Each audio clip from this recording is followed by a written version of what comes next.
All right, we're sliding back in here, everybody. Hope you can hear me okay. In the comments, if you're having issues with audio or visual, please let me know. CJ TV, I'm your host, CJ. Welcome back to the show. We are in part 2, day 4 of the Mark Jensen murder trial, more commonly known as the antifreezekiller, being because he slow poisoned his wife with antifreeze and then suffocated her. And turn the volume down on this. This has been a really interesting case for those that have been following it, but those that have been, you guys already know how wild this has been since 1998, with the back and forth convictions and conviction turnovers and evidentiary findings. It's been wild. So, and I'll keep you up to date. I'm going to kind of coach you all in as to what's going on as we move forward with the case. But there have been man, I was doing some research on the previous case, the original case. This dude did some shady stuff, man. I'm going to post a link in the profile here, not in the profile, but in the well, maybe after this.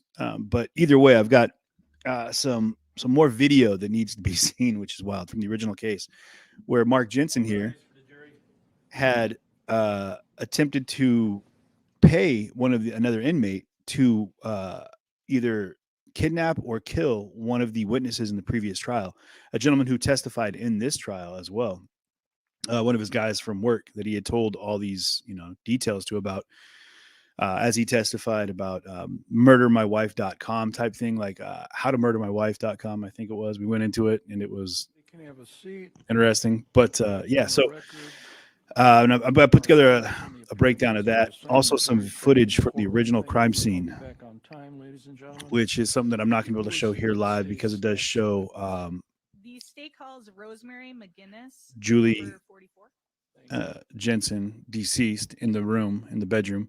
But it's a walk through the house by the police the original day. Also, the original affidavits, all of the affidavits that have been brought in from court for all the court proceedings. So something to pay attention to. Man. And man, we got so much stuff happening right now. Actually, there's other things happening around the court world. So stay tuned, man. It's gonna be a crazy couple weeks. I know that much. If you would, please share the stream out if you're just joining us.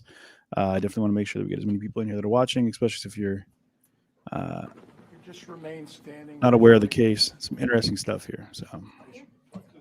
Oh, I'm sorry. Oh, you're swearing me. I'm sorry. You solemnly swear the testimony is meant to be the truth, whole truth, nothing but the truth, so help you God.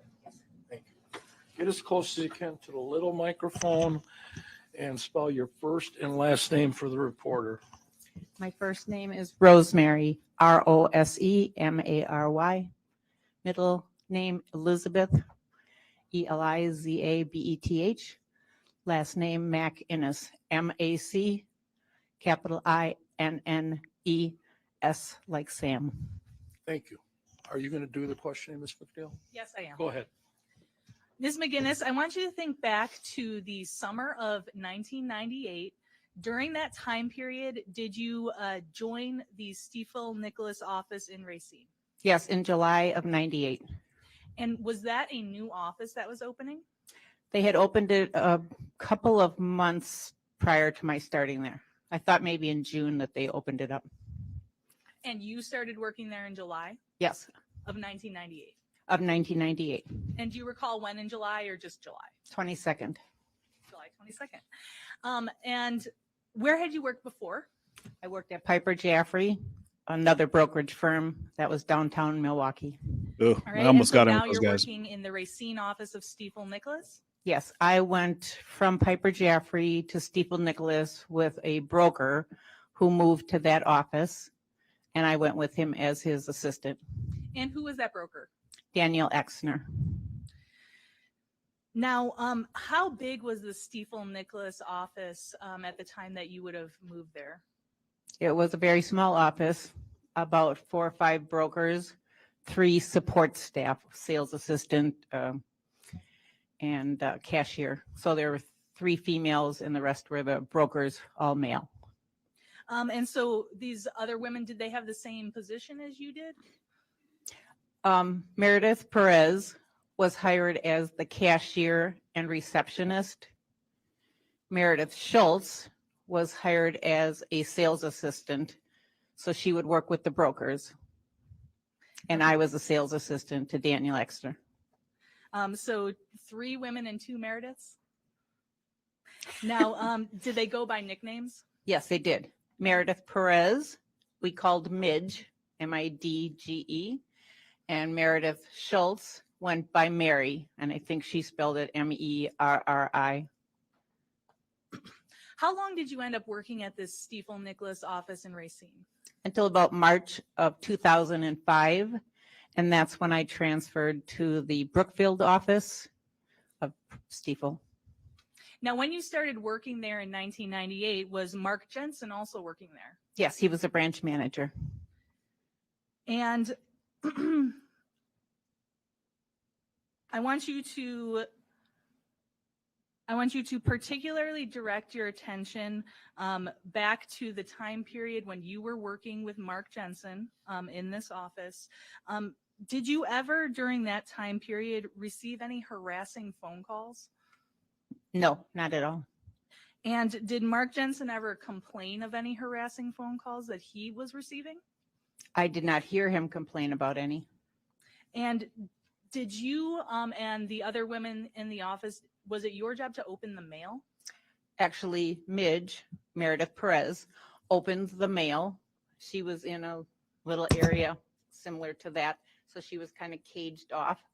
And she would open the mail and receive in checks, hand deliver the whatever they Sounds supposed rough to go to when the she describes brokers, it. if it was a copy of a letter that the client sent or something on that order. That was Midge, Meredith Perez's job. So the brokers did not open their own mail? Definitely not. Did you ever hear of any mail coming in that was pornographic in nature? I did not hear of anything like that. And did you ever hear Mark Jensen complain that he was getting any mail that was pornographic in nature? I did not hear that at all.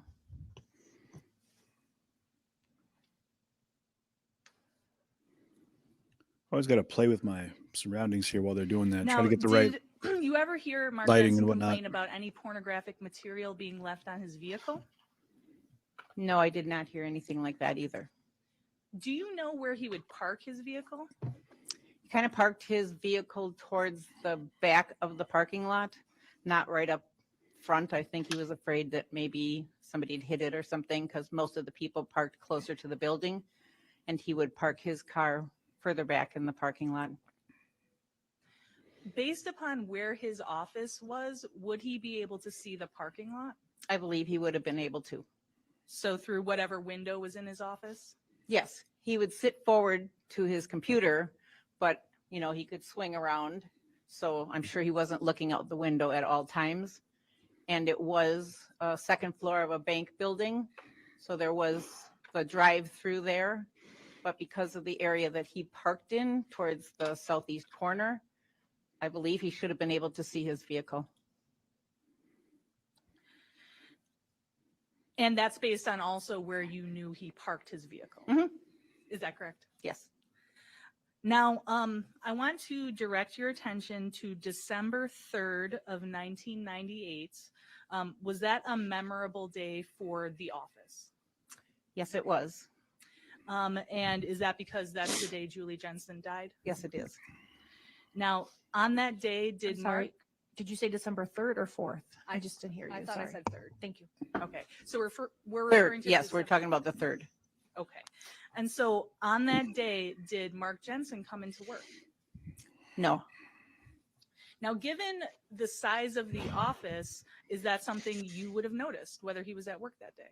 There were only 2 entrances. One was the front entrance, which I sat right across from.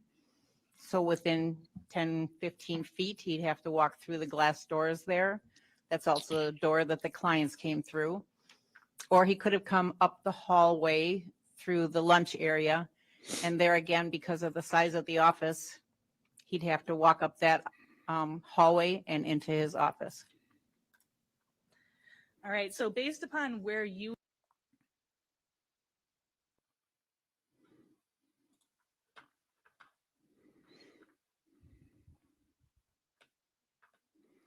would Okay. typically be seated during the day, would you have seen him if he came in either of those entrances? Yes, And just generally him being around the office or in his own office, would you have seen him? correct.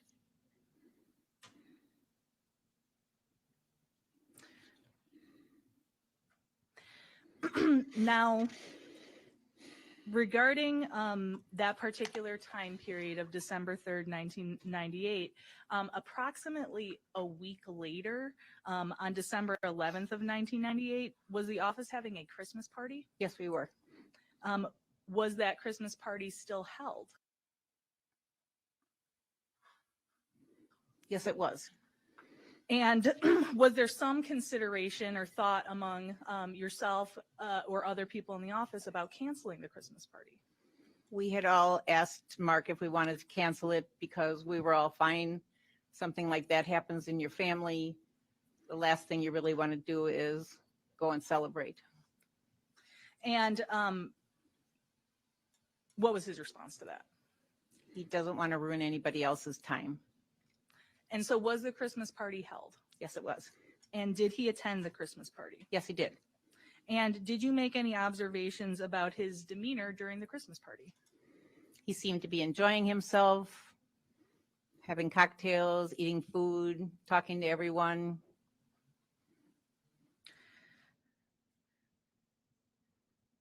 And did you observe him with anybody else during this Christmas party? One of Meredith Schultz came by herself, and she was actually sitting next to Mark. I was a couple of seats to the left. And I guess I would say she was flirting with him. He didn't really flirt back, but he didn't tell her to stop it either. In fact, I'd even asked one of the brokers, Dan Exner, if he couldn't go and talk to Mark about it because it was making people feel uncomfortable how that interaction was going. And based upon your observations, did you believe that he was showing any signs of mourning at this Christmas party? I didn't really see any myself, no.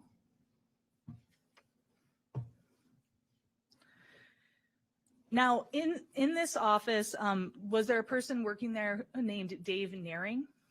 There was a person, yes, he was one of the brokers, David Nearing, yes. And did Dave Nearing ever say anything to you about finding a notebook that had drawings in it belonging to Mark Jensen? I don't know if Dave Nearing actually told me or if he told one of the other brokers about it, or if we were in a conversation and he brought it up. Objection, hearsay, Your Honor. So the cross-examination suggested that there was recent fabrication about this point from Mr. Nearing, and so this prior consistent statement would be admissible. Judge, I think we should have a, What's that? I think we should have a sidebar. Guess what? You get an early break, folks.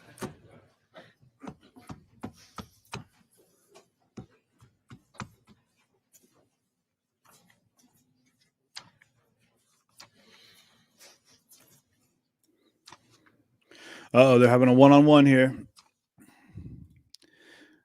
These happen pretty often, actually, when they're trying to figure out what evidence is going to be talked about and what testimony is going to be permitted. But it's they do like the, kind of the pre-counsel breakdown where they let everybody know what is and is not going to be talked about. But there's always these little gray All right, areas. the jury is outside the courtroom. Ms. McNeil, give me your reasoning again why you should be allowed to get into this. If you would, So please when share Dave out Nearing the stream testified to about any having group you can found get your this hands on. notebook, he was cross-examined based on having not stated that before in a written statement to Ratsburg in his prior testimony. And so a prior consistent statement is admissible if it is to rebut the recent fabrication. So the implication of cross-examination is you're just coming up with this, and this witness can say, no, Dave Nearing talked about it years ago. All right, go ahead. Who's going to argue? I will, Judge, just because Attorney Jamboyce told me about this notebook this morning. It's the first time the defense had ever received any discovery about some notebook that was recovered from Mr. Jensen's office sometime in 1990 to 1991. There was no specific questions to Mr. Nearing about whether he told Miss McGinnis, and she just testified she wasn't sure if he was the one that told her or somebody else did. So there's potentially 2 layers of hearsay there. That's my second concern.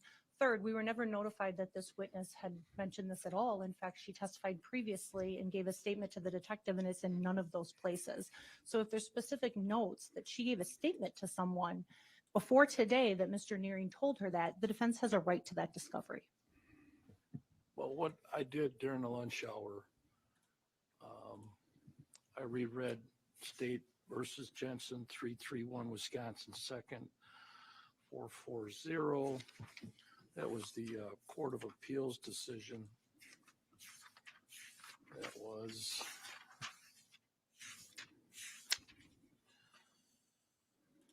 decided December 29, 2010. I'm not going to get into the issue of confrontation and the letter and all that other issues that were decided later by the Supreme Court of Wisconsin and the United States Supreme Court. But this case that I just cited talked about the penis issue pretty extensively.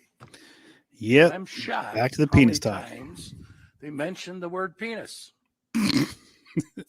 And what did this case say? Now, this is guidance for me, and I like it because it makes my rulings a little easier. So the penis checklist. There So we go. what That's does 2. it say about this evidence that we are trying to keep out?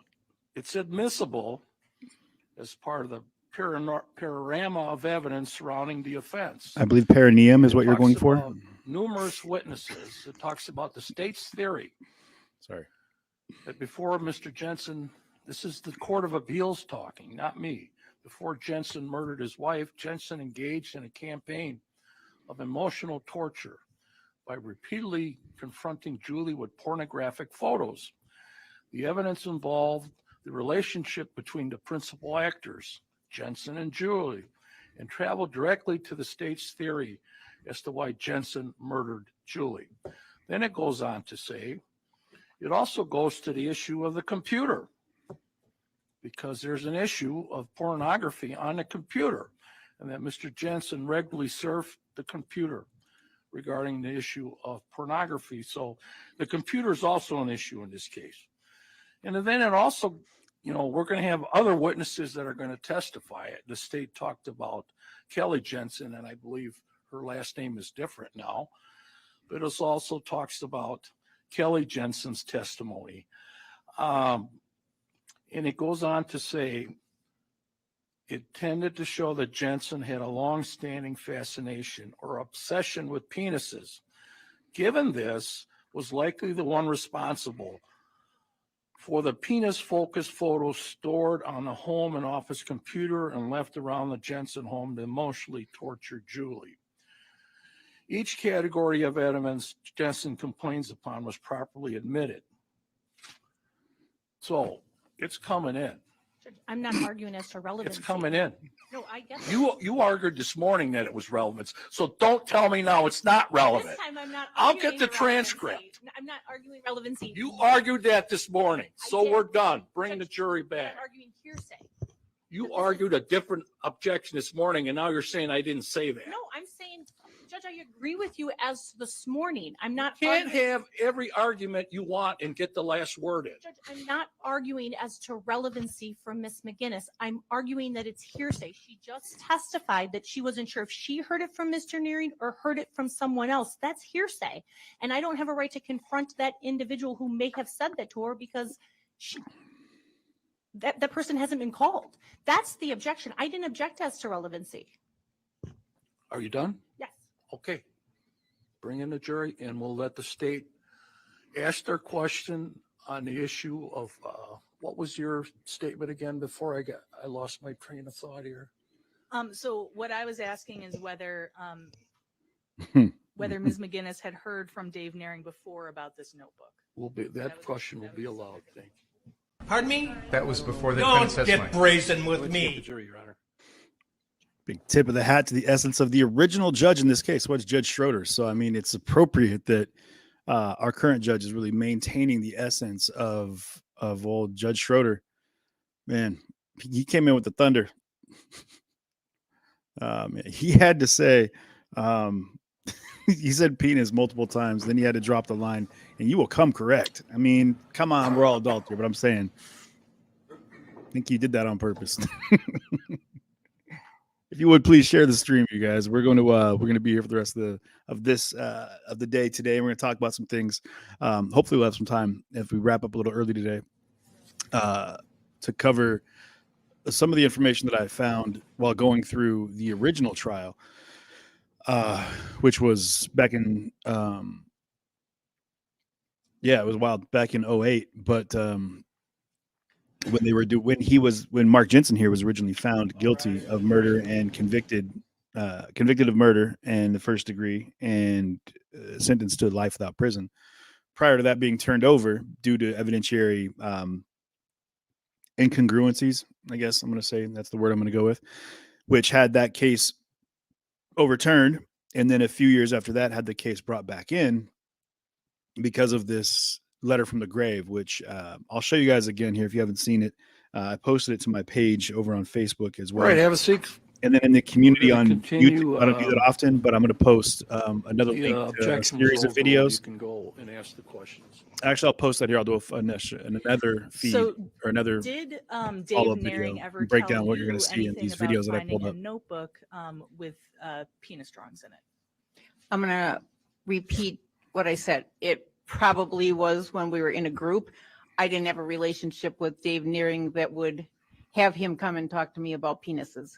So I believe it was, we're standing in the office talking about this stuff, kind of confused at why somebody would even leave it out. All right. And you've described the context for us now. So what did Mr. Naring say about what he had found? He had actually, I know he had found one when Mark worked at a prior firm. And that's the one that I remember Dave talking about. And it was like notepads that people would have with their name on the top. And there were drawings of different sizes and shapes and kind of page after page after page. And just sit and draw this penises all day. conversation You know, you were big, involved veiny, in, triumphant was that years bastards. ago? Yes, it was. And do you have an estimation of how long ago it was? When I worked down in the Racine branch, so somewhere between 98 and 2005. Now, when you were working at that Racine branch, that's the time period when Mark Jensen was arrested for this, correct? I was actually, he was arrested in 2002 or 2003. Yeah. So do you recall that time period? Yes. And shortly thereafter, did a detective come to the Racine branch? Yes, they did. And did that detective take various things for evidence from the Racine branch? Yes, He did. yes. I have nothing further. Thank you. Cross-examination. Thank you. Oh, So Ms. McInnes, did I say your name right? Yes. Okay. I just didn't know where you were. Oh, sorry. I'm hiding over here in the Oh, corner. because I saw her talking before. Okay, go ahead. So I understand you joined the Stifel group in July of 1998. Correct? Mm-hmm. And prior to that, you were with, I think you said Piper Jaffray? Piper Jaffray, yes. Okay. Now, you never actually worked at Baird with Mr. Jensen. No, I did not work at Baird Never worked at Baird at all. at all. So you didn't meet Mr. Jensen until July 22nd of 1998. Correct. And I understand you and Mr. Jensen weren't friends outside of work. No. You didn't hang out socially. Well, I live in Brookfield and they're down there. So in Racine or Kenosha area, no, I did not hang out with Mark Jensen. You didn't have personal conversations with him. No. First of all, I'd only been there. I started in July, so I don't know if people really go into personal things like the first few months that you're there. You're trying to understand what your job duties are, how to work the computers. And so, no, I did not have any real personal conversations. So you didn't have conversations with Mr. Jensen about his wife being depressed. No, I never heard that. I know that Julie brought in some food once. Well, Julie would make it. Mark would bring in some food once in a while and say, oh, Julie made this. Julie would come in with the two boys, the two sons once in a while. I didn't see that she was depressed when those things were happening. Okay. And what year would have been? That would have been, 1998? yeah, 1998, 99, Now, 98, I should say, not 99. now you had testified about Mark's office at Stifel. Mhm. You said he had a window in his office Yes, a big window in the back of him. and he would park in such a way that he would see his vehicle. Not if he's sitting looking at his computer, which Right. which nobody sits and looks at your computer all day long. You talk on the phone, you kind of turn around, and at that point, he would have been able to see it, not when he's watching his computer. So he parked in a way that he could turn around and see his car.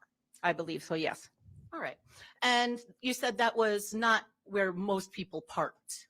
No, he parked further back in the southeast corner, and a lot of the other people would park on the south side. They parked on the west side. There was a parking lot. Okay. Now, you were first spoken to about this case in 2002. That's right? Yes, And that was after Mr. Jensen had been charged in this case. yes. We heard about it on the phone. One of the clients called up and said something that he had heard that he was arrested. Okay. When you spoke with Detective Ratsberg, so that was about 4 years after Mhm. Ms. Jensen's death? Yes, So you didn't speak with the police right after Ms. Jensen's death? no, You didn't speak with them after the Christmas party? no. And as far as work attendance, if a broker was not in the office, you didn't make notes about that, right? No, but if he's calling in, it's going to stick in your mind more. No, because they would go see clients and things like that. But if you're calling up, kind of giving little reports as the day goes on, that's more memorable. And did you speak with Mark Jensen on December 3rd? No, I did not, but Midge, Meredith Perez, was the one that would answer the phone. Okay. Mark would tell her a few things and then transfer him to Dave Nearing or something. Okay. So on December 3rd, did you find out about Julie Jensen's death? Yes, towards the afternoon. You found out about it that afternoon? Yes. Mark called up and said that she had passed. And did you take that phone call? No, Midge did. So Midge answered the majority of the calls, fair to say? Yes, she did. Yes, she was the receptionist and cashier. And Midge, again, was the one who opened the mail? Correct. That wasn't your duty? If she wasn't there, if the other Mary wasn't there, then obviously somebody has to do it. It would be my responsibility, one of the three of us. But Midge was first in line. Meredith, Mary was second in line, and I was third. So on December 3rd, did you go to lunch? Yes, I did. Where did you go? I don't even remember where I went to lunch yesterday, but to me, lunch isn't as important as somebody passing away. So it's not memorable enough to care about. Right. But you may have left the office during the lunch hour? Yes, I would have, but the other two ladies were there then. Okay. And I'm not even sure if I left because a lot of times I didn't go out for lunch. So you have no recollection of that? Nope. And fair to say, typically you would go to lunch around 11:30 and 12:30, Somewhere in there. and you take an hour? Yeah, half hour, 45 minutes, an hour. Wasn't And- set in stone. Okay. Fair to say people would kind of come and go as time allowed in that office? Not the ladies. The guys, yes. The brokers, yes, they could come and go as they pleased. They normally told us where they were going, so if clients called in, that we could figure out how long they'd be gone. Okay. But the ladies kind of had a set schedule. So if Mr. Jensen were to go talk to a client outside of the office, that would not be strange. Not at all. In fact, you kind of expected the Mhm. brokers to do that in your firm. Yes. Yes, provide service for their clients, correct. Was Mr. Jensen a person that would cry at the office often? I'm objecting to relevance crying often at the office. Let's just, go ahead. Do you know the answer, man? I cry. I've never seen them cry. All right. Stand. I cry all the time. Let's go. Thank you.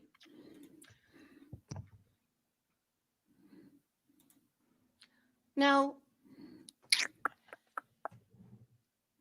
you testified today about a Mr. Nearing talking to you about sketches. Is that correct? Talking to the office, not directly to me, but yes, talking to the office about these sketches, yes. And was that was after Mr. Jensen was charged? I don't remember if it was before or after. Probably after, yes. And you're aware that, strike that.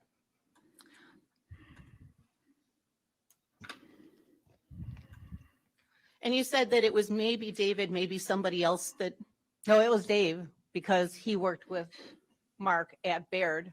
He is the one that saw that notebook or that notepad with all of the sketches on it. I believe your testimony, though, was that it may have been David who told you, or it may have been someone else that David told. Is that correct? David didn't tell me directly. I believe he was talking in the office and we were all there. The office is small enough that you can hear it. We were probably Ooh, standing around the eavesdropping. desk, kind of shocked. Mind you, this is the notebook they were talking about where there was the penises that were drawn. Was Mr. Nearing one to gossip in the office? Dave liked to talk.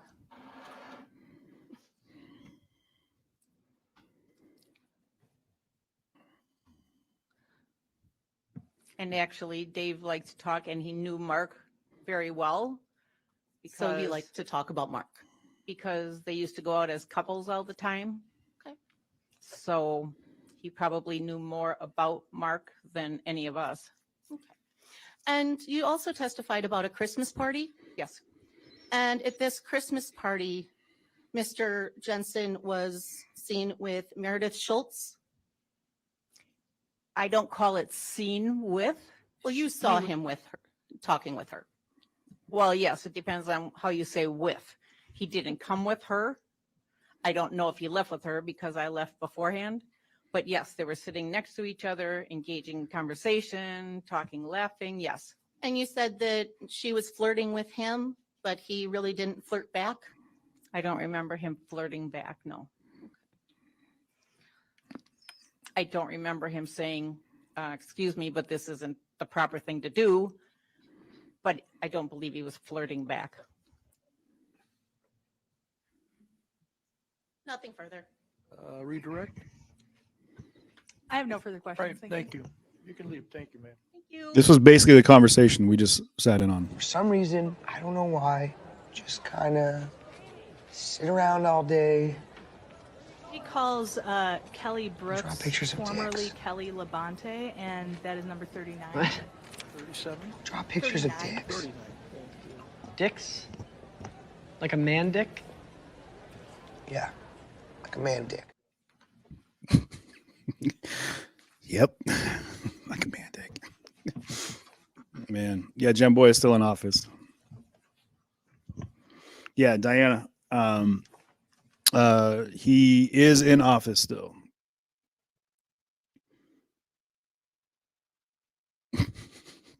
Just sit around. It's like 8% of people are affected by it. It was a condition where I would just sit around all day and draw pictures of dicks. Like a man dick. We've heard talk about penis, man. If you guys have been, if you were here for the first couple days, man, it just was like nonstop, like chatter about penises. Just penis. It's just You just remain standing, and then I'm going to swear. almost an impressive amount of penis talk. Take your time. Put up your right hand. Solemnly swear the testimony is made to be the truth. Whole truth, nothing but the truth, so help you God. Thank you. Get as close as you can to the microphone and spell your first and last name for the report. See. Okay. Kelly Jensen, or Brooks, Kellylybrookes. Thank you. Who's going to do the questioning? This is the one people have been waiting for. So this is Kelly Is your Jensen, maiden name Labonte? It is. Kelly Brooks now, And his ex-wife that he married. I believe Ms. this was Brooks, after at some point, his did wife was you- murdered. Were you married to Mark Jensen? Yes. Yes. And do you see Mark Jensen in the courtroom today? Yes. And can you just point to him and describe something that he's wearing? He's over there in a suit and tie. Right, there's only one individual over there in a Oh. suit and tie. That's the individual right there? Yes. All right, it's been identified. Thank you. So, Ms. Brooks, I want you to think back to approximately Ooh. 1997. During that time period, did you join the firm Stiefel Nicholas? Yes. And do you know when about you started working for that firm? I believe it was in February. So you think February of 97? Yes. And where were you working? Like where physically were you? I was in St. Louis at the corporate office. And so this firm, Stiefel Nicholas, it is headquartered in St. Louis? Yes. And that is where you were working. Yes. And what was your job position? I was administrative assistant to the retail brokerage president. Yeah, share this one Okay, out. and- Yeah. Yeah. This is the woman Sorry. who married Mark Jensen And after so his wife was someone, murdered. who Allegedly, worked the at reason the that he headquarters killed of his the wife was because Yeah. he was in an And affair was with he like this a woman. boss to other brokers at the firm? Yeah. Yeah. All the brokers reported to him. And what was this person's name? Scott McCaig. And so during this time period, was Stiefel Nicholas, was it expanding, opening offices? Yes, they were. We had a new president and CEO of the entire company come in, and he was big on expanding it. And given your job with Scott McKay, did you help with the opening of new offices? I did. And so did you end up coming to Wisconsin several times to open offices? Yes. And that's where they met Now, and fell in love. When do you recall first meeting the defendant, Mark Jensen? I believe I originally met him around April of '98. And do you recall the context, how you met him? He was one of the brokers that was being recruited to open an office up in the Racine, Wisconsin area. So where were you when you met him? Do you recall? I was in the corporate headquarters. They flew him out to St. Louis to meet with people there. And Mr. Jensen was involved in a new office being opened, correct? That is correct. And were you one of the people who helped open that office? Yes, Where was that office? it was in Racine. Do you recall when it opened? I want to say a couple months later, May, June, somewhere in there of '98. Okay, so we're talking May or June of 1998 when the Racine office opened. Somewhere around there, yes. And so did you actually come to Wisconsin? Yes. And during that time period, did you meet Mark Jensen again? Yes. After that time period, let's say over the summer of 1998, did you ever communicate with Mark Jensen in any way? Yes. Yes. And how would you communicate with him? There would be phone calls back and forth for various work things. And I believe I went out and he opened the office. I think there were 3 of them that came over then. And then there was another 1, maybe 2 that came over later. And I went out and helped bring those people on as well. Now, over the course of this interaction with the defendant, did you learn that he was married? Yes. And did you learn that he had children? Yes. And as far as you were aware, he was still living in the same household with his wife and children? Yes. Did you ever meet Julie Jensen before her death? No. So during this time period, the summer of 1998, what was your relationship status? I was engaged. And who is the person you were engaged to? Mark Greenman. Mark Agreement, you said? Mark Greenman, yes. Was that a fairly long-term relationship? Yes. We had been seeing each other on and off for several years. And you didn't have any children, though. No. So as you continued communicating with the defendant, did you develop a romantic relationship with him? Yes. Do you recall the first time that you and the defendant had sexual relations of any sort? It would have been, I believe, around September. September of 1998? Yes. And do you recall where? I think St. Louis. Now, leading up to that point, had you been flirtatious with him? Yes. Now, I'm going to show you what has been marked as State's Exhibit 21.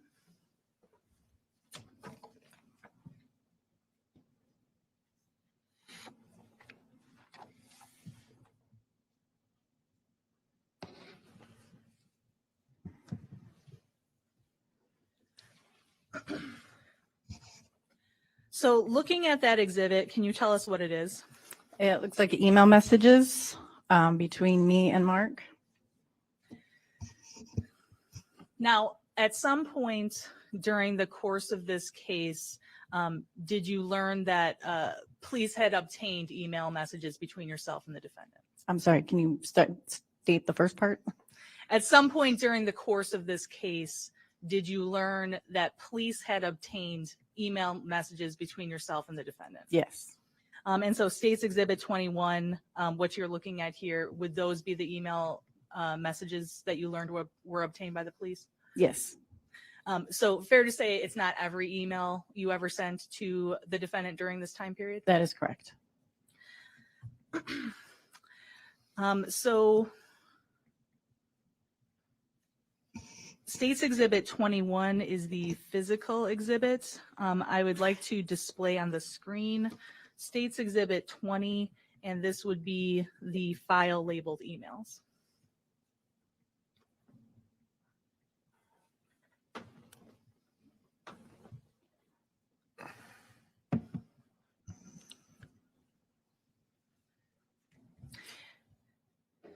Now, Ms. Brooks, we're obviously talking about something that is quite a long time ago, 1998.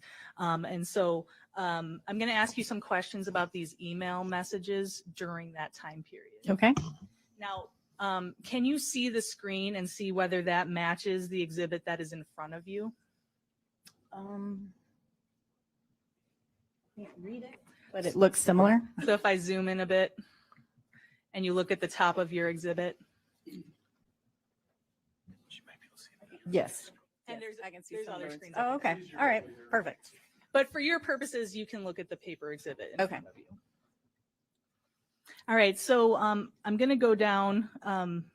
Do you see how these emails are in a thread? Yes. And so is it actually the oldest email that is at the bottom of the page? Right. The oldest is at the bottom? So when we're talking about the thread, Yes. the one that is the older is at the bottom, and then you work your way up Right. to get to the replies and, Right. and so forth. Okay. All right. So now looking at the first page of the exhibit in front of you, do you see an email between yourself and the defendant from September 3rd of 1998 at the time on your email says 6:58 a.m. Yes. See that? Now, typically, would you be emailing so early? No, So do you believe that this time period is not correct? that is correct. Yes, it would be wrong. All right. And so this email that we're looking at from you to the defendant, it says, "Thanks again for yesterday. What a wonderful idea you had and a wonderful time we had." Do you have any idea what you were referring to? Not specifically, no. Okay. So would this refer to a time when the defendant was in St. Louis with you? Yes. And then Well, yeah, yes. do you recall anything else about that now that you've looked at it? No. All right. So now the following line begins with the letters IDLY. Oh, right. Mm-hmm. What do those letters stand for? I do love you. All right. So then that line would be I do love you even more now, but no surprise, you are too wonderful for words. Yes. And then XO, talk to you soon, correct? Yes. What does XO stand for? Hug and kiss. So by this time, you are at least talking flirtatiously with Correct. Yes. And you make some reference to having seen him. Yes.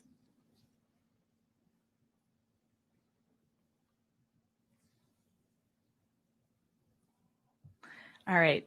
Now, just moving up the page, do we see his reply to you Thursday, September 3rd, 1998, 10:04 a.m.? Mm-hmm. Yes. All right. And so in that reply, he says, thank you. Wish I hadn't been so tired. So little sleep the previous nights. Was great just hanging out. Definitely lucky. Got a few looks and question about being in St. Louis. Cute. All covered. Then Ron called. It was all about Columbus. Just funny the way it flowed. Hey, came in this morning and my blinds were up and I do like those knobs. IDLY, cheers. Is that accurate? Yes. So he uses the same phrase with you, I do love you. Yes. And then moving up to the next email, this is your reply to him. And again, so your reply says 8:09 a.m., but that time doesn't make sense with his 10:04 a.m. email, Right. correct? Right. And so do you believe your replies were earlier than when you were actually replying? I think the timestamp states earlier. The timestamp is Yeah. earlier? Mm-hmm.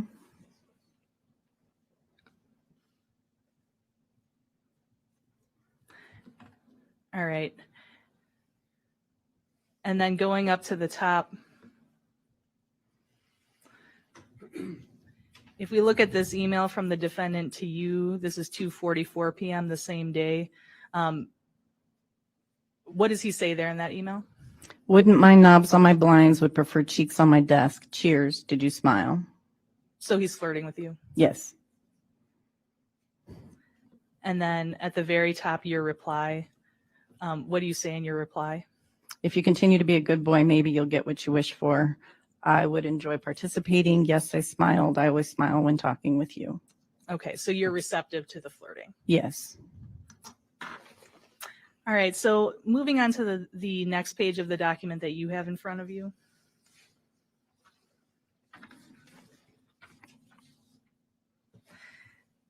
And again, to get to the beginning of the email chain, we have to actually go pretty far down. So if you look at your exhibit at page 3 at the bottom,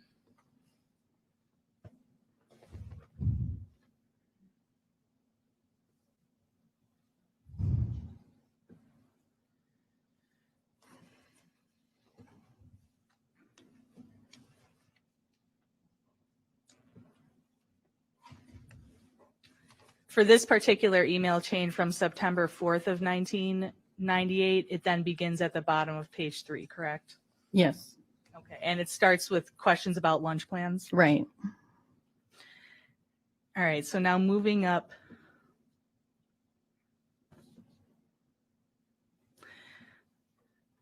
You see this email in the middle of the page from September 4th, 1998, 11:15 a.m. Yes. The defendant says to you, know what I'd rather eat, and then Yes. there's certain symbols. Yes. Okay, what is he saying? He's making a sexual connotation. And that's oral sex. Yes. When you initially had your first sexual relations with the defendant, was it oral sex? Yes. And was it one or both of you who performed oral sex? Both.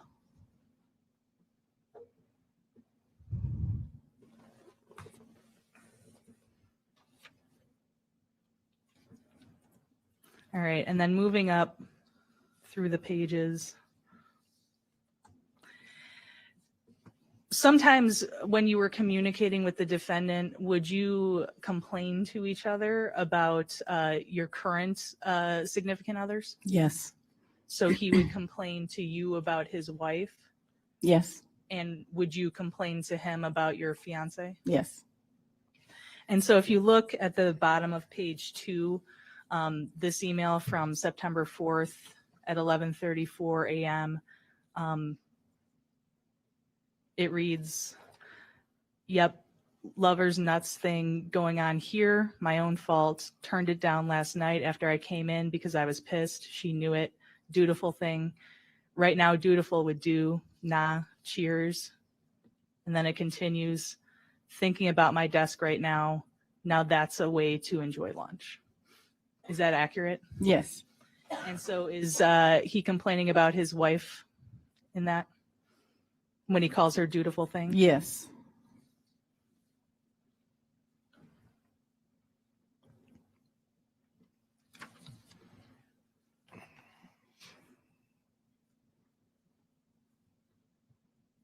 I mean, for a dude sitting in prison, this has got to be great. You know, he's loving this. This is Kayla Russell. This is how many And times then this case been looking tried? Now, 1, 2, 3, 4. this would be page 2. Or not tried, but And this is the email from September 4th at 11:49 a.m. this is the second time. It's been And it reversed a reads, couple times. "Got pissed last night because of her attitude in spa. She knew I was when I got out. I sat out on the deck for hours. When I came in finally, I just reversed the don't touch me thing."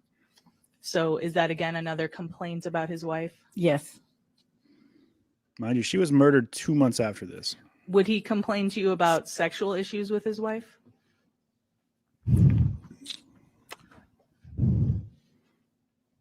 Yes.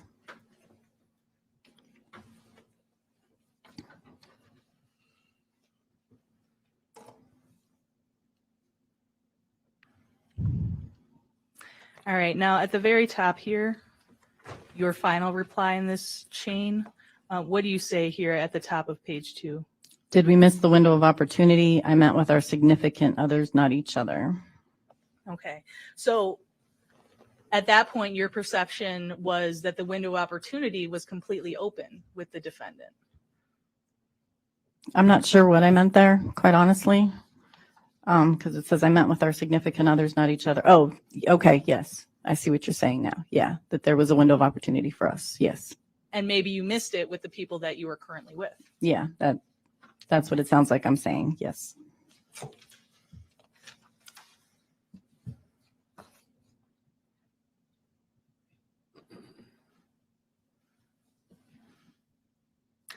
Now, if you just turn quickly to page 4 and take a look at what that email is.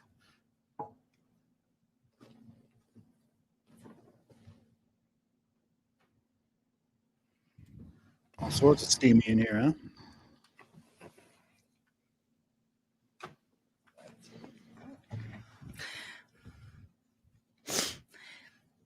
Is this email just essentially about stocks? Yes.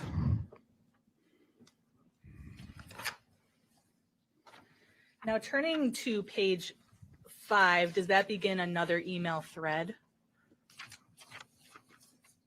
Yes. And so if we want to get to the beginning of that thread, is that at the bottom of page 6? Yes.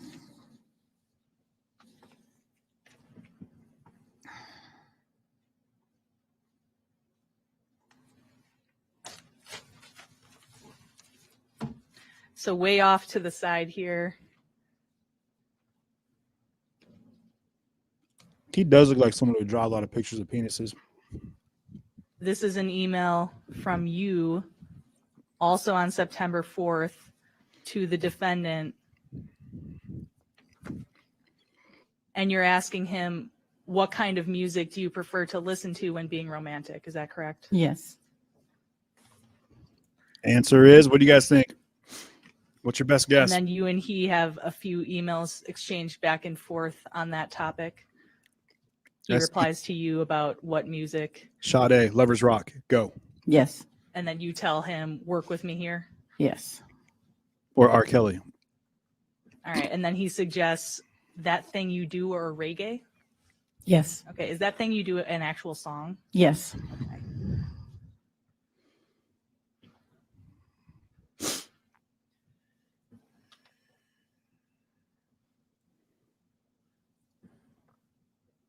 All right. And so then along that same chain, if you go to page 5 and go to the email from September 4th of 1998 at 4:08 p.m., skipping past the beginning part of that email, does he say, I'm going to have to go home and try to fix my high maintenance woman. If I stopped and got Titanic on the way home, wonder if I could get her to sit next to me on the couch. Low expectations. Is that correct? Yes.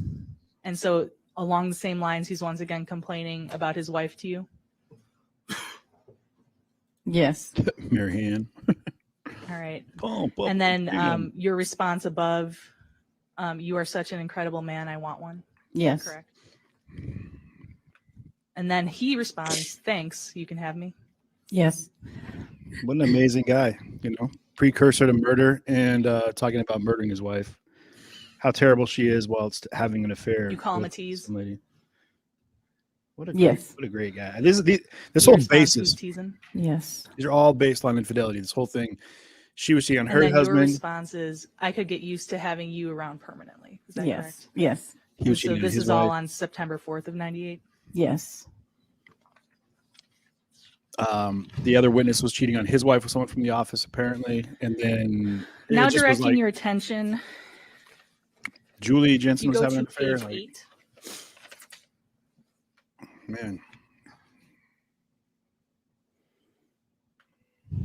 it's just wild, A lot of infidelity, and then he's not trying to fix anything with his wife at this point. I mean, real talk in the therapeutic aspect, because All he's right, already so engaging looking at in this email, getting away from her. So it's not like he's going to fix his relationship. 9/4/98, He's going to build 3:56 his idea p.m. of one later on. You're asking No. whether Midge gave him the message that you had called. Is that correct? Yes. And was Midge a secretary there in Racine? We've Yes, established who Midge yes. is. Come on. We already know who Midge is. So not only were you emailing with the defendant, you would also call him frequently. Yes. And did you have a cell phone at that time? I did. And would you call him What a on your funny cell phone? question. Yes. Did you have a cell phone? Would you call on work phones? Yes. So, for instance, this would have been a call to his work, It's a question of the Yes. day right there. but you wouldn't call him at home, would you? No. Did you have a cell phone at the time? Now, at some Oh. point, did these calls become expensive? The cell phone calls did. Yes. To buy your minutes And back. so, did he give you any money for that? He did send me money to pay the bill once or twice. Got that voice stream bill paid, huh? Okay, so now moving down to page 9. Got that singular wireless phone going. Man. Hey, what This phone did is, you guys have do in you see 98? Anybody? The very first email in Problem. this thread from September 9th of 1998 at 1:51 p.m. Yes. And then you talk about in this email to the defendant getting a massage tomorrow and then you the next day. Yes. So do you believe that there was some kind of meetup with the defendant sometime in the area of September 11th of 1998? Yes. Now, do you recall where that happened? No. But I think it might have been in St. Louis. Okay, so if we remember the earliest emails, it sounds like there was some kind of meetup in St. Louis early in September. Yeah. I think that first one was he came into town for the day and we went to the zoo and just hung out. And then I'm not sure what this one was. Maybe a baseball game or something. Do you remember around that time period going to a baseball game with the defendant? Yes. And was it in St. Louis? Yes.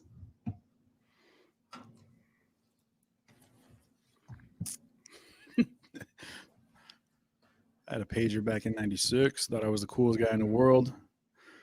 Said you had a track All phone. right. or a And then phone, the yeah. defendant in his follow-up email to you, September 9th, 1998, his reply is, you may sleep through the weekend, and then that face again.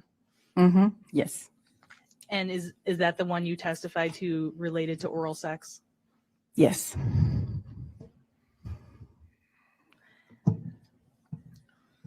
And then your reply to him, you may be right. You ready for this? Yes. Okay, so again, you're receptive to this. Yes. Okay, so directing your attention to page 10.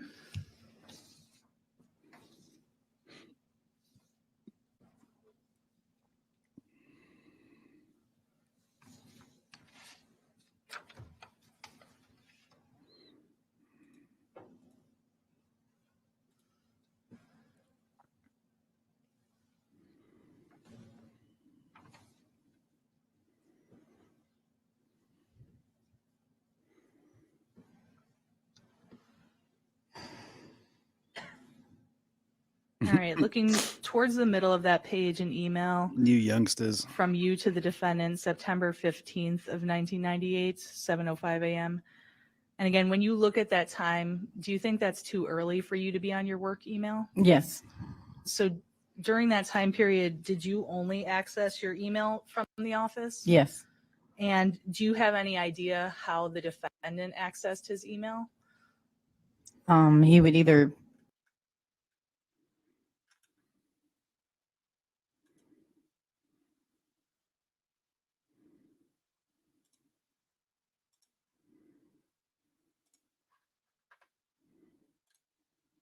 from work or from home. Okay. So did you have knowledge that he could access his work email from home? I don't know if he could or not. I'm not exactly sure. Okay. So you know, for you personally, though, you would have been at work to send these emails? Yes. Okay.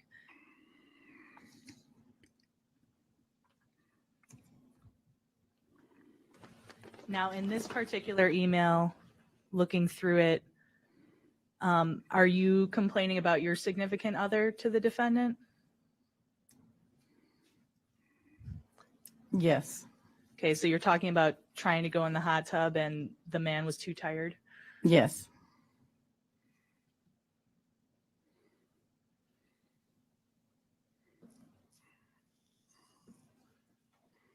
They're terrible at their looking Zoom above game. that- They either are way too zoomed in or way too zoomed out. Is his reply to you, that's September 15th, 1998 at 9:39 a.m.? Do you see that? Yes.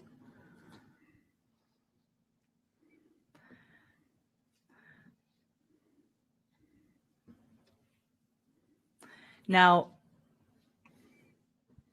can you read these middle lines here, beginning with the line that begins with drugs and then ending before the next paragraph? Drugs were still in effect last night, but got some wood, was thinking about someone else, got carried away, banged into the end of things, so to speak. She don't like that, and that was the end of that. Ha, fun. Aside from that, evening was lousy too, hovering, nothing to say.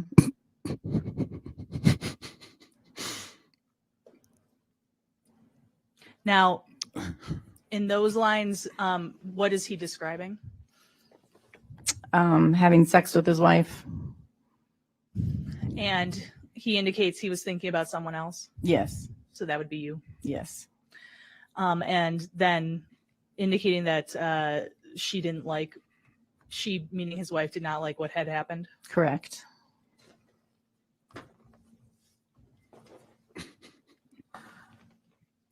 They're really And getting then into it, can you man. read the last two lines from him?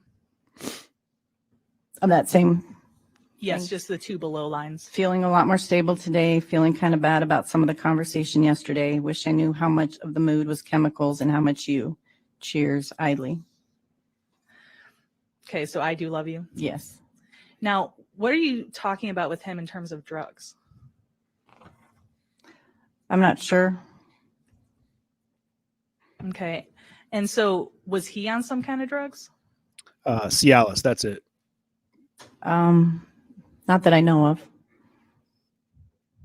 But he does talk about the drugs still in effect last night.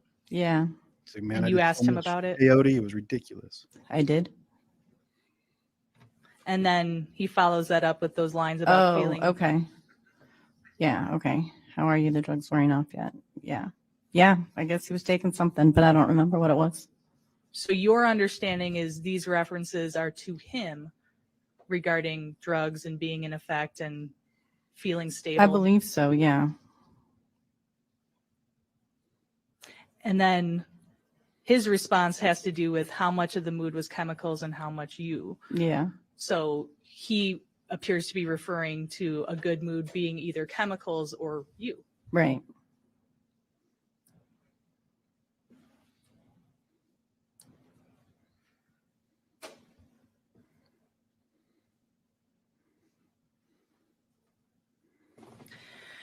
All right. So that prior email being references to his wife, your response, you see at the very top there, 9:15:98, 9:46 a.m. You refer to she being so damn prudish about it. Mhm. So would that be a reference to his wife? Yes. And again, did he describe to you ways in which he thought his wife was prudish towards him? Yes. And did he ever get specific about that? Probably no more than what was in that email.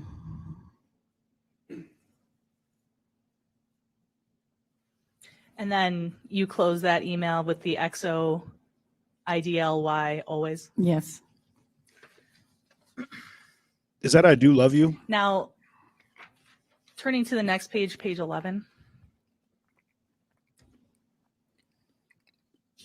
Anybody in the comments? IDLY. It is Vanessa. It is I do love you.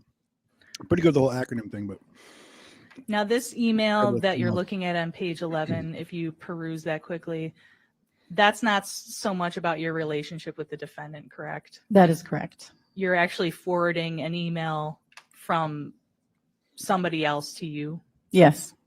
And was that person somehow connected to where you're Nailed from it. in Albuquerque? Yes. should have taken a right turn at Albuquerque. Looks like Mark Jensen did So now moving on to Like page her. 12. at Albuquerque. Hey-o.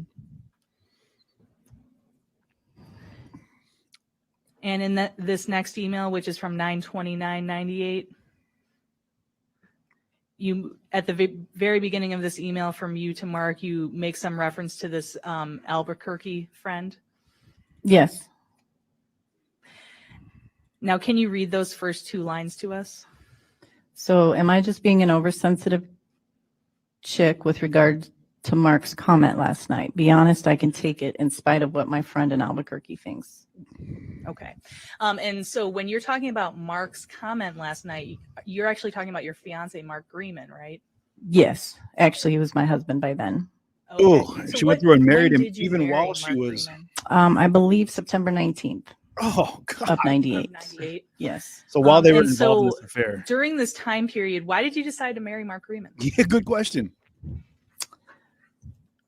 Security. It had been an on again, off again thing for so long. And I just, I guess, didn't have the courage to end it Oh, before moving forward with it. Was the wedding set? Yeah. And where did you go to get married to him? We went to Tahoe via San Francisco. jeez. And Right, so John? What a mess. it's true that in the midst of this month where you marry Mark Greeman, you are actively having an affair with the defendant. Yes. Ouch. This has got to be tough, man. Just going through all this for her. I mean, I'm sure Mark's loving this. Either that or he's listening to Smooth All right, Jazz. so now turning to page 13.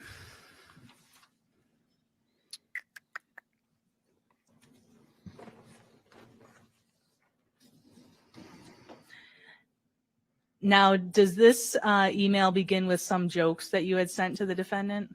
Yes. So it's one of those joke emails? Yes. All right, and his response to that appears to be, and looking at kind of the middle of the page, Wednesday, September 30th, 1998, 2:05 p.m. His response to the joke email appears to be some type of joke, correct? Yes. And he makes a reference to Boy Scout. Yes. What was he referring to? His penis. So he calls his penis Boy Scout. Yes. That's so inappropriate. That's so inappropriate. He calls his penis Boy Scout? Come on, man. That's just.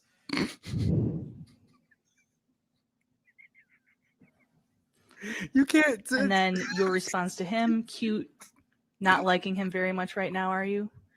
Yes. And then he responds to you, yes, I am. No, I'm not. Yes, I am. No, I'm not. Like you. Cheers. Yes. You Yes. So what was he saying with the yes, I am. No, I'm not? Do you know Even what he was looks referring to? embarrassed about that. I think it was like a conversation between him and his penis. He says, yes, I am. And it says, no, I'm not. That kind of thing. Just kind of a back and forth there. And then it says like you. I don't know. Were you somewhat non-committal during this time? Yes. Oh, Yes, he's that was. not happy right now. Okay, Look at because him. we're talking about the time period right after you got married and got Mhm. back from the honeymoon. Right. Is- Right. Yeah. So Tanisha, I need a clip of this, if we're, please. we're trying to picture the timing, it's September 19th of 1998 that you got married, Yes. and you said you went out to Tahoe via California. Yes. And so you would have been gone out of the area of St. Louis for about how long do you think? It's about 8 to 10 days. Okay, so maybe by sometime for sure before September 30th, you're back in St. Louis. Yes. Did the defendant know that you went to get married? Yes. Okay, did that prevent him from pursuing you? No. Now moving to page 15. Yeah, no part of him was a Boy Scout, but part of him might have wanted to be a part of a Boy Scout. I don't know. I'm sorry. Maybe I said too much. Yeah, her ex, man. I wonder if he knew about all this. Or her current husband, if he knew about all this. Oh, is she married right now? Ooh. I wonder if he had all the details of this one. Oof. Now, in terms of the timing of these emails, God, so this is you see great. there's kind of like Terrible, but great. a big long email in the middle of the page there. Mm-hmm. And is that from the defendant to you? Yes. And then your response above that? Yes. So the timing of these emails, October 4th of 1998, and then your reply October 5th of 1998. What had happened right before these emails were sent? And I'm referring to early October of 98. The opening of the Appleton office and the meeting that we had. Okay, so beginning of October 1998, was there a new office opening for Stiefel Nicholas? Yes, it was the Appleton office. And were you involved in going to Appleton to help open? Yes. And was the defendant involved also in opening that office? Yes, he was. So this was a weekend? Yes, over a weekend. So a weekend when you and the defendant would be at a hotel with each other and seeing each other in person? Yes. Did that weekend, did you have sexual relations with the defendant? Yes. And so that particular weekend, did it go beyond oral? Yes. Just sexual intercourse? Yes. And so if we're seeing emails from after that time period, you can see references to that weekend. Is that accurate? Yes. Like for if you read the last two lines of the big paragraph, the one that starts with "now that I can," do you see that? Yes. Can you read that out loud? Now that I can think trying. and I'm not totally distracted by this cute creature that was there and had this ability to make everything else disappear. And then how does he end this long email? Idly and a true technical cheers to you, hoping you're okay with the tech thing. Now, do you recall what he's talking about with the tech thing? I think that was referring to technically having sex.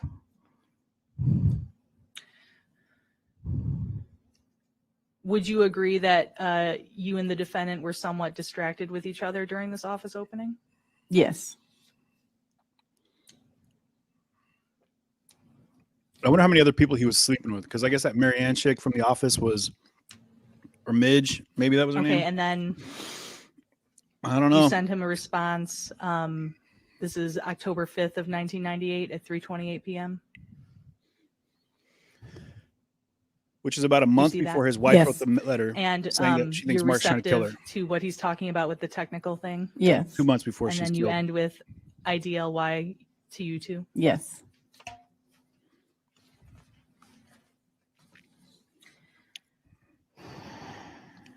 Man, All right, so people now must I'd be like caught up to real direct easy. your attention.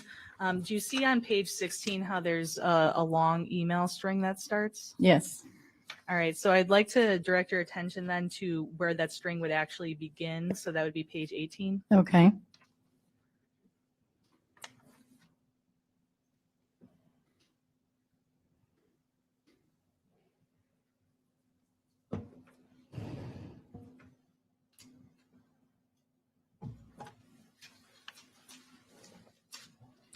All right, so this email string that we're talking about, it's referring to October 7th of 1998, correct? Yes. And then it just starts with good morning from you to the defendant. Yes. Now, at the very top of that page 18, They're sending messages via you typewriter. talk about having a bad night. Yes.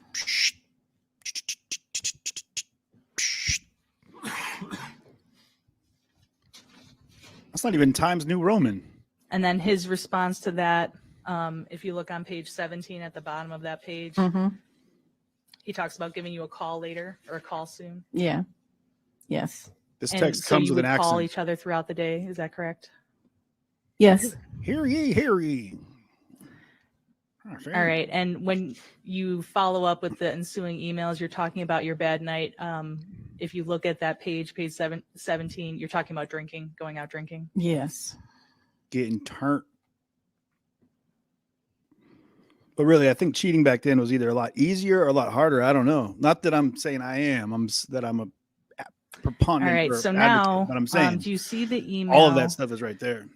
That is from October 7th of 1998. That's 2:46 p.m. It's from the defendant to you, and it starts with must be slipping. Yes. Okay, and then he refers to you getting married. See what getting married did to you? Yes.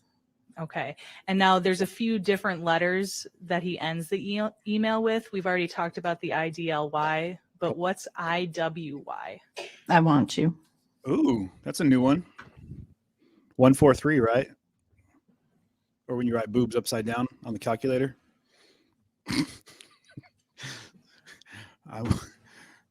Give me some other acronyms, you guys, from cell phone world that people probably don't know about, or anyone that you use regularly. I'm curious. Candace says now every time I hear Boy Scout, I think Jensen's penis. It's my buddy's dog's name is Boy Scout. Well, Scout, but he calls him Boy. This is Boy Scout, but that's right after the honeymoon. Yeah.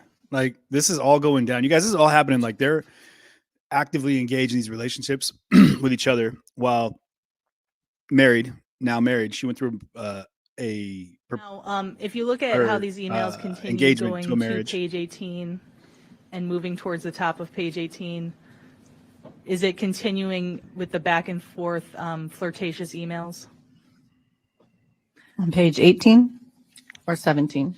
desk looks So good. I believe this is page 18. but empty. Just Needs a wanna make couple sure. cheeks. Are you guys seeing? If you're not reading these, you guys gotta. I hope that you're taking a chance to read it. Like his desk. Oh, I'm sorry, page desk looks- 16. Okay. Yes. Okay. can see So it. you're continuing with the flirtatious emails. Here, with oh, them. now they're gonna scroll. Okay, here.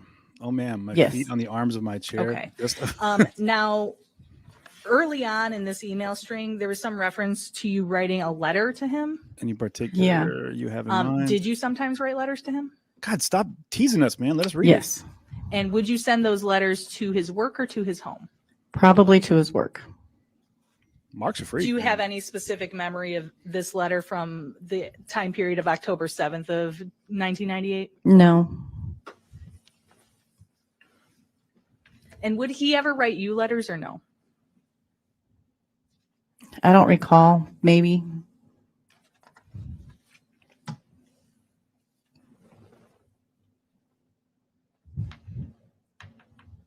All right, so now I'd like to direct your attention. There's another email string that begins on page 20.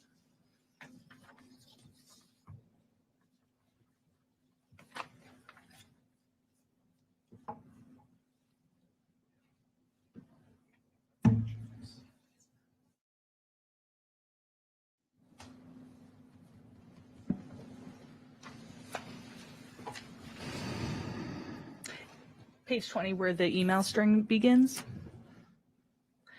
And particularly, I want you to look at the one from Thursday, October 8th of 1998, 9:46 a.m. Okay. From the defendant to you. He had that Wolf of Wall Street life going, man, back in Now, 98. in this email, do you see, So are you a rollerball? he or first a of all pen? asks you, so are you a roller ball or a pen kind of person? Do you see Yes. that? And then he asks you, what is your favorite color, fleece? Yes. And then he talks about fishing trips, Missouri, and fly fishing in Colorado. Is that correct? Yes. And was he a person who went fishing or did fishing Yes. and fly fishing? Yes. Would he travel to do that? I believe so. I believe he had. He was doing cocaine, man. Let's just call it what it is. This guy is all over the board, talking about getting wood with his wife while he was coming off the All right, drugs. and then your response to Definitely that, you on that talk 98 about, cocaine. You're responding to the color of fleece, and you talk about a deep green. Is that correct? Yes. And then He talks about- apparently, he talked about some interest in learning how to fly a plane. Yes. Recall that from the prior So email, he could just go to Yeah. Columbia and pick it up direct. and that would Smoking that crack. help get to fishing spots. Yes. Fishing spots. Okay.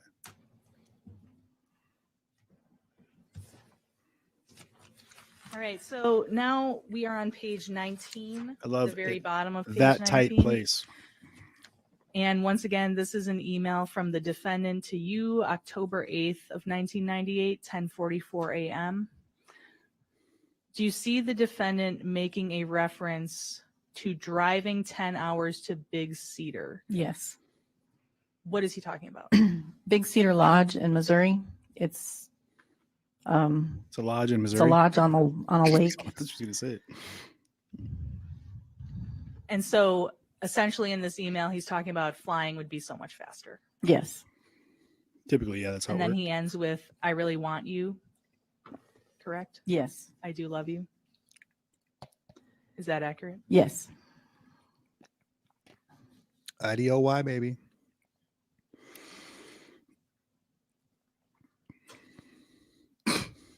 Candace dialed that one up. All right. Now, following up on this email string, do you see the email above that from you to the defendant? Yes. October 8th, 1998 at 8:51 a.m. Yes. And so now, if we go back to the time issue, you see your response is at 8:51 a.m. and his email was from 10:44 a.m. Yes. So the timing is not correct here. Again, yes. All right. Now, in this email, you're talking about someone named Debbie being pregnant again. Yes. Is that correct? And was that someone that your husband, or yeah, your husband at this time? Who was Debbie to him? That's his ex-wife. Okay. And so, is this something that was concerning to you that his ex was pregnant again? What guys need to Mm, wait? So probably just that my Correct. current husband made something out of it. that his ex was pregnant. So her current husband is mad that his ex is pregnant. And So this is then the all email prosecution's witnesses above right now. that This is from the defendant prosecution to side of the you. case right now. The defense will get to do their part afterwards. These are all prosecution witnesses. This guy's October 8th, 1998, 12:12 p.m. And is this the defendant essentially responding to your All complaints spin on funky. about your husband? Capital funky. Yes. He dumps her because of no. And he nookie, calls it says, himself, if we go to the "Hers are very better than first line yours." of his response, Mhm. Oh, at yours are the hard end, to he says, beat. I'm the Boy Scout. Yeah. Okay. No Now, you nookie. see in this email, he uses the word funky. in all caps. Was that a word that he would use, a word that you would use? Do I think we clarify. both used it. Please ask what she meant by So that. it wouldn't have been weird for you to use it?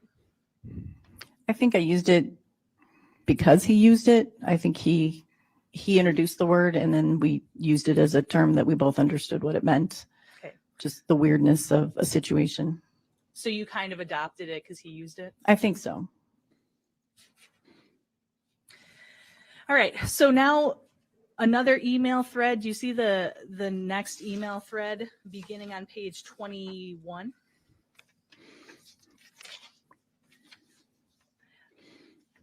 And so Strong dance if we for go that. to the beginning of that email thread, it's actually page 23. Is that correct? Yes.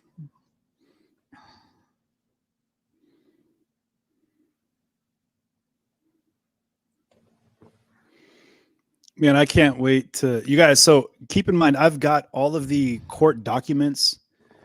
I don't think I have the full transcripts from Okay, so the you original have a court pretty case. short email that you sent to him at the bottom of that page. But this is all evidence, which won't be in the documents. But I have This all is of that October 8th of 1998, pulled out for you guys, 4:21 and I'll have it PM. I'm posted outta for here. you as Talk well to with you some later. videos that I you do really love need to you. watch, Is that and correct? some Yes. tidbit story where he had tried to hire a Okay, cellmate's and then there's a partner response to from him to kidnap you or murder one of the Thursday, witnesses. October 8th of 1998. The time on his email is 11:17 p.m. Do you see that? Yes.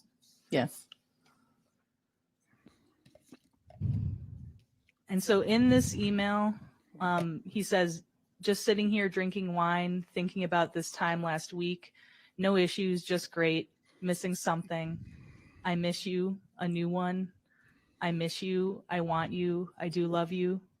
Thinking about the last line in your note. Feelings the same. If you can't remember, ask. Kind of wondering how to put the crap in the office to bed. There's enough stuff being bounced around that should be able to find out where it actually originates. Suspect it's Mary. She's out tomorrow, so Midge. can talk to Rose, Midge, and Barry. Oh, never mind If the other that one. proves to be the case, she'll have a bad day Monday. This is all tough enough without this stuff. Patience, time, and let it play out. I do love you.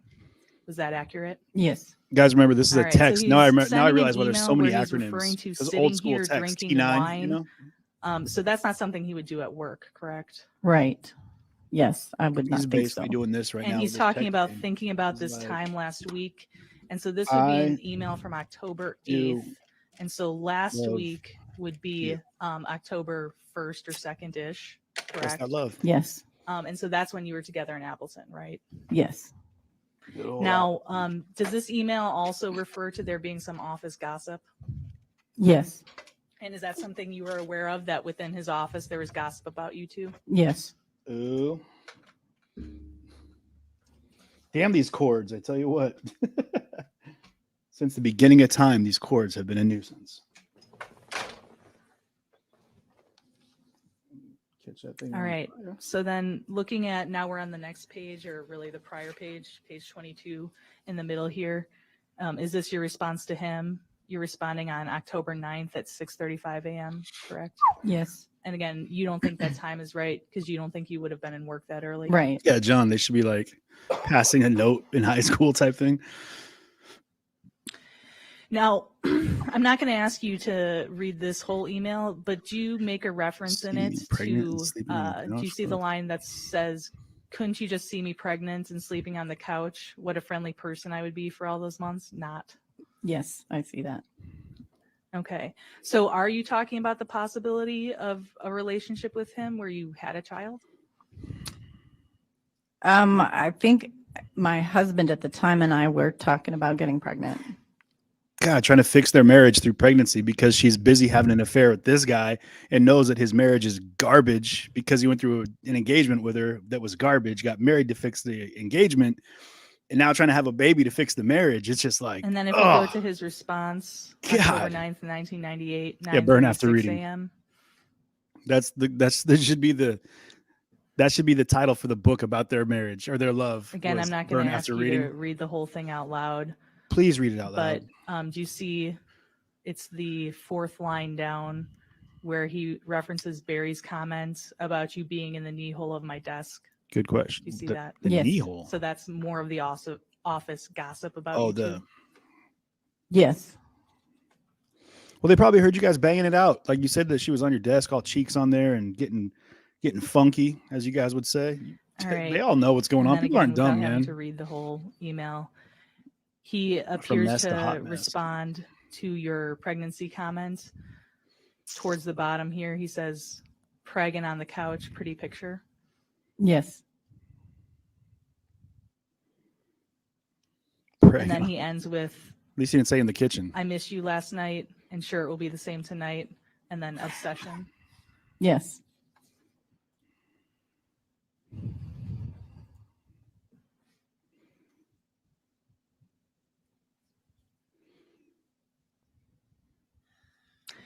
All right, so the email right above that.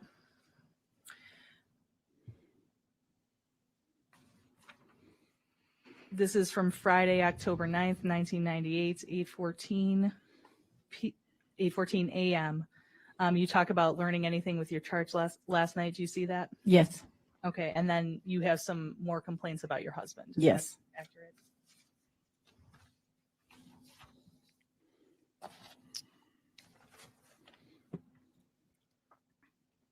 All right, and so then if you go to the prior page, this would be the end of this email thread that takes up page 21. Any feedback in the comments as well about the stream You so see far? that? If I'm talking yes. too much, if you guys are getting annoyed about that, whatever it All might right, be, just and let me know so, in the comments. Is it fair to say that these ending emails here, you continue your flirtatious emailing? Yes. Or just about even the so for picture, how it could be instance- better, whatever, let me know, please. The email from you on Friday, Also- October 9th, 1998 at 11:29 a.m. You make a reference to 3,000 lashes. Yes. Ooh, early on 50 Shades of Grey action going there. Okay. And again, that's part of the flirtation. Is that correct? That's correct. Wow. Right down here, though, guys, if you would like, comment, Okay, and then share as the part of that, you stream, make a just pop in reference here, in the say what's up. October 9th, 1998 email. Should I come over? Yeah, right. Do you see that? Me and my Boy Scout.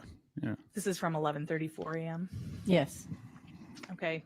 Well, you can't come over because you're in St. Louis, right? That's correct. Ooh, He's in Kenosha, Pleasant Prairie. Right. which is where I'm sitting right now in Pleasant Prairie, Kenosha County in Pleasant Prairie. Well, I'm in the village of All Bristol. right. And so when Oh. you're on that topic, Thank you, Candace. his email from Friday, October 9th, 1998, 1:57 p.m.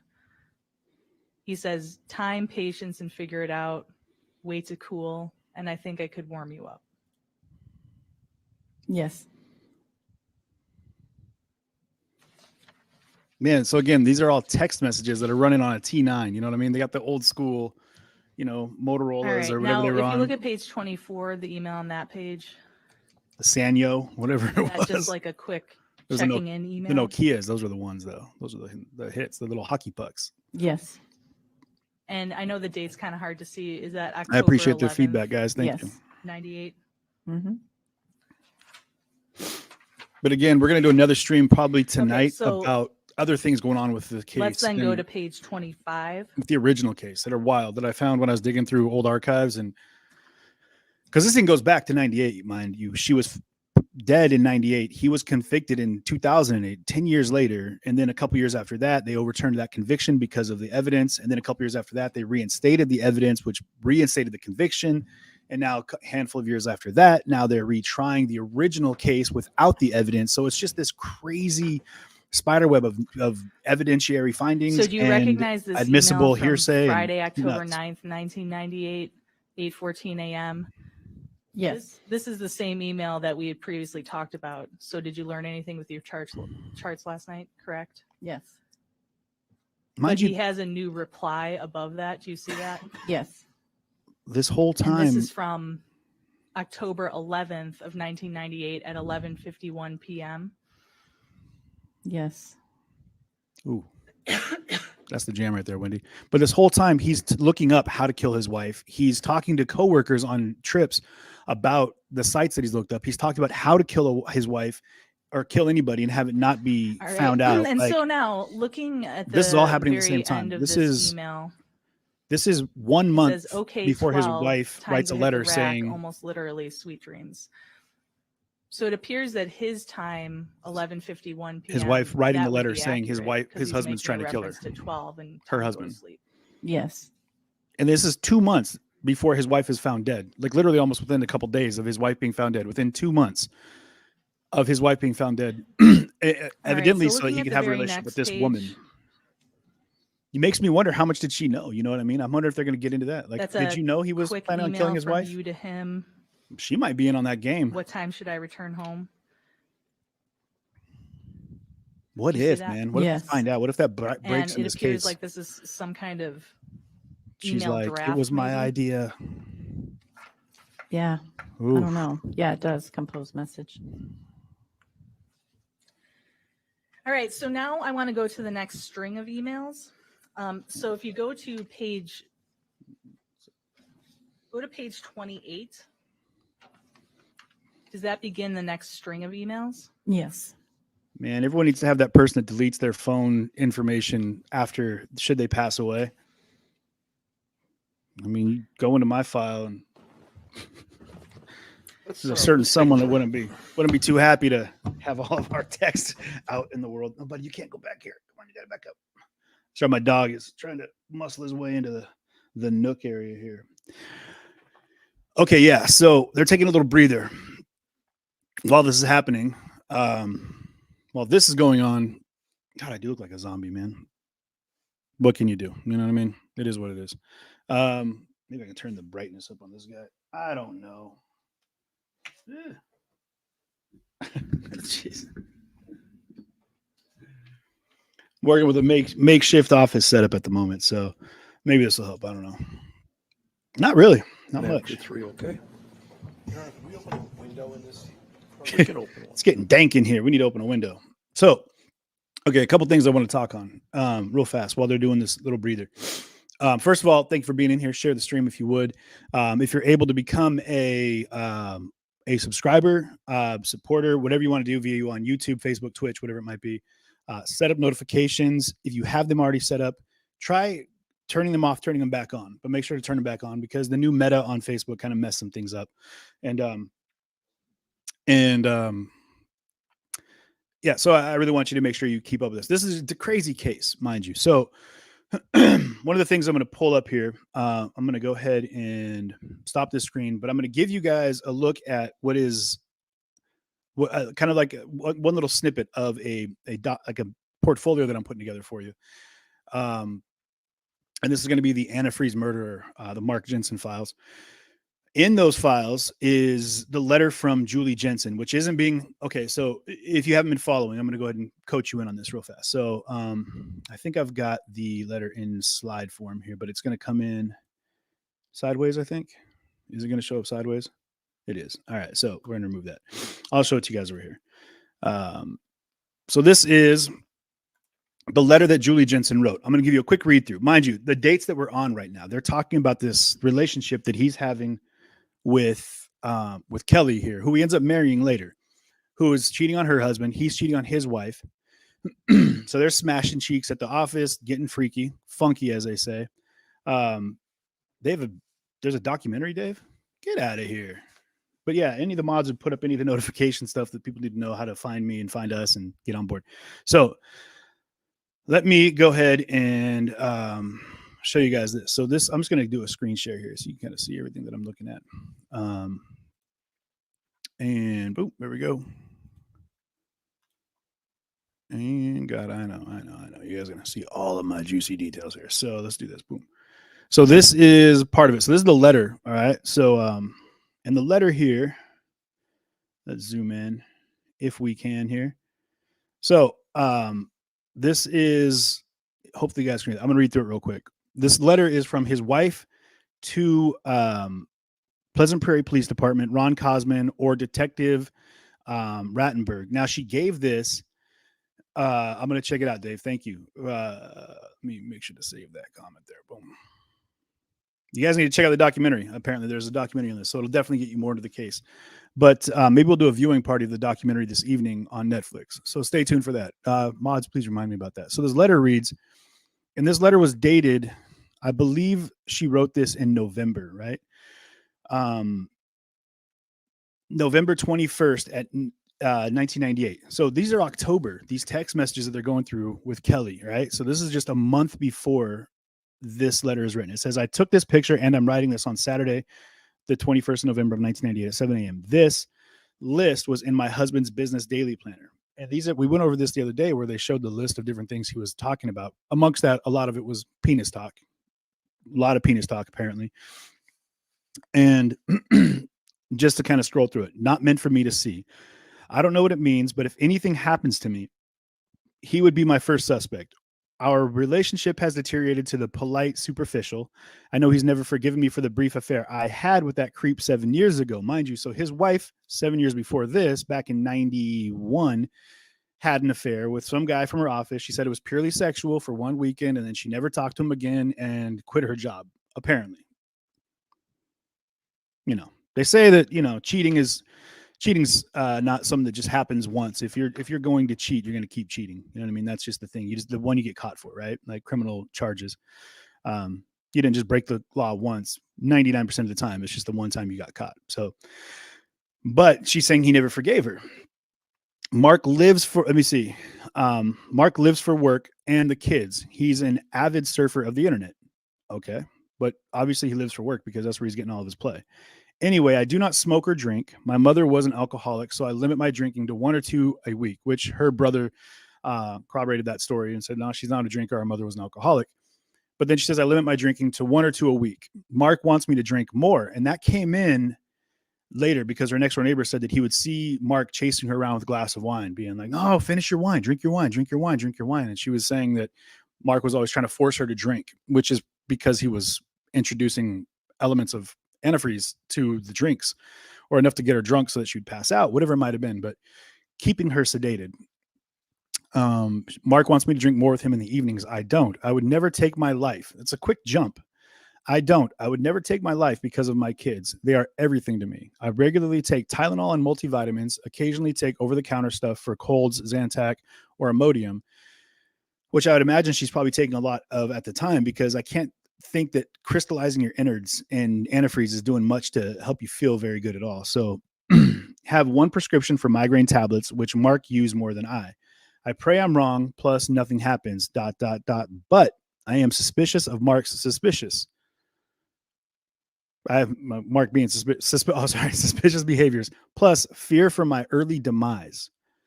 However, I will not leave blank and blank. Her 2 children's names start with D. My life's greatest love, accomplishment, and wish, my 3 Ds, Daddy, Mark, and her 2 children, D and D. And that was Julie Jensen, which she wrote 1 month, not even a month before she was found dead. This is a couple weeks before she was found dead.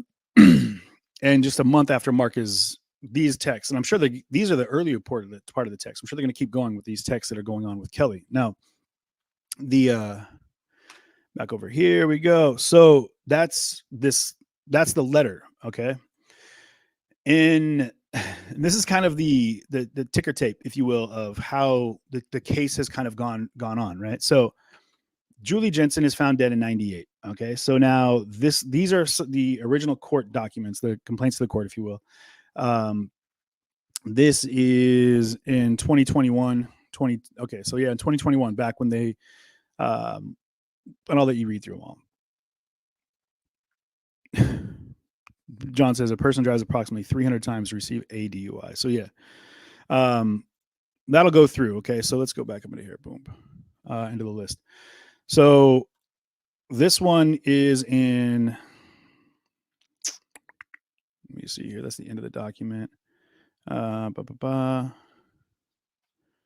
they're really making me work for this, aren't they? But all right. So either way, let's get it to a point here where I can just go into the page 1. So, anyway, if you guys go into this link that I'm going to send, you can go through all of the original court paperwork, which were the original complaints, when they turned over the original. And I believe that it's a short read would be the one where they talk about not allowing certain testimony and not allowing certain evidence. So there's this entire, breakdown over here of all of the court proceedings. And I believe in some of these, they've got the kind of the write-up of the actual complaints themselves. And then they talk about evidentiary acceptance. So things that they will allow into the case and things they won't, and currently, and then the ones previously. So definitely worth floating through here and taking a look at them. Or as someone was corrected, peruse and actually give it a good solid read. Dave, yeah, definitely. Dave, would you email that to me? CJ@cjtv.live, just to make sure I remember it.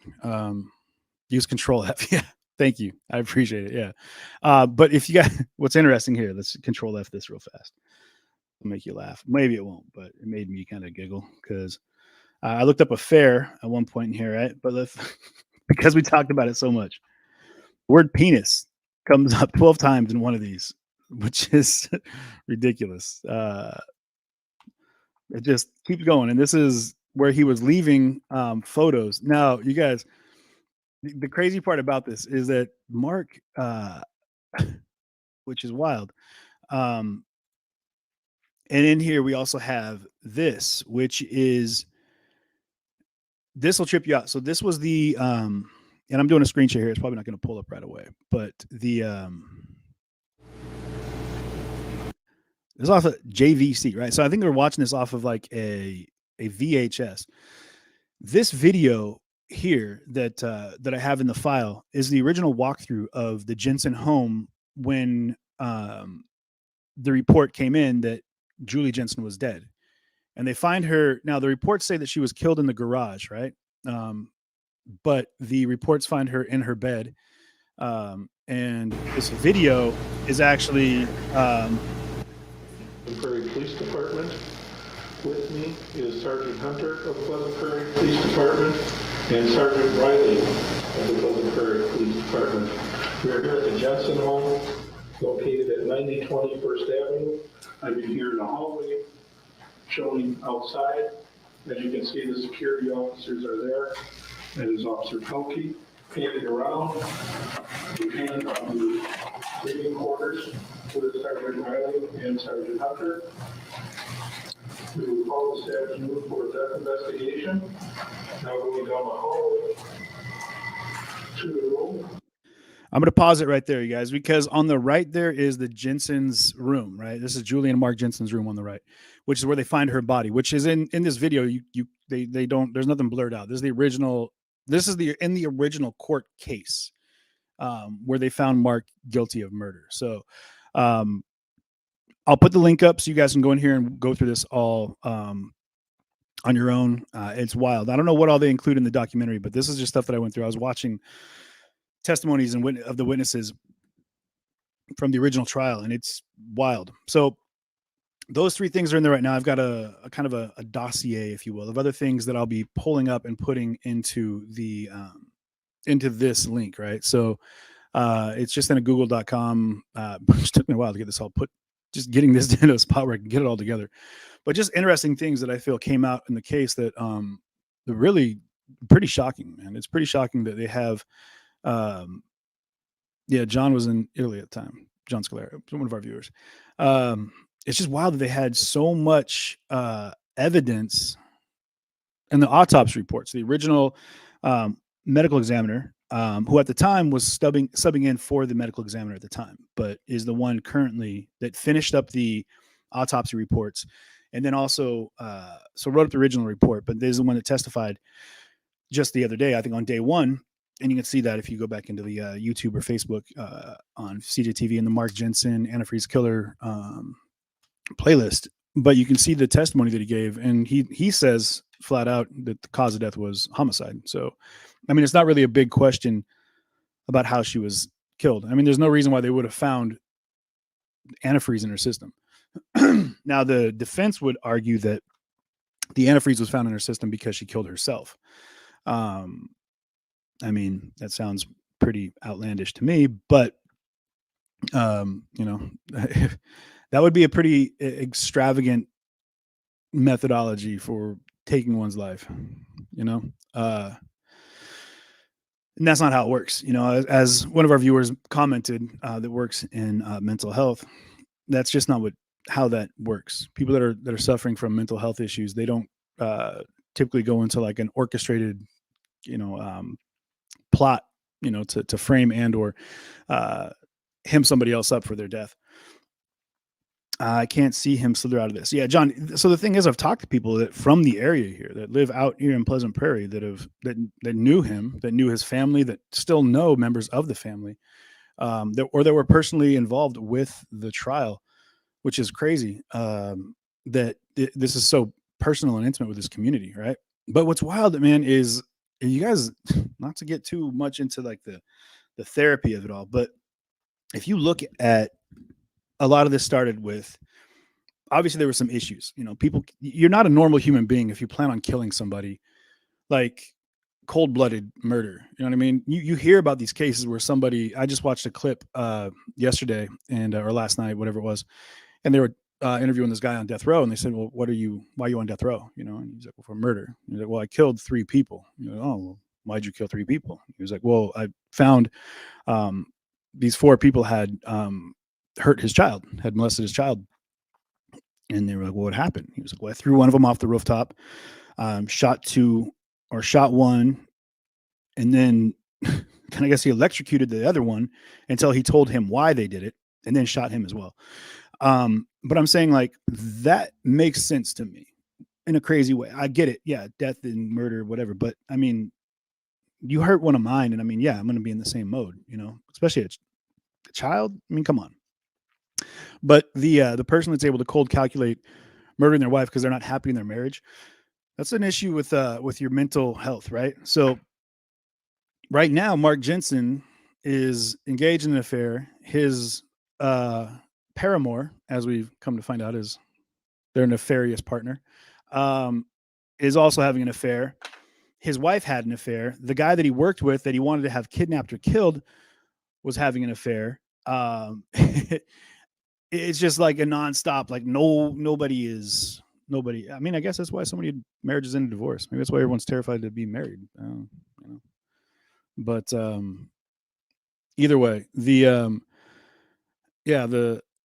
there's going to be a lot of information that hopefully I'll be able to put together for you guys, which is going to be enough worth looking at from the original case. But yeah, so they're going to come back in here, and I want to make sure we don't miss anything. So let us jump back into the courtroom. And again, I appreciate you guys being here with me. You could be anywhere else in the world, but you're here with me. And there we go. The sound's not on in the courtroom just yet, so bear with me on that one. We're back on the record. Mark D. Jensen, the appearances are the same. Jury's back in the courtroom. The witness is still under oath. You can continue, Ms. McNeil. So directing your attention to page 28 in front of you, the bottom of that page, the beginning of this email string. Do you see? And again, this is Mark's ex-wife, the one he married Mark Jensen, after his wife was murdered. And then it's and that he was Sunday, seeing October 11th, while they were married. 1998 at 11:10 p.m. Yes. Now that email address, the from address, do you see it's mjensen@execpc.com? Yes. And then in terms of who it's sent to, there's a Naring D and Exner D, Peterson B, and then Jensen M at stiefel.com. So Jensen M at stiefel.com, is that his work email address? Yes. And so the email address above, that's his home or personal email address? Yes. And so this article, this email, October 11th, 1998 at 11:10 p.m., it references some article from thestreet.com. Yes. And so this appears to be a stock-related email and article. Yes.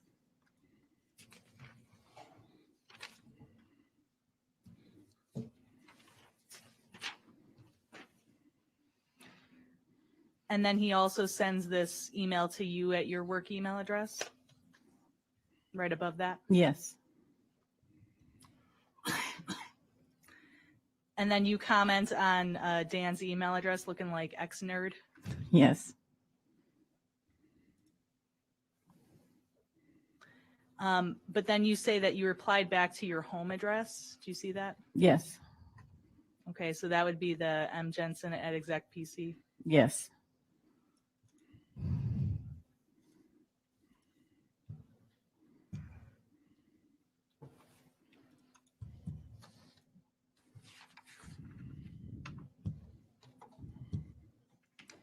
Now, looking at, so we're going from page 28 to page 27.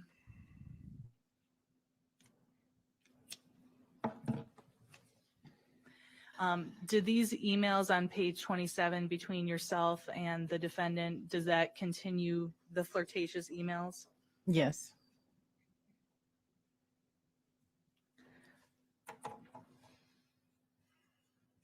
So like, for instance, in the middle, October 12th, 1998, 12:51 p.m., he says, all three apply. I miss you. I want you. I do love you.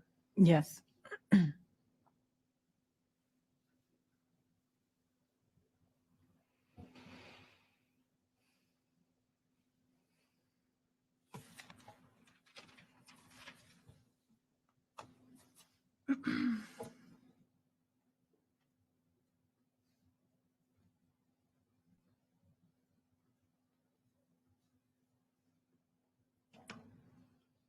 And so then if we go to the email from the defendant to you on October 12th, 1998 at 1 p.m., he's sending you the hugs and kisses signs, right?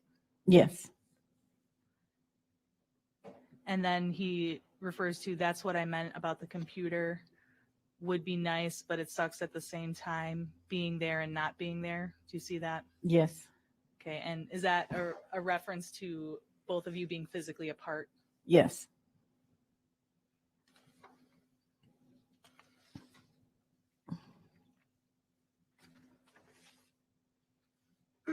Okay, so now I'd like you to go to the next email string, and that begins on page 31.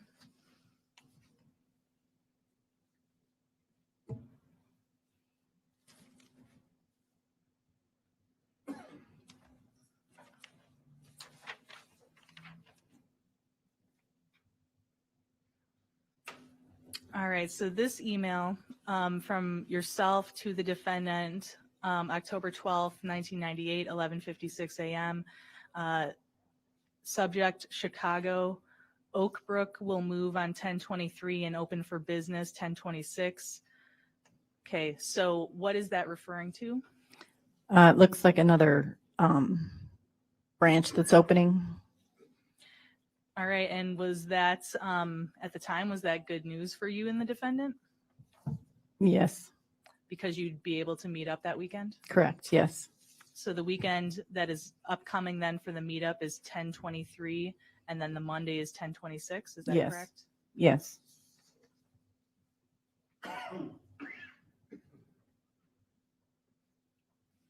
And then his response, he says, right next door, somebody's taking care of us. Yes.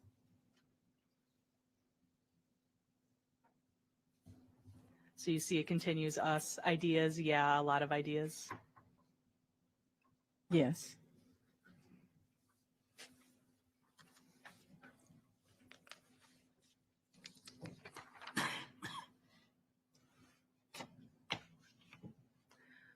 So then looking at page 30, does this continue with the bantering emails back and forth?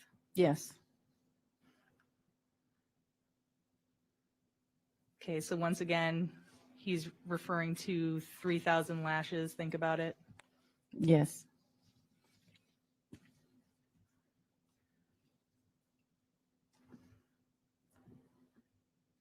And then you reply, you're an evil man, Jensen, to the core. Do you see that? Yes. And then he replies with,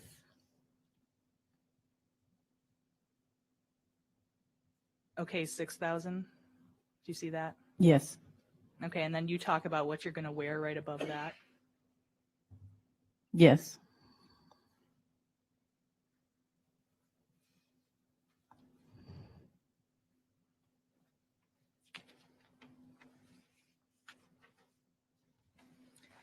All right, so now looking at page 32, this next email string.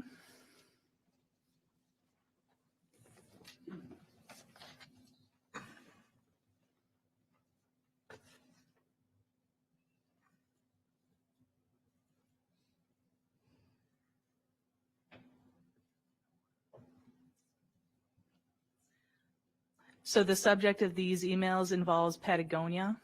Do you see that? Yes. Shout out What to my is boy Patagonia? Dave. Thanks for that call. I appreciate It's it. a clothing store. That's bougie. All right, so was he offering to buy you something from Patagonia? Oh, It he knows looked how like to he was swoon. looking at the stuff and interested in getting something potentially, yes. So for instance, this email chain starts off with him sending an email to you. This is October 12th, 1998. That's that 12:57 Patagucci, PM. the Sends good an good. email to you involving the Patagonia online store. Yes. And then your response, do you look at women's clothing all the time or just on occasion? You see that? Yes. Okay, so Shots once again, fired. you're joking with him. Yes. But is she? All right. And so just looking at the other emails on that page, he's clearly looking at this online store for you. Yes.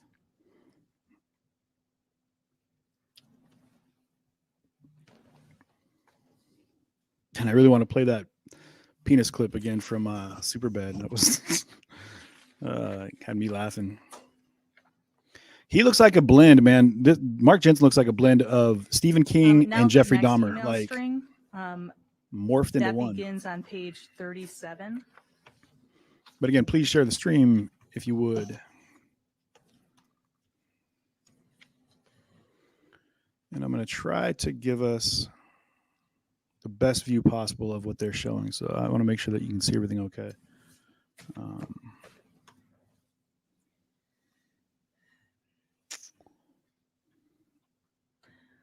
So some ex named Tracy was emailing you. Do you see that? At Yes. the beginning of that string.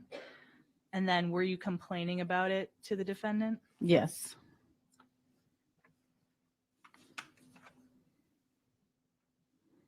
Yeah, it's wild, man. So The original trial was that's a how trip. the topic of this email string started.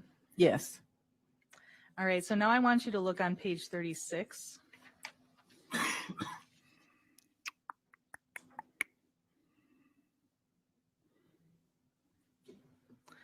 All right, so looking at your email in the middle-ish of that page, October 12th, 1998, 10:55 a.m., you email the defendant, okay, bored with talking about Psycho Man, on to bigger and better things, how's yours?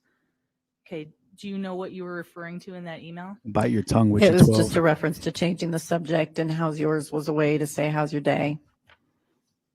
That man is sacred. There's some sexual innuendo there, but Where? it's What? kind of a little bit of both. My mind can go just about anywhere and usually does. And then right above that, you see his response, my what? Mm-hmm.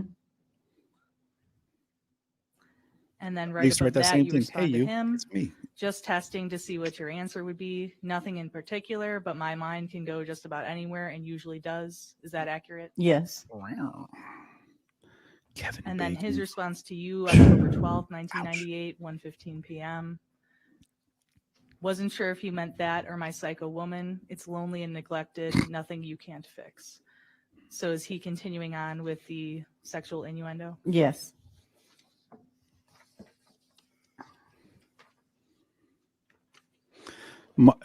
Mark was saying that I guess earlier he called his penis Mr. Ed too. So he went from Boy Scout And to then Mr. going Ed. to page 35, this thread continuing.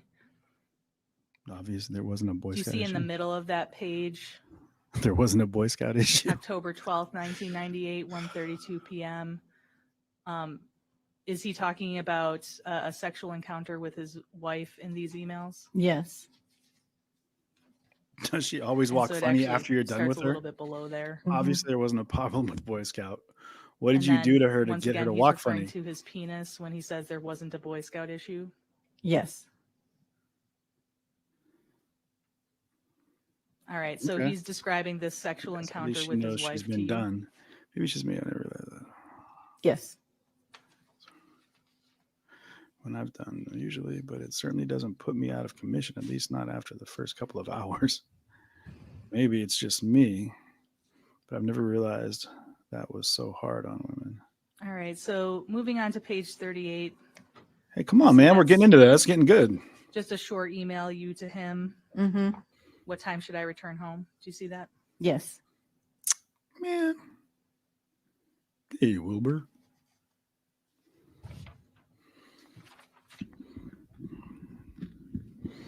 All right. And then following that up, page 39, the subject being Oak Brook, 10/12/98, 4:07 p.m. An email from you to the defendant, 18.7 miles door to door, and no one from the home office is going up to help them open the office. There you go. Is that accurate? Yes. Okay, so are you and the defendant continuing to plan this meetup surrounding the Oak Brook office opening? It looks that way. Yes.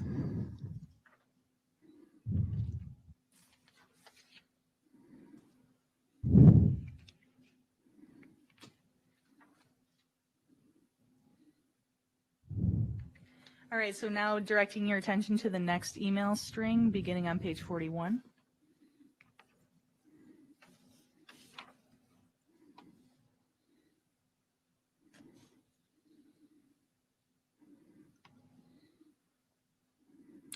Starting with an email from him to you, October 15th, 1998, 10:26 a.m.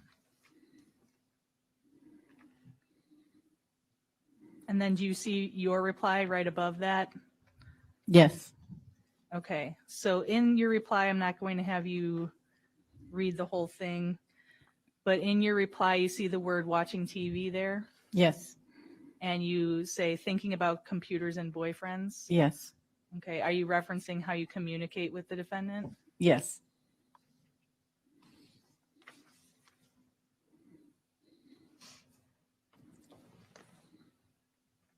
And then looking at the prior page, page 40, once again, are you continuing with the flirtatious emails?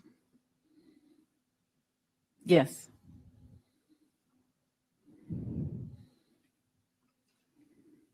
So this email at the top from the defendant to you, October 15th, 1998, 10:57 a.m.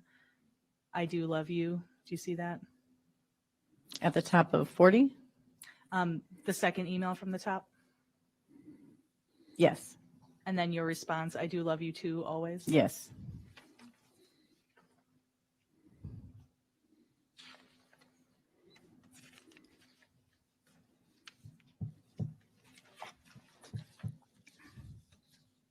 All right, so It's a tough the one, next man. email string is a long email string, so I want to direct you to page 47.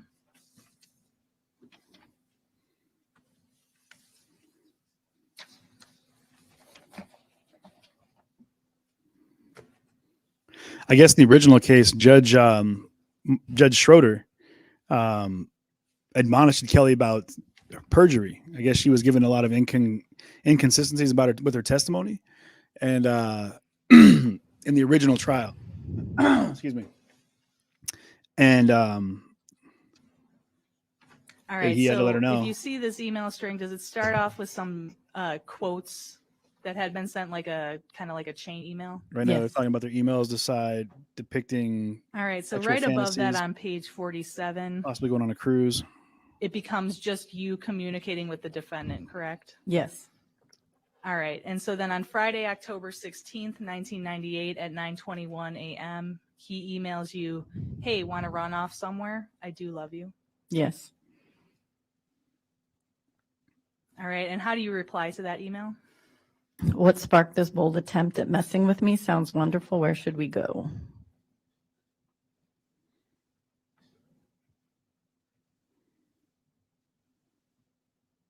And how does he reply to that? Really bold attempt. If it was really bold, you'd have tickets for the WinStar in your hand. Doesn't take much to spark anything when it comes to you. What was that word again? Keep forgetting. You name it. You have the number. Let me know. X.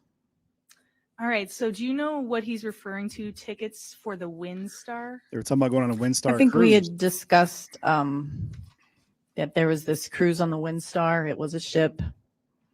And we had talked about how fun it would be to go.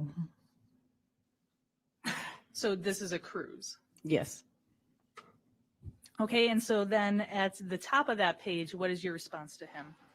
Tickets in hand, huh? What a good time of year to go on one of these fabulous trips. So you're asking him what's a good time to go? Yes. Then the swoon continues. And then his response on the next page above that? Yep. With you, any time of the year, but generally February to April when it's 0 here and 80 there. Mm. And then what do you reply to that? What's it like in October? And he says? Don't know. Would be fun to find out. All right. And so what is your response then? Considering you have a milestone birthday next year and we would both need some time to clean up our lives, so to speak, I was thinking what a lovely way to spend your birthday. You, me, sunsets, ocean, champagne, no outside issues. Oh, milestone. You're turning Okay, so asshole. was the That's great. defendant turning 40 in October of 1999? Yes. So you're talking about a year from basically when these emails are happening? Yes. All right. And then in this email, you talk about we would both need some time to clean up our lives, so to speak. What were you referring to? Getting divorced. So obviously you know about his marriage, right? Right. And you were married at this time. Yes. So you were thinking, I have to get divorced. Well, I'm thinking if we did the cruise, we'd have to be divorced. Yes. So the cruise. So yeah, in the moment, yeah. So when you're considering whether this cruise can be a reality, you got to clean up your lives first. Right. And then you end with no outside issues. Are you referring to the same thing? Yes. Okay. Can't realistically go on a cruise with someone who's married when you're married. Right. All right. And then what was his response to that? That would be, I'm assuming, a dream come true. Which trip? When should I make the deposit? Okay. And your response? The commitment part. Well, And how does he respond? you have a problem with commitments. That's okay. I could probably find someone else to go if you changed your mind. Ooh, shots fired. Shots Your response? fired. Such as? Who's that chick? You better tell me. And he says? Kodak, he's my buddy. He would probably go. Don't know if they accept animals, though, or kids. Guess I'm screwed. Doug B wouldn't be the same, but we'd raise all kinds of hell. Okay. So Kodak's a dog. Yes. And then who is Doug B? It was a friend of his, Doug Brandt. And did you come to know Doug Brandt eventually? Yes. And was Doug Brandt married to anyone? Yes. Do you know his wife's name? I believe it was Robin, but I can't swear to that. So your recollection was Robin was his wife's name? Yes. And so were these friends of the defendants? Yes. And so he suggested this friend Doug if you couldn't make it, Yes. and the dog too. Yeah. All right. So how do you respond to that? It's good to know I'm so easily replaced. And he says, Whoa, didn't say you could be easily replaced. Couldn't be replaced. Wouldn't be the same, and I'd be screwed. Or not, as the case may be. all right. So then what do you say to that? So let's say I have until the end of the year to decide one way or the other. And then in January, you can send in the deposit if I'm still in. Dill? Okay. So you are actually seriously considering doing this. Yes. And was it your impression or belief that the defendant was also seriously considering doing this? Yes. And so then you suggest that if you're in January, he can book it. Yes. So end of the year to decide. Right. So that would be the end of 1998. Yes. How does he respond? Fair enough, but no deadline on deciding. Whatever time it needs to be figured out. Okay. And how do you respond to that? And do you have it all figured out? What are you trying to find out? If he's planning on leaving his wife, I think. So how does he respond to that? I'm thinking so, barring seeing a bunch of disgusting habits I couldn't live with, but then you'd have a hard time topping the boys with all I've taught them. And if it just keeps getting better, some details to be worked out. But then those are just the details, not the big issue. An issue is way off to the side here. Yeah. Okay, you respond. It was the details I was wondering about. Disgusting habits, huh? Okay, so you appear to Who? be inquiring what he is going to do about his details, correct? Yes, Daniel Steele And novel. so the big issue being he's married right, and he's not giving you a response on what he's going to do. right. Yeah, I guess that would be the big issue. That and he's planning on murdering his wife. Okay, so then how does he respond to that? Murphy spins on details. Details are just noise in the bigger picture. And yep, disgusting. Nasty. Okay, and so now you continue to ask. And you plan on dealing with the details how? What kind of disgusting? He replies. One at a time. You reply. Evasive little shit. He wasn't answering your questions. Right. That was also the name of his penis at Okay, one point. then what does he say to that? Ooh, she went to lunch and came back nasty. Not trying to be evasive. What exactly are you looking for? We can talk about the details. Smile. You're cute when you smile. And other things. You reply. I didn't come back nasty. I'm usually like this. Okay, we'll discuss the details. I'm cute when I smile. Not trying to suck up, are you? There's going to be a comment about sucking. Here then we he go. It's says- got to, right? Okay, you're cute when you try to burp. And you say, Nice way to avoid the subject. You're worse than me. okay, so your impression still is he's not answering. Kind of falling in love with Right. their little what he's gonna their do little about his dialogue here. details. Okay, and so his reply to that, Man, Okay, ask me about a detail. I'm not avoiding. You're not asking. I'm supposed to guess the question. Okay, I'll be Karnak. Karnak, like the temple in Egypt. okay, That's obscure Your reply? reference. You asked me if I wanted to run off with you somewhere. I'd love to, but there are issues we have to deal with. I'm not sure how I'll deal with my issue, thus the deadlines and agreements. Quote Or on any backing headlines. out that might be necessary. Do you know how you'll deal with your issues? Details, whatever. okay.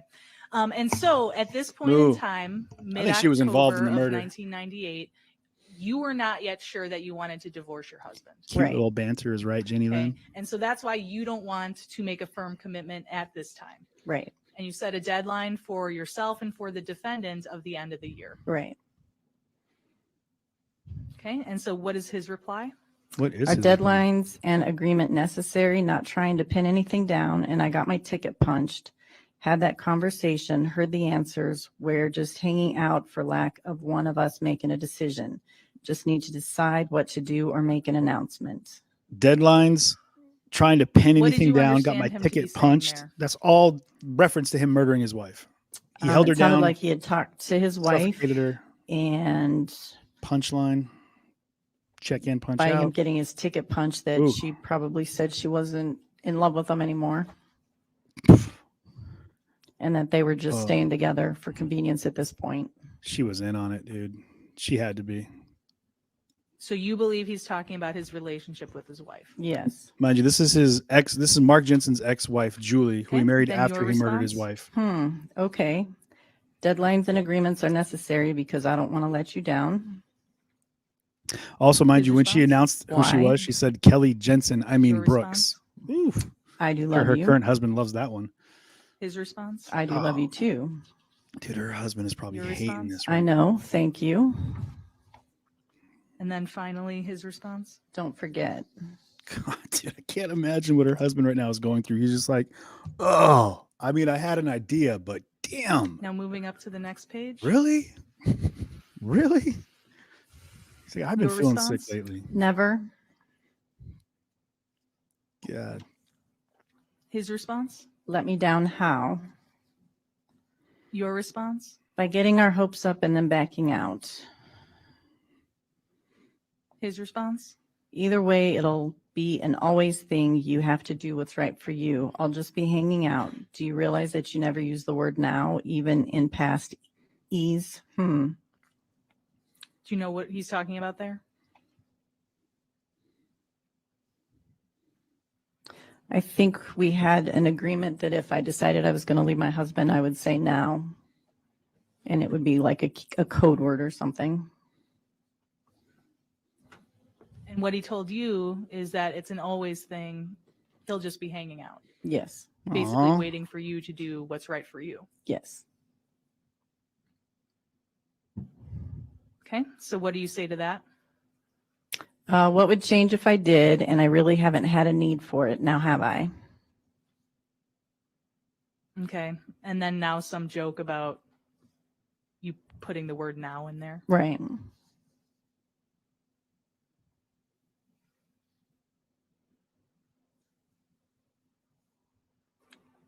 All right, so here, your response to him at 1:13 p.m., what do you say? Wondered if you'd catch it. Very good, but you haven't answered my question.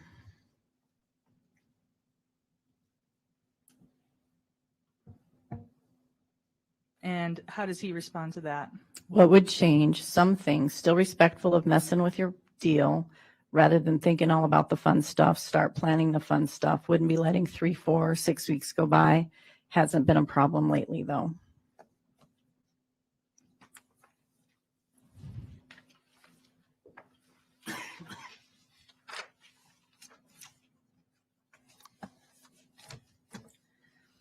All right, so the next email would be on page 51.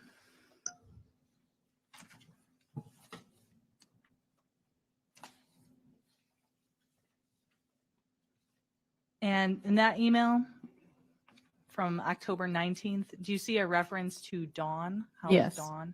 Yes. Was that Dawn Cooper? Yes. Was she your friend? Yes. Where did she work? She worked at Stiefel in the same office that I did.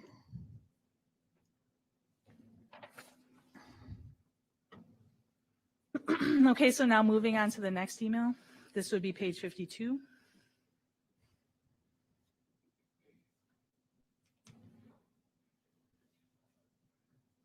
It's kind of hard to see the date. Are you able to read that, the date there? Yes. And what is the date? The 20th of October. And that's for both of them? Yes. All right, so in this email, are you essentially talking about your husband, Mark Greenman? Yes. Yes. Okay, so that's what most of the email is about? Yes. All right, now at the end of the email, you say, looking forward to Friday, smiling and laughing will be good for me. Some time off from the tension, eh? Talk to you soon. I do love you. Yes. Okay, so this being October 20th of 1998, that Friday would be the Chicago trip, right? Yes. Oh, yes. Yes.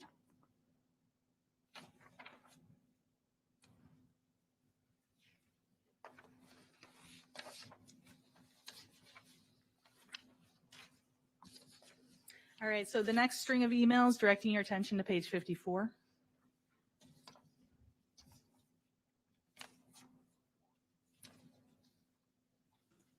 And he kept his distance. I mean, is it any real surprise? I mean, you don't think these guys don't pick up on the fact that there's some improprieties taking place? I mean, when you know something's not right. You know what I mean?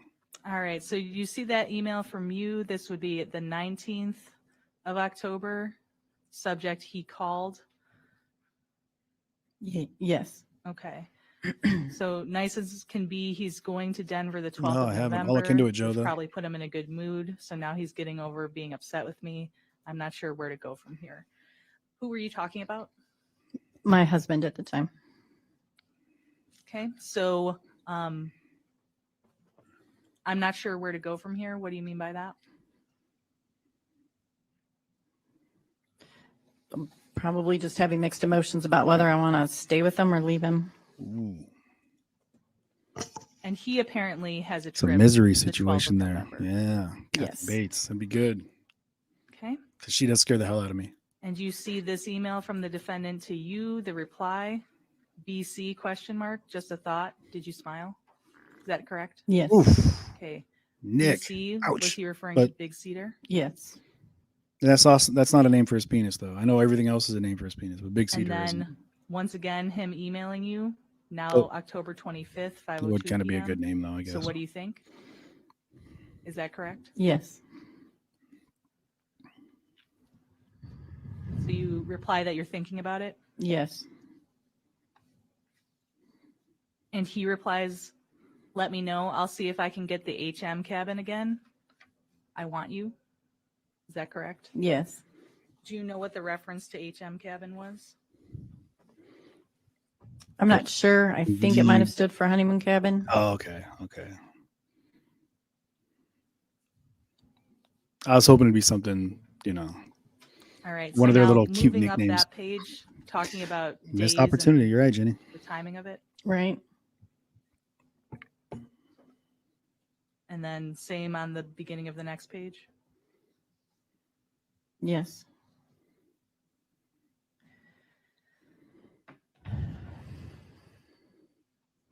All right, and then towards the top there of this page, he's talking about going fishing. Yes. Is he really, though?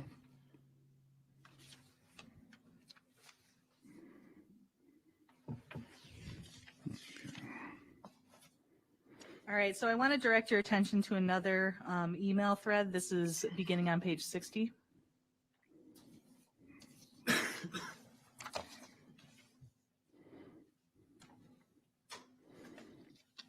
Have you guys seen So I Married an Axe Murderer? This is what it's reminding me of. 40-year-old calling their penis Boy Scout. Nick, I know, man. It's So actually, to see the beginning of that email, go to page 59. You've graduated Scoutmaster at that point. All right. Inappropriate, I know. Okay, so do you see this email from yourself to the defendant, October 20th, 1998? Yes. Okay, so once again, in this email, are you describing your husband and issues with your husband? Yes.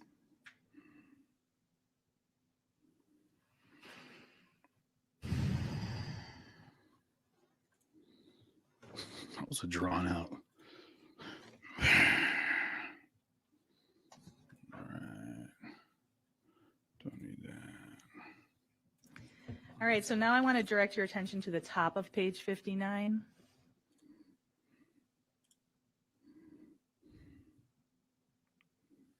All right, and to see the from for that email, you have to go to the bottom of the prior page. Okay. So do you see that email is from you?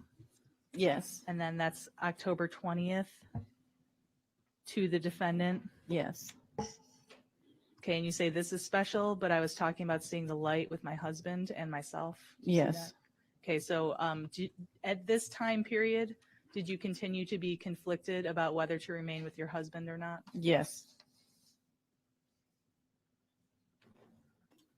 At this time, All right, I think and they've then been married for like a defendant- month, Responds, if that. just notice that you're still Labonte, oops, and Gree. I get it from Labonte, and it goes to Gree and then M. Get your point? Do you see that? Yes. Mind so he you, was inquiring about whether you had changed your her name now is From Brooks. the emails, I believe. But she did announce herself when she sat down as Kelly Jensen. I mean, Brooks. Some of the emails say Kelly Labonte. Some of them say Kelly Greenman. Greenman, I'm sure, is her married name. So for Zabante, I instance, believe, the is her email we're maiden just name. looking at that Right? says Kelly Green. Yeah. Yes. But now her name is Brooks. Okay, So and the email above that, is that Who you is Kelly explaining Brooks? about that guy who had been emailing you? I think so. Yes. Yes. Mm-hmm.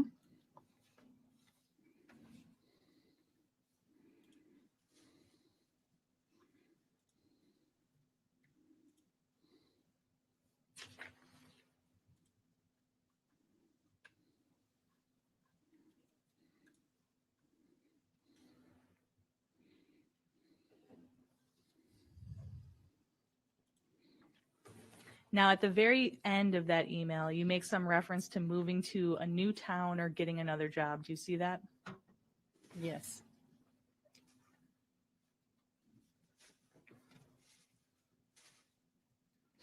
All right. Then you see the My email dog's from getting the restless. defendant to yourself, the 11:33 a.m. email.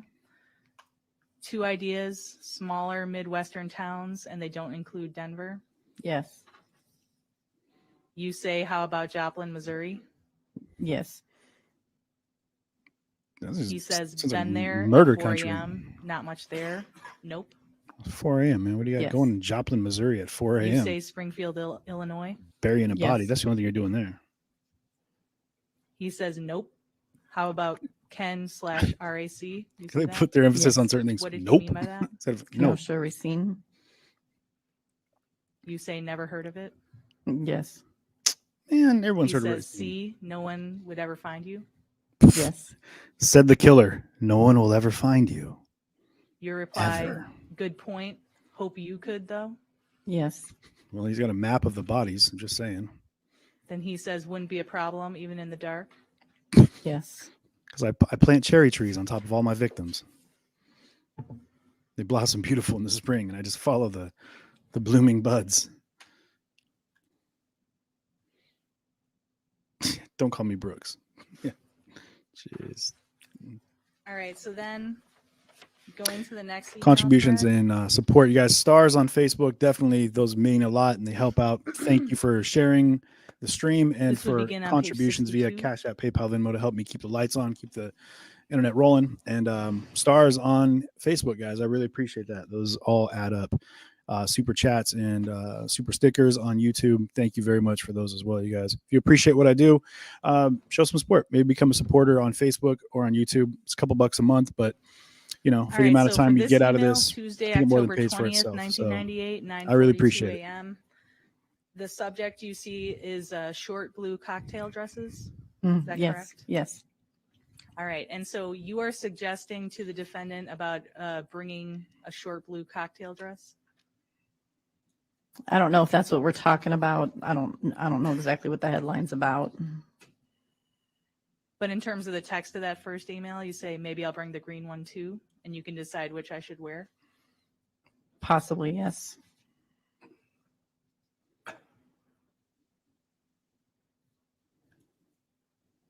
Okay, and then his response, how could I possibly decide that? Okay, wear both.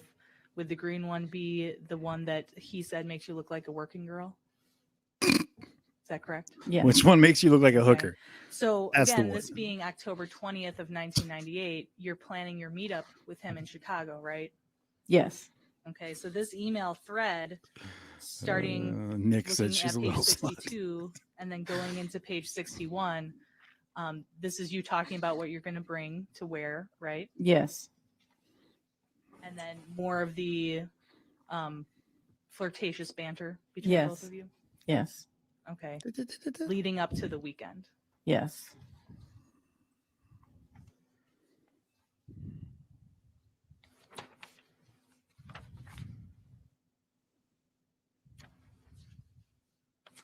All right, so the next email thread beginning on page 66. They need to just send this to me so I can scroll through it on my own, man. So we all can scroll through it on our own.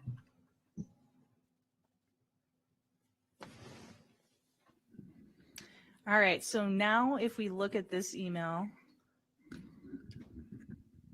from the defendant to you, and this is Sunday, October 25th, 1998, 5:31 p.m. Do you see that email? Yes.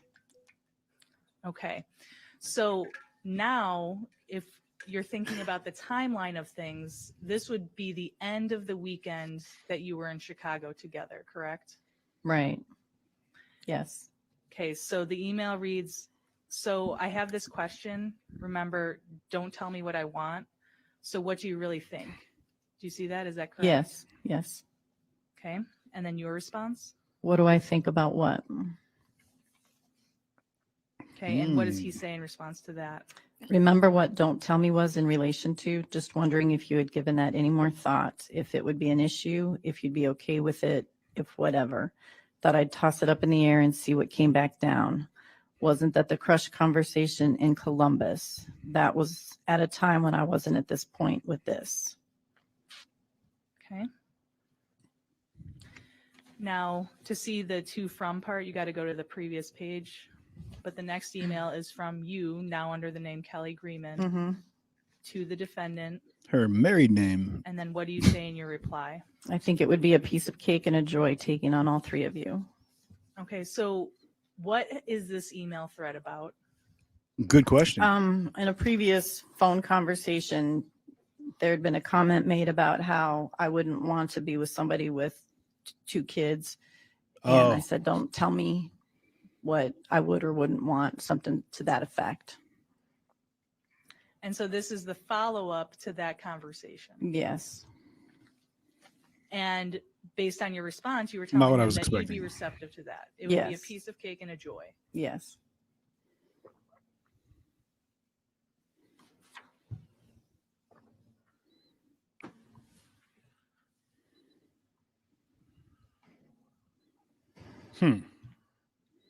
Okay, God, and then that guy his is response creepy, to man. that got me laughing. Piece of cake and a joy, taking on all three. You know, I can see that. I think you'd be able to handle 3 or 4, as the case may be. Got pics from Doug and Robin of the new edition. Think that you'd be good for them too. So is the defendant once again referencing his friends, Doug and Robin? Yes. And he says something about a new edition. Do you know what he's talking about there?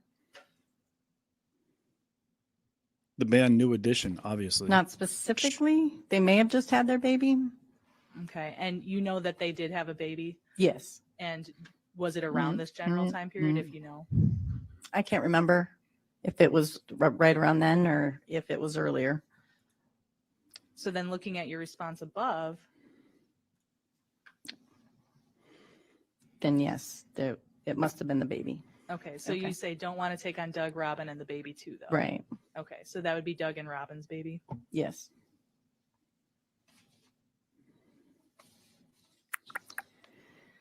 Why would she take on their baby as well? Not too certain as to what does they mean by that.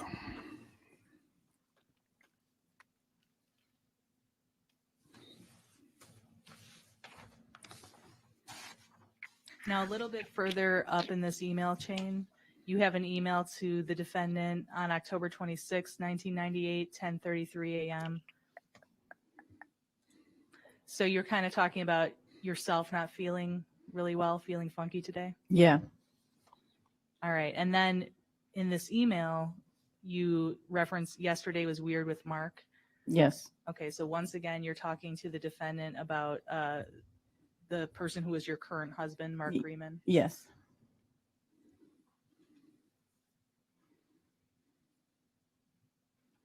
And you're just relating your frustrations with that? Yes.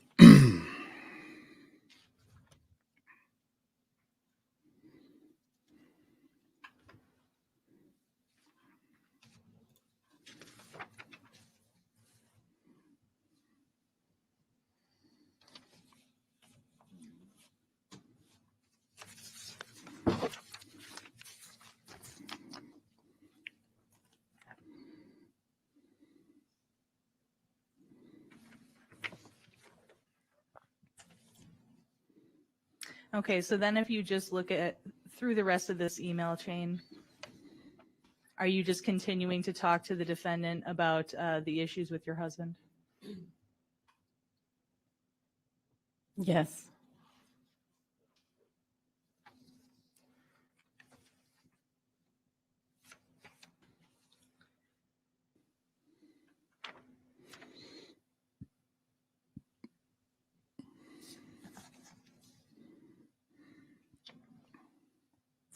All right, so moving to the next email chain beginning on page 67.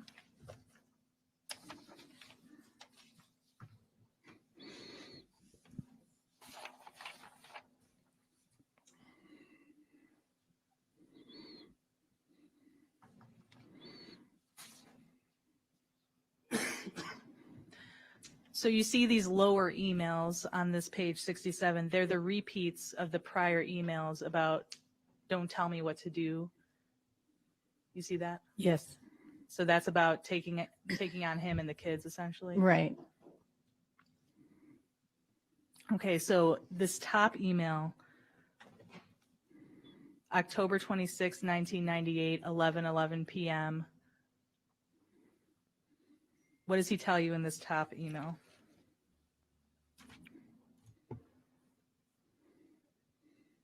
That he likes my answer, that it would be a piece of cake. Or did you want me to read it? Yes, why don't you read his whole Okay. response? We kind of got off on a tangent there, so wanted to come back to this. I like that answer. Taking on could be the appropriate Agreed. verbiage. And I want to hear how she reads it. Okay. Like, So he's going Make back it- to the prior emails make it saying sound you got good. off on a tangent, Yes. but he likes your answer. Yes.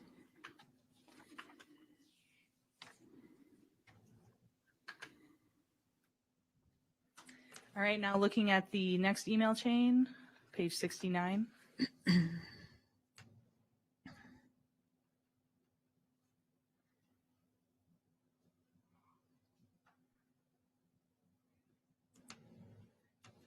Do you see that bottom email from him to you at 1:09 p.m.?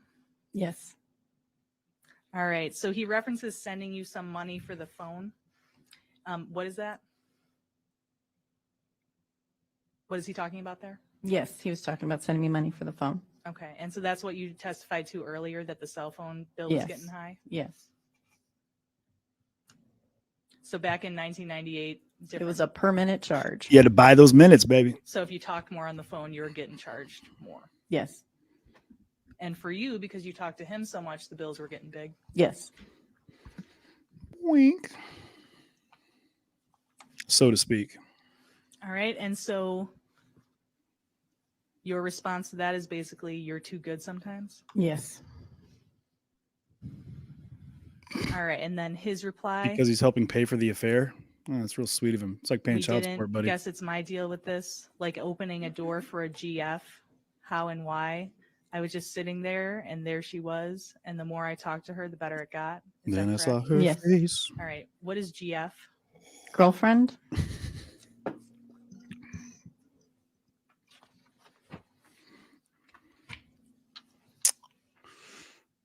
Yeah. All right, so now looking at the next email, page 70.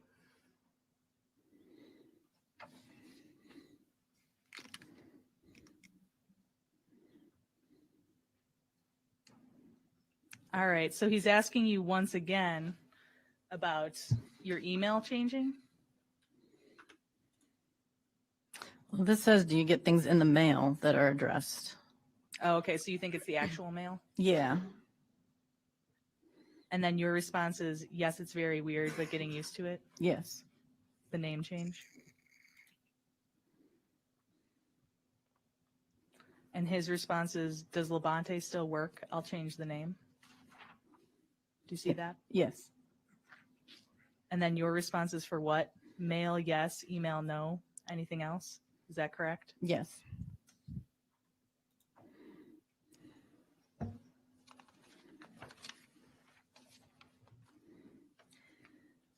Now looking at the next email string beginning on page 72.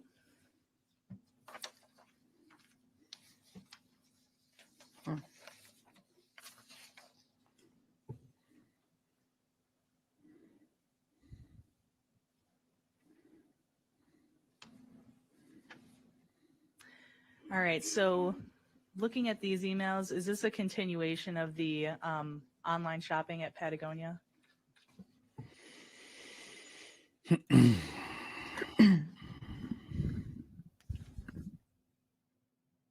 Is that correct? Yeah. Looks like that. Yes.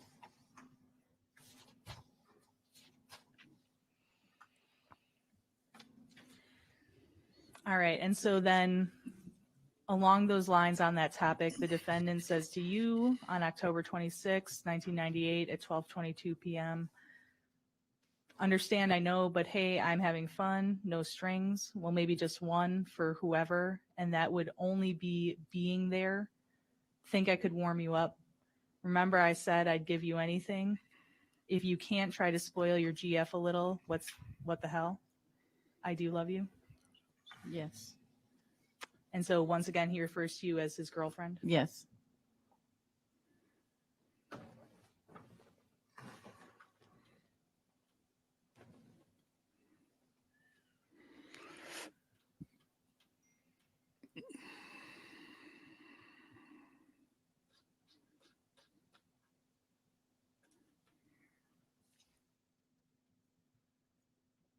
All right. And then just looking at the prior page of emails, does that continue some flirtatious comments?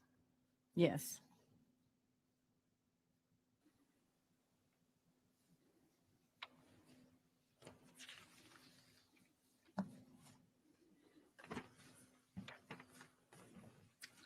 All right. So now turning to page 75.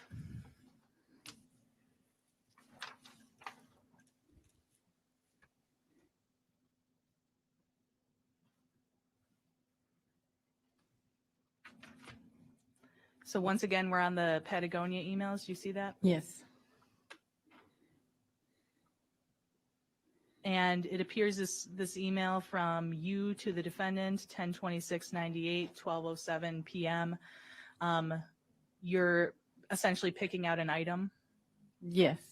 okay, for $119. Yes. Okay. Get And yours. then you talk about how you're not good at asking for things. Yes. I'm going to leave that alone.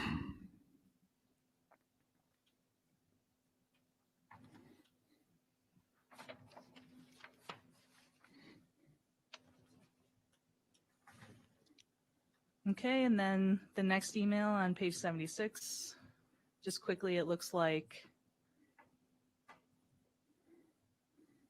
some kind of draft of the prior emails. Yes. And then page 77.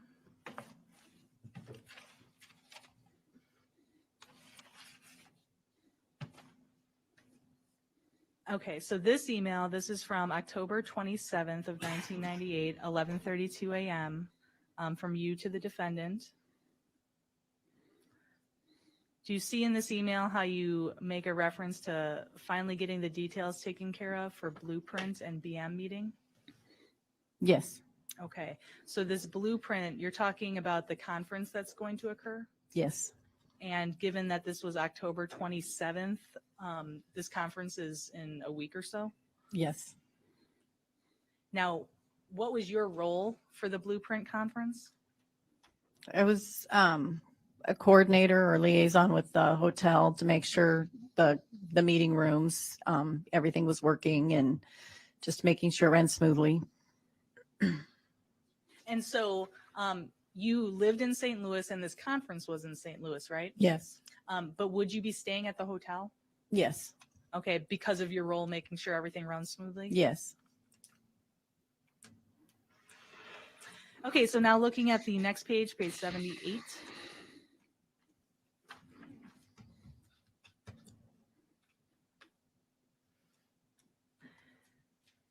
All right, so do you see this email in the middle of the page from the defendant to you, October 27th, 1998, 3:19 p.m.? What does the defendant say to you?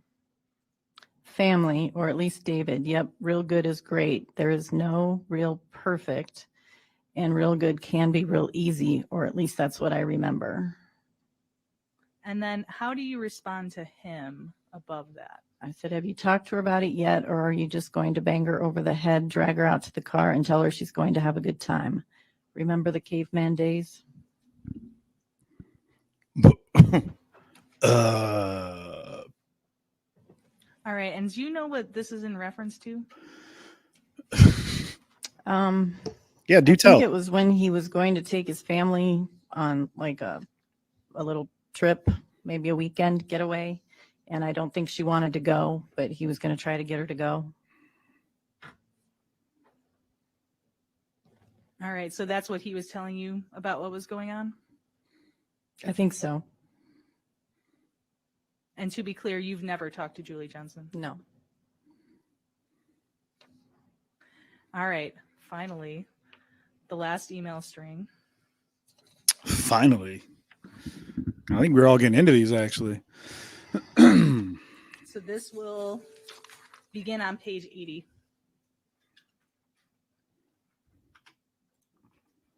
So yeah, there's Ashley Banfield is the judgment of Mark Jensen.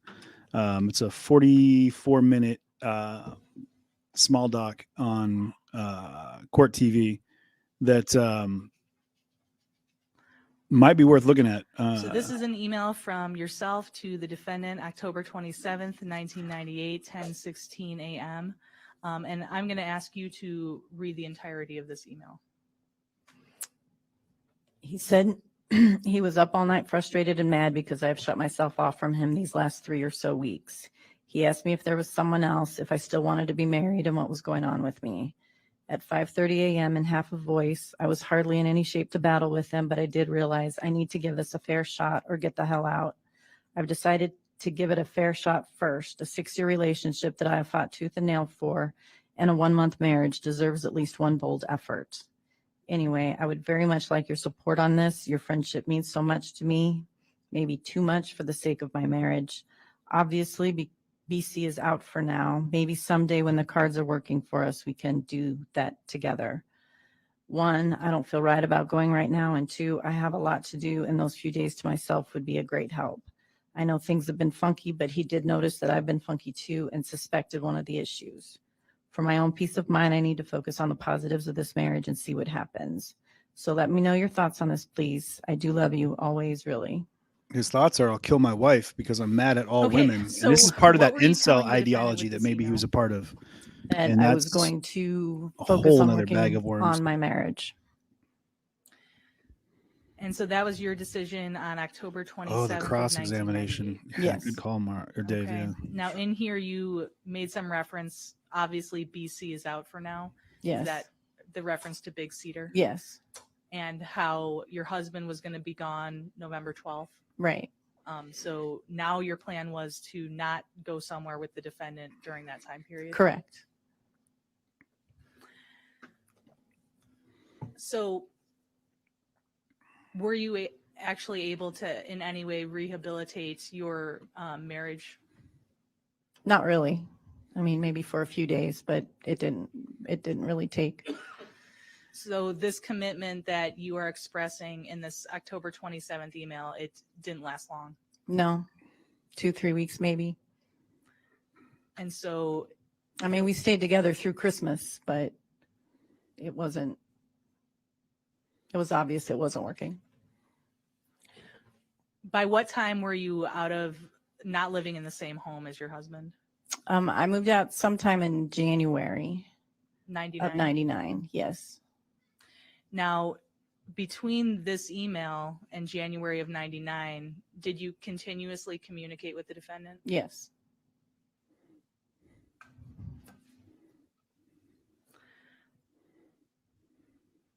All right. So looking at his reply, October 27th, 1998.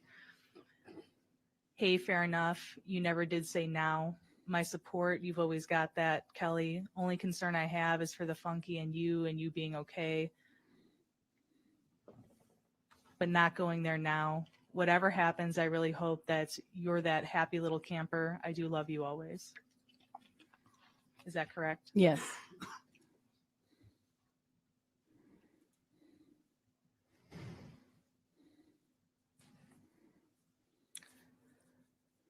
All right. And can you read your response back to him? As long as I have your friendship and support, I'll be fine because I know if the funky gets out of hand, you'll be there for me. I hope we can still enjoy our fun emails and talks. You just need to bring it down a notch, if you know what I mean. Wanted to comment on something you said yesterday about my eyes. It's a control thing for me. I feel myself enjoying myself with you and being happy, and then I start falling, realize it, catch myself, and pull back. It's a protection thing only in the sense that the timing for falling isn't quite right, if you get my drift. Happy little camper, cute phrase.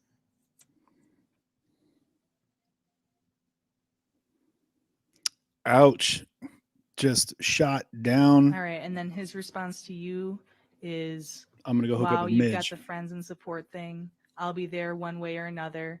see a Dear John letter of sorts. Just kidding. We can bring it down a notch. Have wondered at times over the last month what was going to happen with your situation. Just last night mentioned quitting Stiefel before doing anything. Things were real funky. It was either going to hit the wall or there was going to be a decision to regroup, so to speak, and see if it was going to work. Makes sense. Like I said a while back, I could see how this was going to play out, Denver, etc. Wouldn't it be ironic if the bottom doesn't fall out of the box and the woman nosedives, or the bottom does fall, or the bottom does and the woman gets fixed? Or just think of all the permutations and understand the I thing if the falling is what I think it is. Was that accurate? Yes. And you respond to him? I'm sure the following is what you think. We always seem to be on the same page when it's us involved. Have faith, Mark. It'll all come together eventually. What's the wow for? And then his response to you is, yep, I think we are on the same page with the eyes. I'm a little confused. What will come together eventually? This, or wherever the pieces happen to fall. The wow was for, I hope we can still enjoy our fun emails and talks. You just seem to be questioning the friends part. Is that accurate? Yes.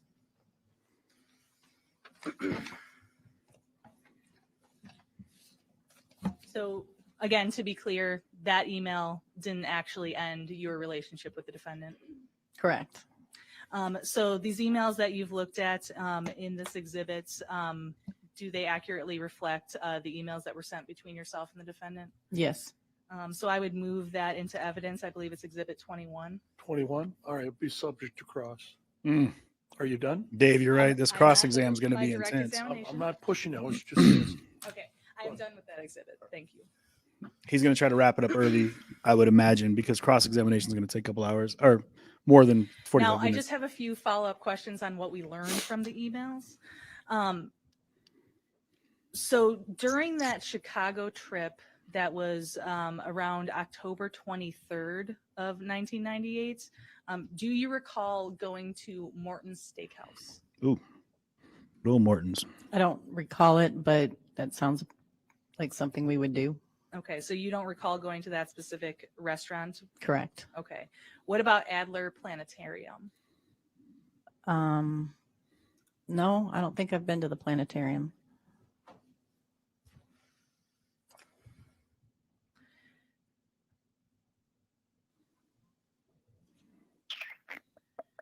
Now, if you recall the email where you called the defendant evasive, did the defendant ever specifically say what he was going to do about his marriage?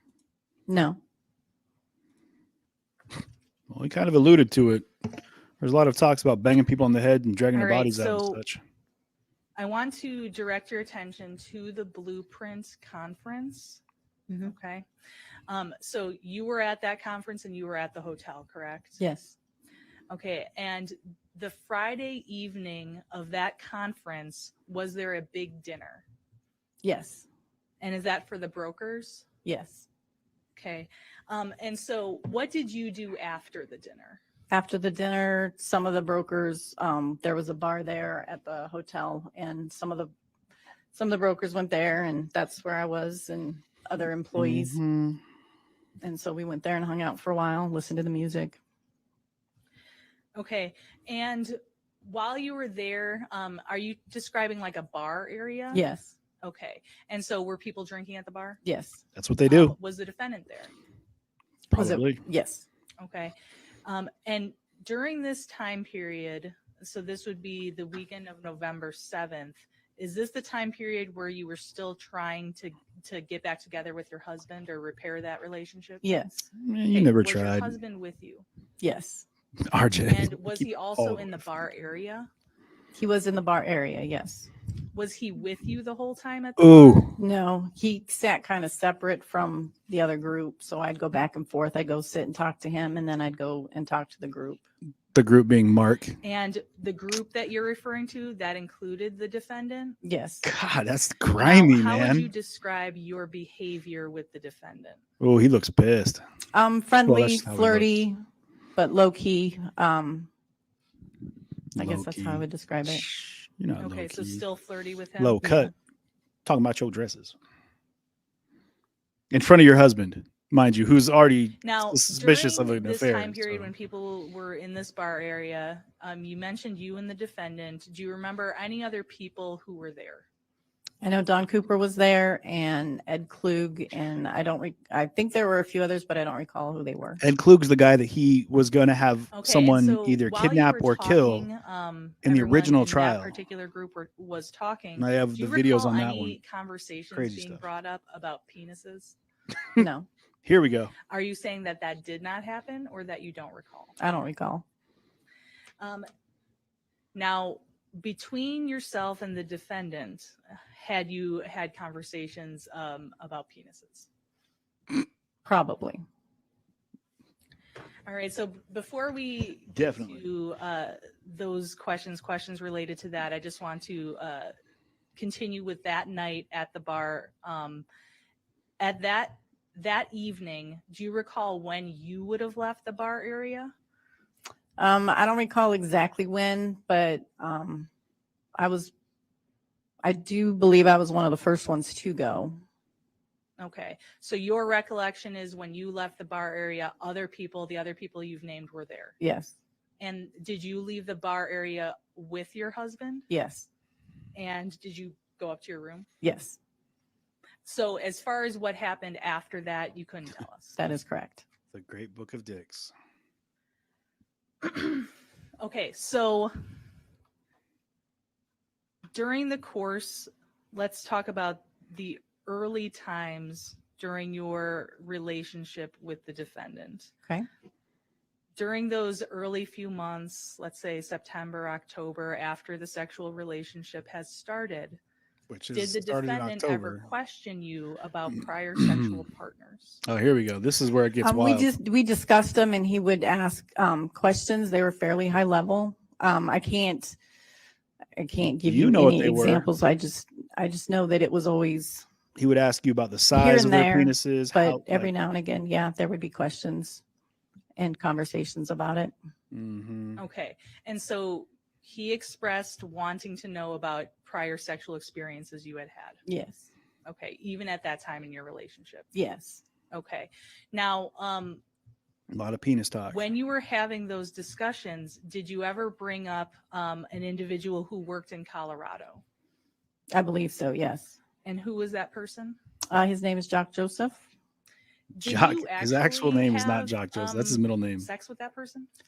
No, not to the best of my knowledge. Okay. But had you seen him naked? Ooh. Yes. And had he been trying to have sex with you? Yes. His name is John. Jock. And did the Joseph. defendant ask you about his penis? This man's penis? I believe so. Yes. And when you refer to these Jock discussions Joseph, being come on. high level, can you describe what you mean about these initial discussions? They would just be, just kind of a one question at a time kind of thing. We'd be having a conversation quote- maybe about the fact that, I'd gone out with this guy and yes, we had sex. And then there would be a question about it and then we'd move on. And then later he'd come back to it and ask another question about And it. I quote, And Mark so it asked me to wasn't- detail all of my previous lovers it and didn't what I seem did like a with big them, deal what at size the and time. shape It their was male just private a parts were. weird question in the middle of a I forgot when the conversations occurred. I only remember a conversation in And 2000. so that was at the beginning. Mhm. And so as the years progressed in your relationship, did that change? Yes. Okay. The crime lab documented that Jock Joseph, one of her previous lovers, was looked up on Mark's computer in the fall of '98. In between looking up poison sites, the prosecution notes that Mark Now, took before detailed we move notes on about to that, I all just wanna clarify 17 the of her time previous frame partners. Of this encounter you would Just have saying. had with John Jock Joseph. Do you recall John what Jock. that time frame would have been? I know it was a branch manager's meeting. So it was probably about a year John prior to the branch manager's meeting that we were having in 98. So probably It's really happened. sometime in 97. Okay. Okay, so then as time progressed in terms of your relationship with the defendants, so I'm talking now 1999, 2000, 2001, Mhm. did he begin asking you extremely detailed questions about your prior sexual partners? Yes. And did he specifically ask for each of your partners about their penises? Yes. And did he ask you to describe their penises in detail? Yes. Would that include things like length, Yes. width? Yes. And then would he also ask you in detail about sexual encounters that you had had with the prior partners? Yes. And then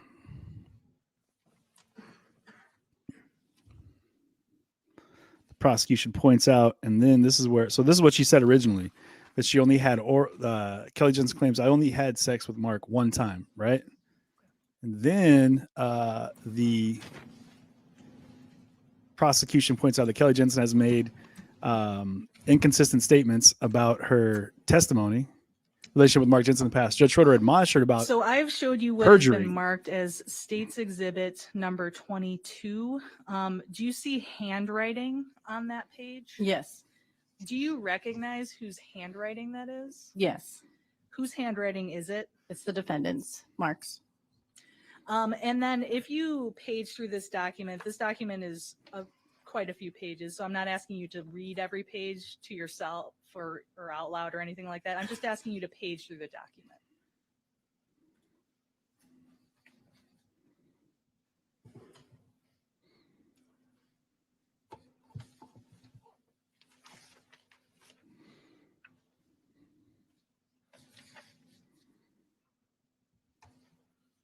Kelly then goes on to say,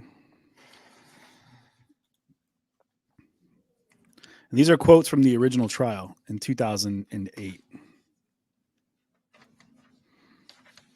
from the current witness, Kelly, now Kelly, whatever her name is, Kelly Brooks, I believe is what she was going by. But it says Labonte, Kelly Labonte is her maiden name, I guess. Mark asked me to detail all my previous lovers and what I did with them, what size and shape their male private parts were. She claims I forgot when the conversations occurred. And I can only get so many of the quotes in here. I only remember a conversation in 2000, she says. But it's wild because the defense, Craig Albee, motioned for a mistrial based on the judge cautioning about perjury.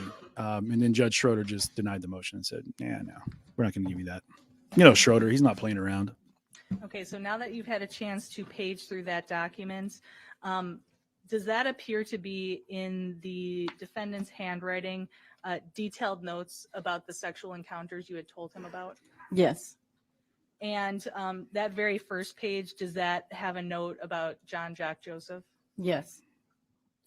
Now, when you were having these conversations, were you aware that the defendant was taking notes? No. And so are you saying that he was not face to face with you? Correct. So it was only at a later time that you discovered that these notes existed? Yes. The man does his Now, research, I suppose, you know, I mean, whatever. These are extraordinarily unusual conversations, correct? Yes. And to be clear, you are not the person who brought up this topic. Correct. Okay. It was the defendant asking you these questions. Yes.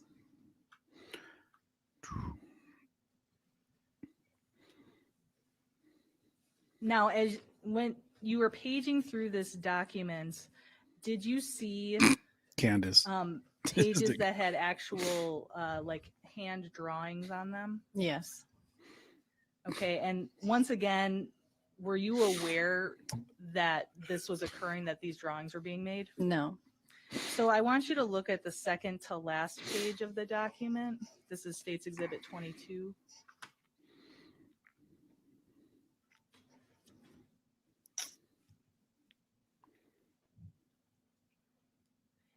Do you see that those drawings appear to be on Stiefel and Nicholas, like a notepad? Yes. And that notepad actually has your name on it. Correct? Yes.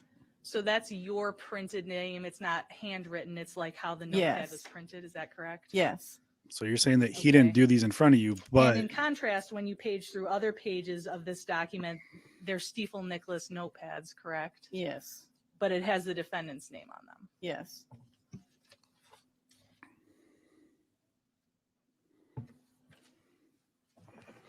God, her husband just must be just Now, brushing his teeth and if you had been aware that notes were being taken Filing regarding paperwork. these conversations, would you have been okay with that? No.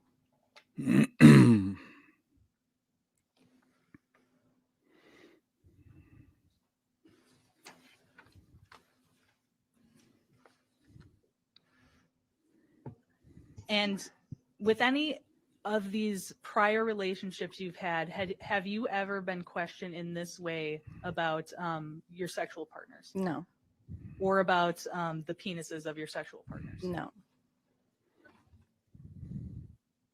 we're gonna start a drinking game, guys. Probably tomorrow. Tomorrow, just penis will be our keyword Okay, here. so now I want to go back to the Yeah, John. time of the Blueprint Conference. He's getting some blood work done right And now. right after the Blueprint Conference had happened, what happened between yourself and your then husband, Mark Grieman, after the Blueprint Conference? In relation to what? What happened to your relationship? Oh, well, we got through Christmas and then it kind of fell apart. And then in January, I left and we got into a big fight and I left and never went back. And again, in terms of your relationship with the defendant, you continue to be in touch with him continuously. Yes. Now, did you hear from the defendant at all on the day that his wife died? I think so. I think I talked to him. Well, at least the next day after his boss got the call that that's what had happened. I think I had tried reaching out to him. He may have returned my call. Did the defendant call you on the day his wife died? I think so, but I don't remember exactly. Okay, would it refresh your recollection to review a transcript? Yes.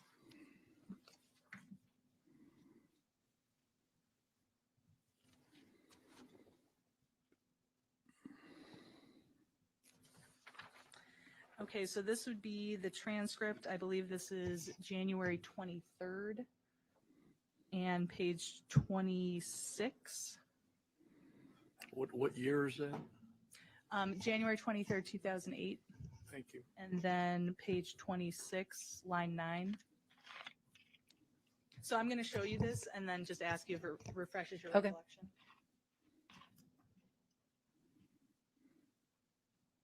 Thanks.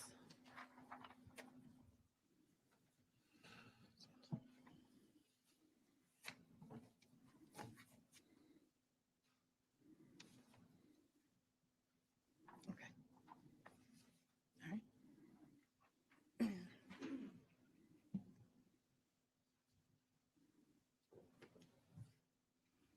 So did the defendant call you on the day his wife died? Yes. And is that how you learned that his wife had died?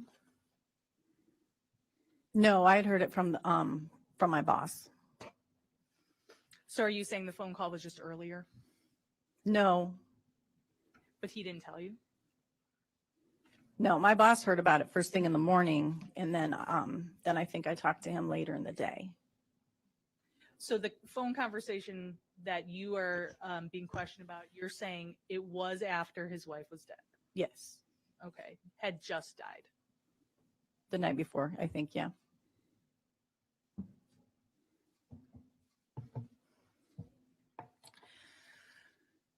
So you've testified that a big argument occurred with your then husband in January. Yes. And did you in fact leave him or his household or your shared household on January 8th of 1999? I believe that was the date. Yes. And during this time period now, moving to January of 1999, did you at that point come to Wisconsin, come to Pleasant Prairie, and visit the defendant at his house? Yes, I believe I came one or two, well, at least 2 weekends, I think. The defendant's and Julie's child, David, did he have a birthday in January? Yes. That January of 1999, was there a birthday celebration for him? Yes. Did you attend? Yes. Now, on these occasions, she went to his as kids' early as birthday parties? January of 1999, when Like you came to directly Wisconsin, after the did you stay over death at the of their Jensen residence? mother. Yes. Oh, dude, come And on, did man. you That's have harsh. sexual relations with the defendant on those occasions? Yes. In their bed that he murdered his wife in. In his bedroom? Yes. Oh, God. Hold on one sec. Hold on one second. Now, at what point This did is- you actually move to Wisconsin? I moved to Wisconsin in March. And would you put the time frame around end of March, Damn. early April of That's 1999? I think it was later in March. grimy, real grimy. And his kids did are in the you, house. Plan ahead that Where he move in murdered his wife, February, where he's now by getting banging post out office the box? I chick did. that he was cheating on his wife with, that he murdered her to be with. Like, Now, when you Ooh. moved to Wisconsin, did you move to the Jensen residence or somewhere else? I rented an apartment in Kenosha. Now, at the end of March of 1999, did you get $12,000 from the defendant? I did. oh, Overruled. what's 12K for? I did, sorry, Bridget. Dude, this is gnarly, And man. your answer to that was? Yes. And what was that 12K. for? He gave me some money to help pay some bills. And you were also moving to Wisconsin during that time period? Yes. So when did you leave? $12,000 to St. pay Nicholas? some bills. I think I left in Dude, this guy February is. of 99. So you did not He just work for bought her Steven away Nicholas from in her Wisconsin. marriage, basically. Correct. You started other jobs in Wisconsin. Yes. Where was she working, I wonder? Now, upon leaving Mark Freeman, did you commence divorce proceedings? Yes. And when was your divorce finalized? The end of March. End of March of 1999? Yeah. So Or at least that was my last court date. So quite quickly. Yeah. Yeah. When did you actually move in with the defendant into his residence or a shared residence? That would have been, I think, like around November of 99. And in that time period, did you move into the residence in Pleasant Prairie? No. Where did you move into? It was another house that he had moved into in Kenosha. Was it a bigger house, a nicer house? Objection bigger. relevance. What's that? I said objection relevant, sorry, Judge. Ask another question. Let's move on. So when you moved in with the defendant, were his children that he had with Julie Jensen, were they living there too? Yes.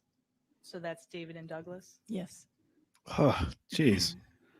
Just how are those kids feeling about that, man? Did the defendant use a nickname for David? He called him his buddy. Or son, you know? At some point, did you become engaged to the defendant? Yes. When was that? When was that? That was What was that?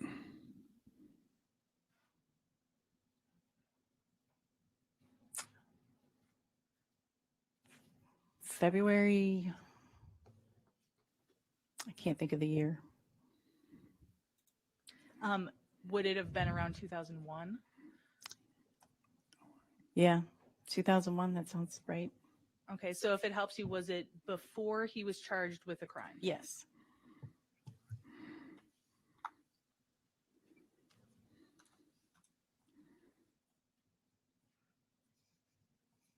Man, I think she had to be in on it. So, do you recall when the defendant was charged with this crime?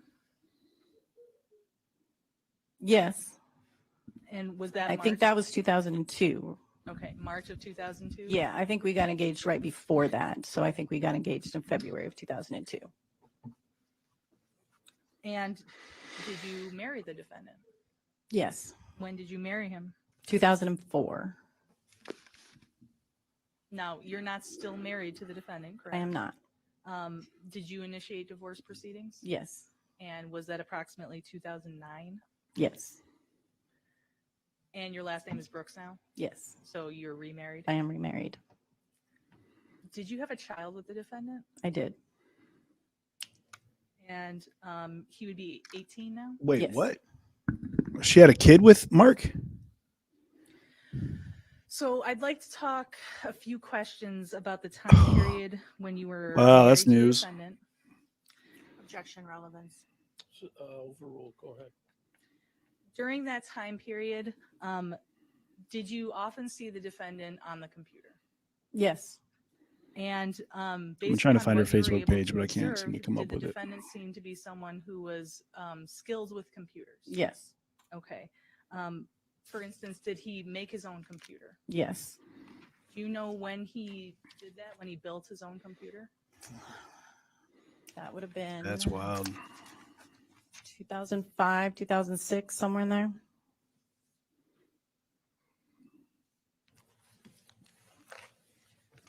Now, in terms of the defendant's, the computer, I guess, in your household, during the time period you were together, was that still a desktop computer? Yes, And in It wasn't like terms the of Apple the mobile one, the defendant's, big box you carry around. habits of going on that computer, was he more of a morning person or going on late at night, or was there no habit with that in that regard?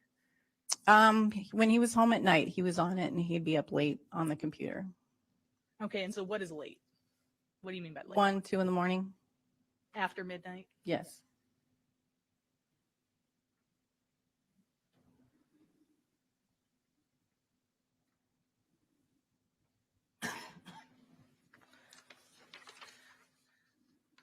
So, Judge, I think there's one more thing I have to do with this direct examination, which involves playing a disc. So, A is that disc. something that we could start up again with tomorrow? How long is the disc? It would probably be about, I would say maybe like 10 minutes. Let's wait till tomorrow. It's still Monday for me, folks. So. But the good thing, tomorrow's Wednesday already. So have a good evening. Don't talk about the case. See you at 8:30. Okay. Thank you. This dude he's got the idea. He just says it's time to go. See ya. Goodbye. Court is done for the day. That's that. I'm gonna give you guys this one just because it's so this is basically what we oh God bless him.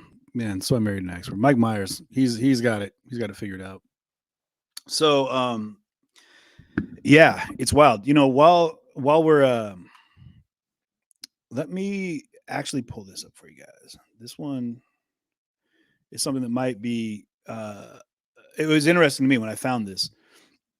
This is when I was finding quotes about from Kelly, his previous wife, Labonte, however you want to go with her name. But there's a couple video clips I want to show you guys. And this one is, let me pull this up here. Here we go.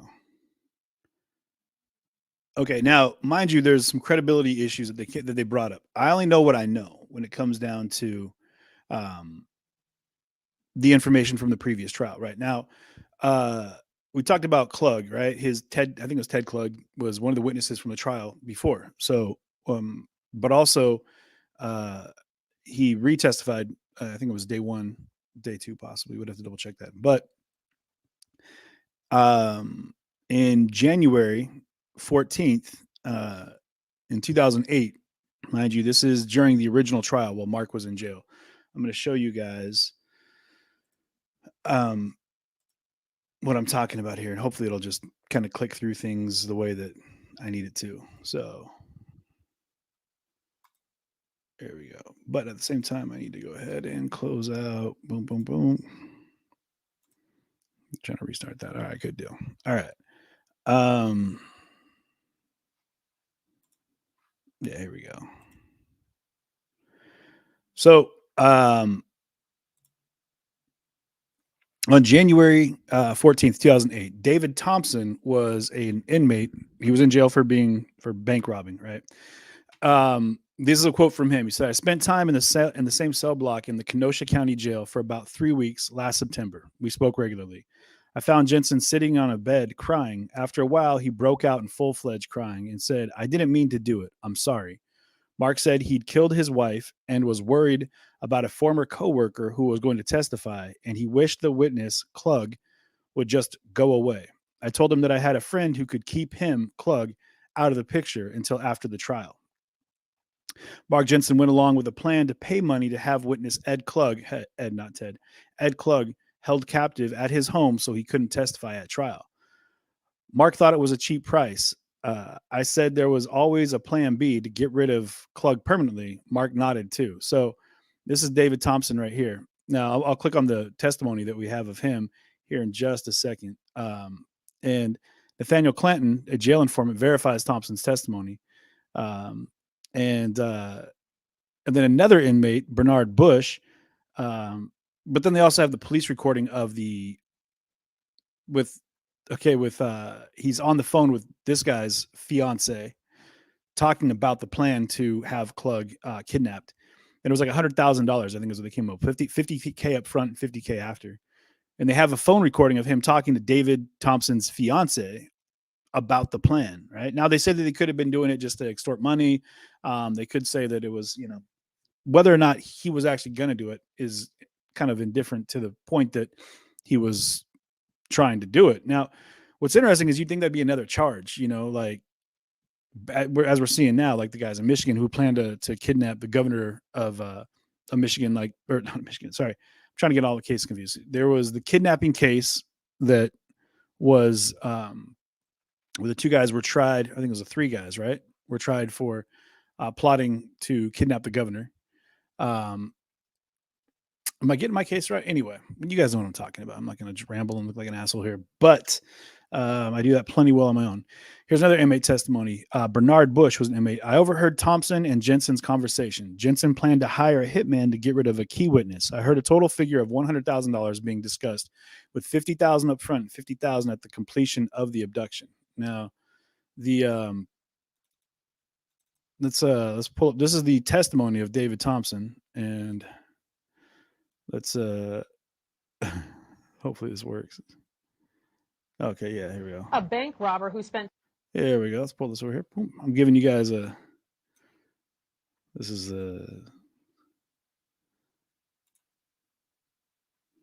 working. We'll do it.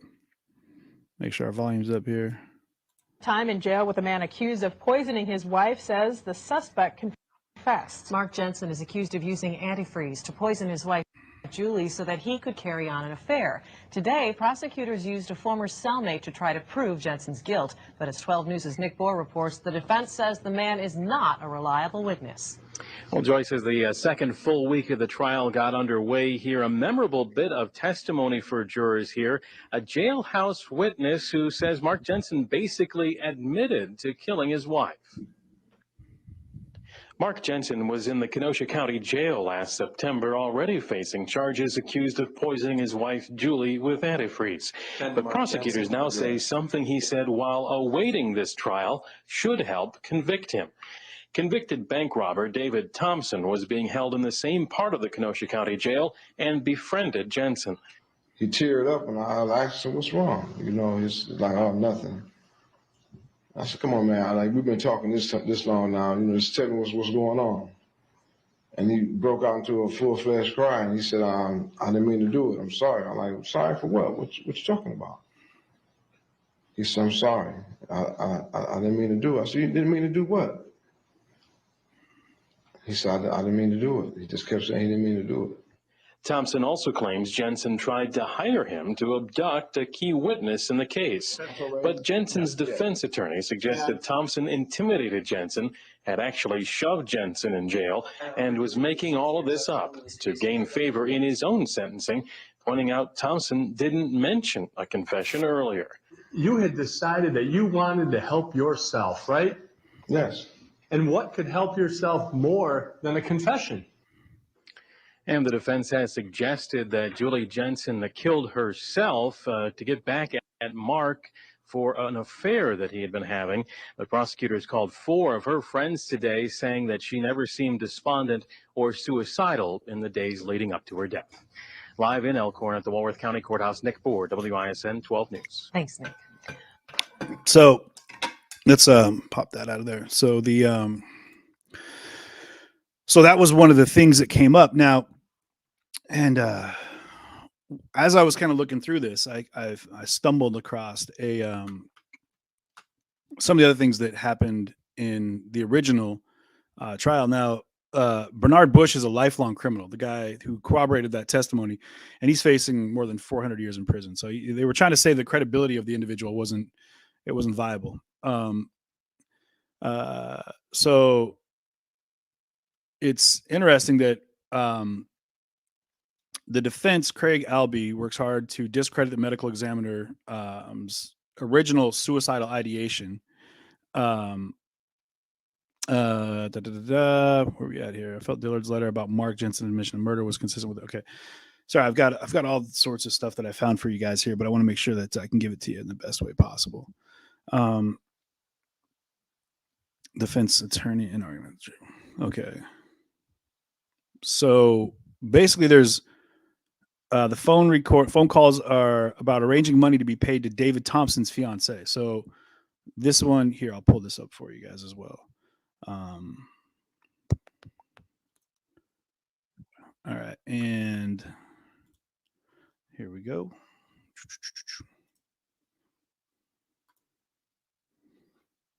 Phone recordings took center stage at the trial of a Kenosha County man accused of poisoning his wife with antifreeze.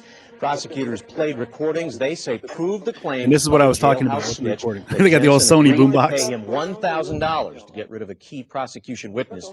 The calls were between Jensen and his parents and Jensen and his wife. How much? Oh, it'd be like 500. Okay. Maybe twice, and that would be it. And I'm not sure if I want to do that or not, but, you know. Okay. Okay. Love you. Jensen's lawyer says the inmate extorted the money from Jensen so he wouldn't continue to beat up Jensen in jail. So that was where they had this, they were trying to say like, it was, an extortion situation, and, it wasn't admissible that, but Jensen, so Dillard, Aaron Dillard, in exchange for getting, basically getting time out, he was looking to get out of jail. And this is interesting here, and I'm going to pull this up for you guys as well. Another little deal that I found for you here. This is on January 18th. Aaron Dillard, in exchange for getting probable jail time, like probationary jail time, for paper crimes and fraud charges to probation. Dillard has to testify truthfully, right? So they're saying that this is a truthful testimony from Aaron Dillard. Okay, now, and again, it goes into like discrediting certain people here. So let me pull this up for you guys. And let me see. Yeah, there we go. Boom. All right. So let me get this out of the way here. So Aaron Dillard, and I'm going to read this to you as well. I befriended Mark in jail mid-August because we seem to have some things in common since we both owned construction businesses. After discussing Mark's case on and off for 3 days, Mark finally describes how he suffocated Julie because the poison was taking too long. Mark got Julie to go to the doctor and get prescribed for Paxil and lithium. At first, he had tried to spike her drink with a small amount of ethylene glycol or antifreeze. So he gave her juice to drink. And that was when he told me at the point that it was mixed with antifreeze. Mark then gave her juice mixed with antifreeze, but after taking it, she was bouncing off the ceiling, wired. Mark said that they both looked up Paxil on the internet for possible side effects so he could try to settle her down. She got sick and could not sleep. So the next day, Mark went to the doctor and got some Ambien so he could get her to sleep through the rest of the ordeal. Mark told me, I'm lucky she didn't die the first time I poisoned her because I didn't have my defense story sewn up. Plus, I had blabbed to Ed Klug. And this is part of that, like I said, part of the testimony that they gave to Dave Thompson about having Ed Klug either kidnapped or sat on, killed or sat on, kidnapped until after the trial. So he couldn't testify. And that was part of that, the 50,000, the 100,000 they were talking about there. So he gave her, Ed Klug when I was drunk. She got really sick and threw up on the carpet, and Mark had to get them cleaned. And we talked about that. That was in Mark's notes. If you guys remember, when we were during day 2, I think it was, they had given they had found notes in his daily planner about arguing about getting the carpet cleaned because she had thrown up on the carpet, and they were arguing about if they were going to get it cleaned or not. And so they're saying that some of the things he talked about, they didn't have access to through the original files. It was stuff that wasn't available to the public. So he's talking about things that are very specific to the case that only Mark would know. So like about her throwing up and all these different things, like they weren't able to watch the case or talk about it. Like this is a closed trial. Like I would say not really closed, but at best you can close a trial. So that evening they were all in bed with Julie and their kids. So they wanted Mark to bring her, their mother, Julie, to the hospital. Mark said he would if she didn't get better by the next day, but the poison didn't work. He said that he got really nervous. He got scared. And that's a quote from the gentleman, from Aaron Dillard. The prosecutor said, did Mark tell you why he got nervous? Aaron Dillard responds, well, she was breathing better and he didn't think she was going to die. The prosecutor then says, and why did that scare him? Aaron Dillard replied, because the kids wanted to take her to the hospital. And if she wasn't better by the time they got home, that was where they were going to go. The next morning, Mark dropped the kids off at school. He ran a work errand, and then he came back home. All right. He panicked because Julie's breathing had improved slightly. So he turned her on her side and sat on midsection on her back and actually pushed on her neck into the pillow. He said, that's when she died. The defense, Craig Albee, says, Mr. Dillard, while you were in the Kenosha County Jail, you saw markjensen as a way to get out of jail, right? Aaron Dillard, yeah. Defense says, and your plan to use markjensen to get out of jail has worked pretty well, right? Dillard, yes, it has. Defense gets Aaron Dillard to admit he is a con man. Okay. Defense then says, you heard Aaron Dillard is a liar. You cannot believe him beyond a reasonable doubt, is what the defense is saying. Now, but again, the testimony he gives, it has information that wasn't available to common public. But of course, you want to discredit that witness. And I would imagine he's being honest. He's saying, listen, man, like, I'll tell you everything I know about this guy that told me things he probably shouldn't have, as long as you give me a deal. And he was able to give information enough to make it admissible to say, hey, okay, it's not just some made up, fairy tale story. This is obviously some admissible evidence. So they were allowed it to play. And then Aaron Dillard was released from jail in exchange for his testimony. And I have that testimony for you guys right here. So we're going to go ahead and play that. And now to a dramatic day. Give it a sec. It's got to do the whole. In the Mark Jensen poisoning trial, Mark Jensen's cellmate testified Jensen admitted he killed his wife. And Heather Shannon joins us live from Elkhorn with more of the details. Heather? Courtney, Aaron Dillard says he and Mark Jensen became friends when they were both in custody at the Kenosha County Jail. Dillard says at first, Mark Jensen said he did not kill his wife, but then Dillard says a couple days later, he admitted that he did it. Aaron Dillard was in the same cell as Mark Jensen. He says he thought the Jensen case was interesting and spent a lot of time talking to Mark about it.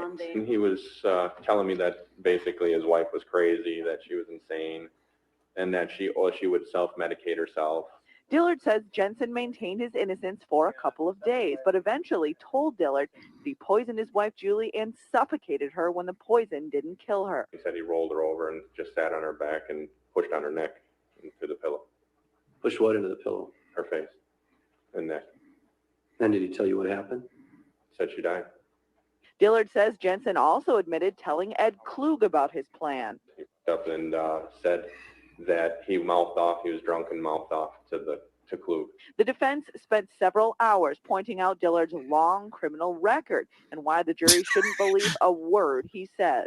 He just wrote out a bunch of negative Now, as shit. you can see right here, Flyer Dillard from is him. no longer an inmate. He's out. He's wearing street clothes. He actually got out of jail after agreeing to testify for this case. The defense says that's another reason you can't believe him. And they say that he only knew about the case because he read about it in the newspaper. Right now, reporting live in Elkhorn, Heather Shannon, today's TMJ4.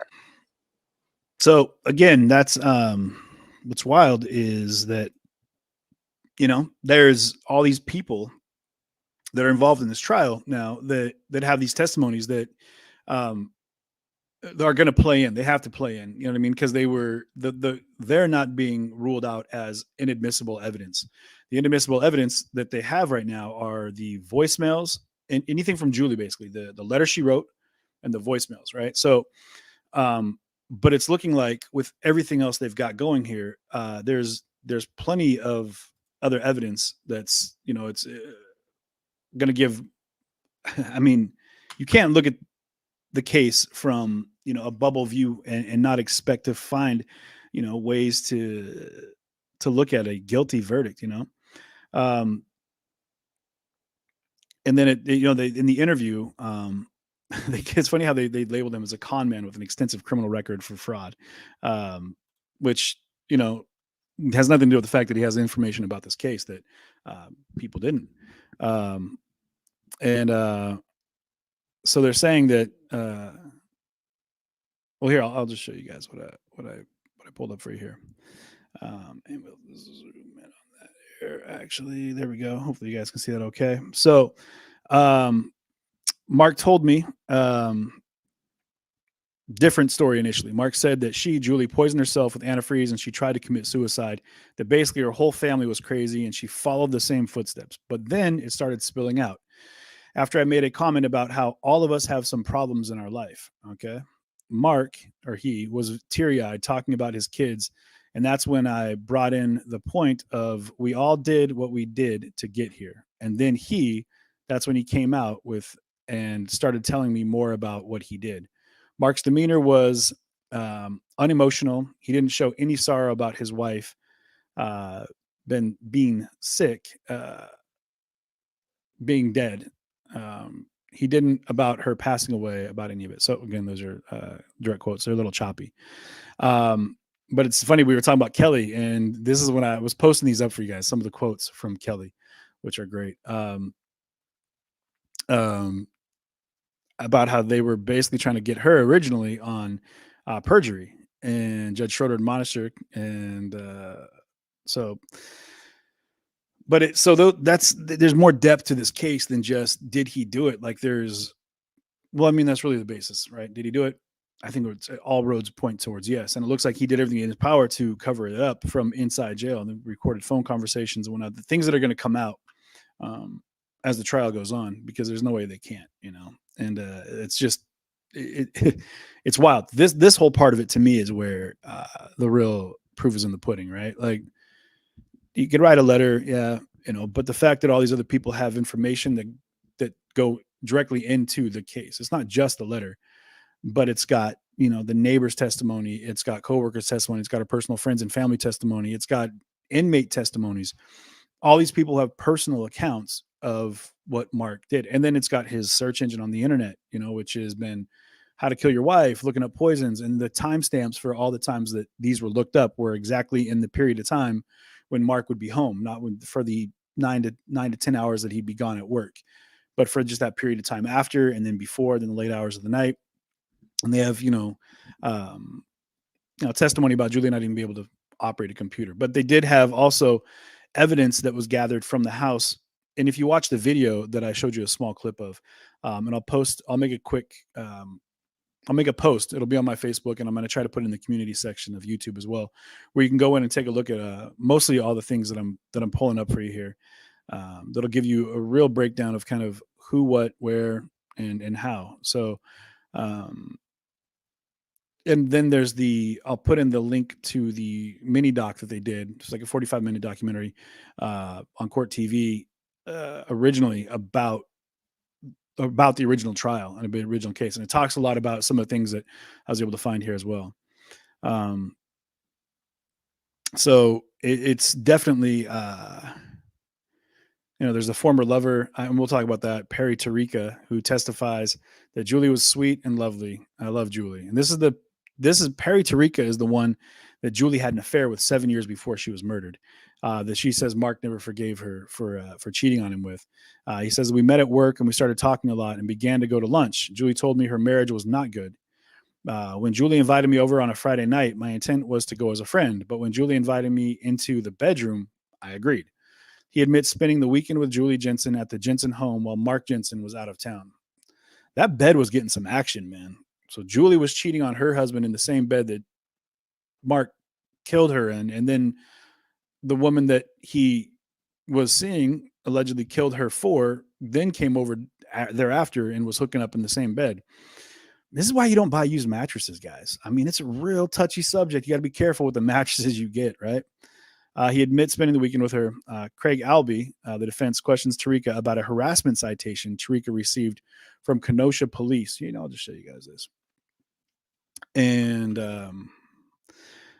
because apparently Mark and Julie, let me see, Tarika from Kenosha police, after he'd sent a letter several months later to Julie via her sister-in-law. It was a letter of friendship. Okay. Mark and Julie had started receiving mysterious porno pictures and strange calls after the one weekend affair ended. All right. The police believed it was Julie's friend and lover. That's why Tarika was cited. The prosecution has brought those pictures in as evidence as a prior bad act of Mark's to prove that it was Mark Jensen who could never forgive Julie for her affair. His continuing rage over her affair is one of the motives for her murder. During a break in Tarika's testimony, he and Mark Jensen looked at each other briefly and then looked away. It was a tight moment there. But one of the things that they talk about is how Mark Jensen had these porno pictures, right? These, which you guys, I had to edit out, but it's crazy because during the live broadcast here, they accidentally clicked on the wrong piece of evidence and they pulled up one of those pictures.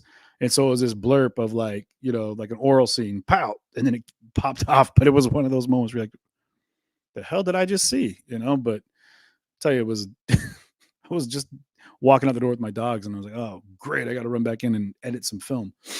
Thanks for that, guys. But either way, it came down to, Mark being preoccupied. And I would imagine, okay, not that I'm going on team Mark here or anything, but I'm saying, like, can you imagine if you found out your wife cheated on you and then the dude she cheated on you with was starting to send like pictures? I mean, if that's how it worked out, if he was sending like, dick pics and whatever else is going on back in the day, I don't know how you do it via email or, actually snail mailing something to him. Who knows? I don't know exactly how that worked out, but if that's how it went, he's got these pictures that were being left around the house, which sucks. There's kids there too. I mean, I would hope that when they say left around the house, they're speaking specifically like private areas for Mark and him and Mark and Julie. But either way, it came down to, not came down to, but it was a lot of this was involved with, they're saying Mark like torturing her with, reminders of what she had done, for 7 years though. I mean, it didn't take him that long to kill her when he came down to like, finding his new lady, Kelly, within 2 months, 3 months of their affair starting, she was dead. Julie was dead and old girl was sleeping in her bed with the kids in the house. I mean, it's wild, man. It's wild, the things that you would, and then, so then they're married, right? So then they get engaged. Well, so then his paramour, right? The chick he's cheating on his wife with and kills her for, who's only been married for like a month, who was engaged and gets married during their relationship. She finally, at some point, who knows when that was, files for divorce. And I think I have those papers in here somewhere. I know they were sent to me. I finally got them sent over. So when she filed for divorce, and I'll see if I can find those for you guys as well. But it came, what's wild is that I'm seeing if I have it just sitting right here for you.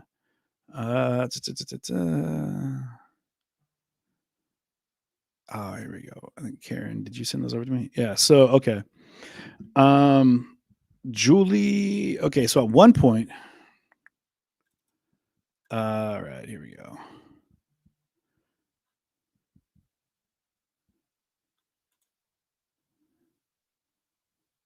I'm going to see if I can just pull it up for you guys to take a look at.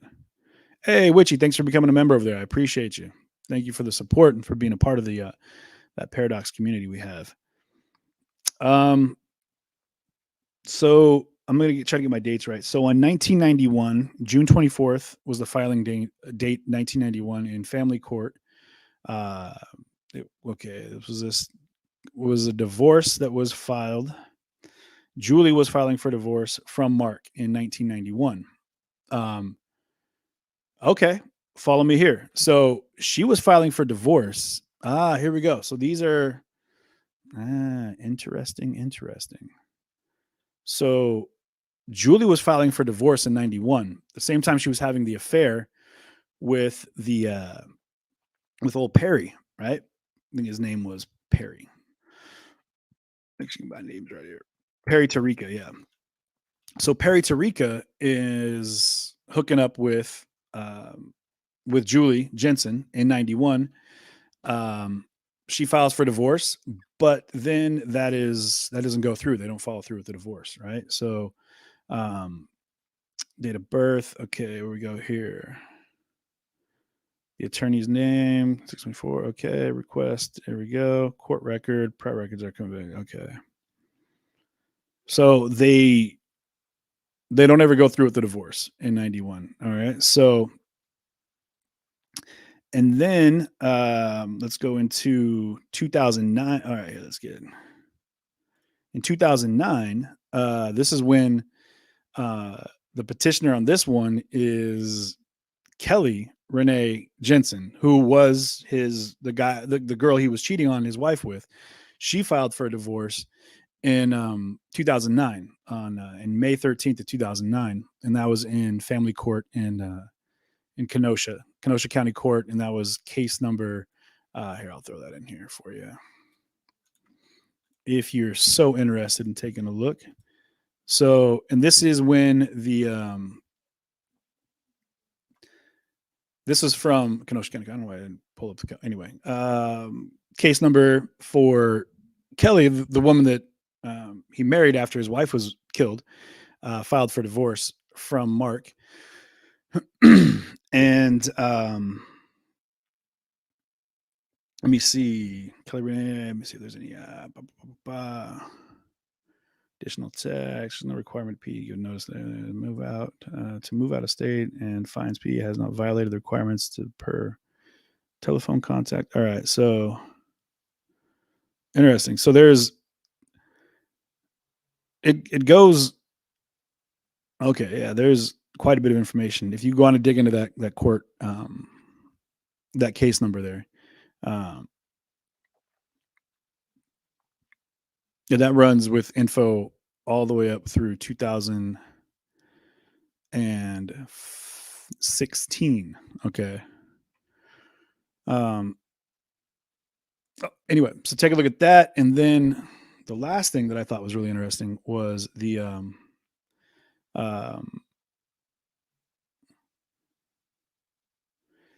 is when 2002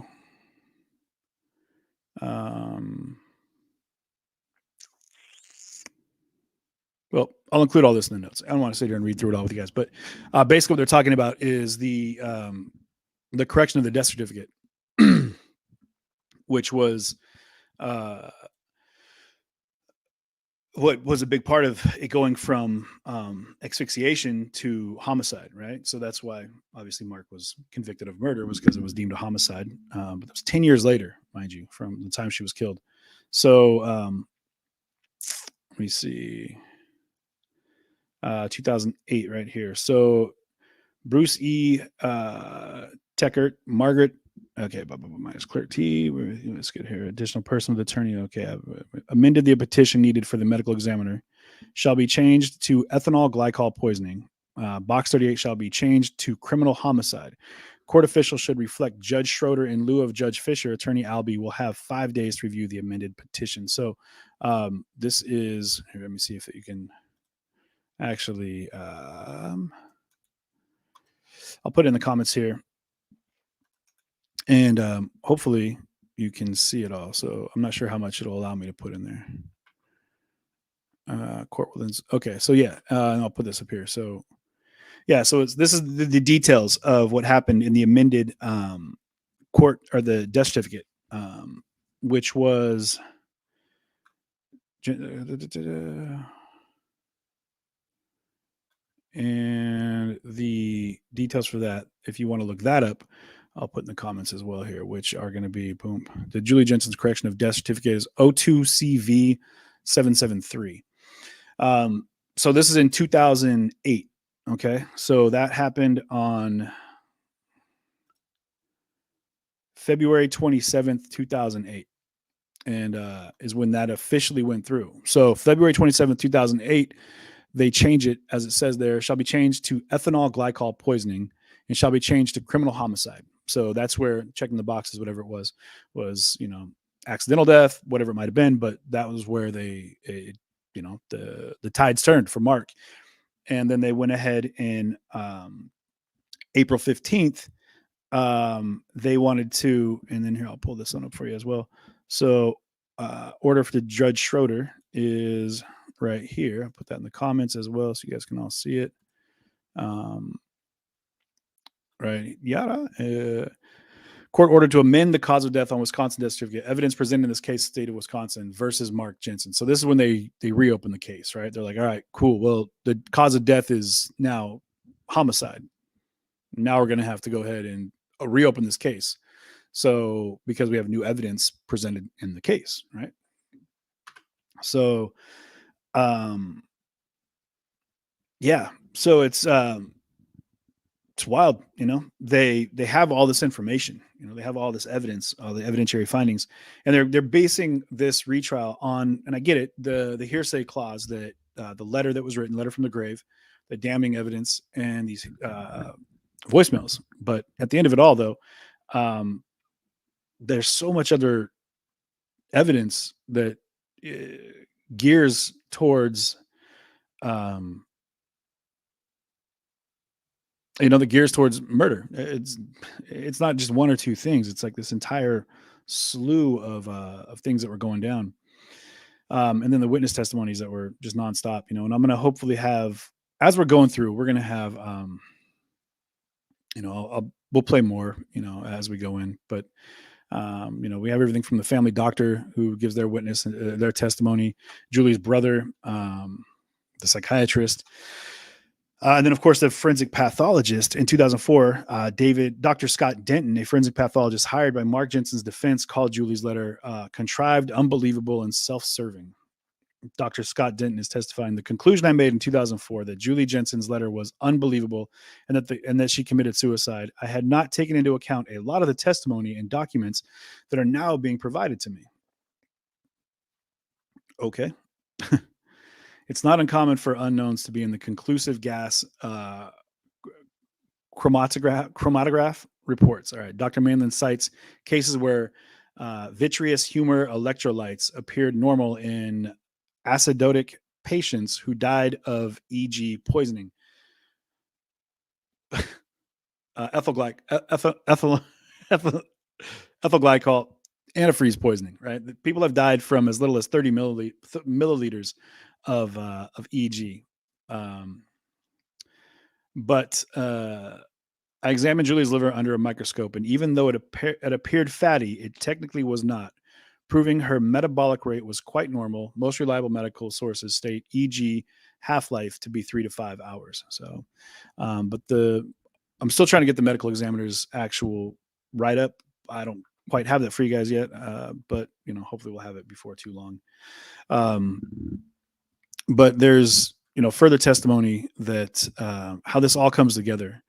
And Bob Jamboy, or Jamboyce, however you want to say it, Robert, who was originally part of the case and still is the prosecuting attorney, right? And it's wild, man. I'll hopefully get the closing arguments up there for you guys as well. So, yeah, she had begun the divorce in 91, but dropped it. Photograph of the Post-it note on her husband's planner listing razor blades and syringe. It also noted bag hands. Okay,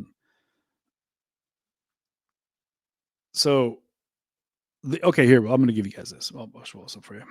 So this is basically the jury deliberations, okay? During jury deliberations, the jurors asked to see evidence, including, these are the things they wanted to see: the letter to the police, her resume, day planner, medical records, the 91 divorce papers, which Julie had started but dropped, photograph of the Post-it note, like I said, with the razor blades, syringe, bag hands, autopsy of Julie's rib cage. Prosecution expert testified the rib showed signs of suffocation.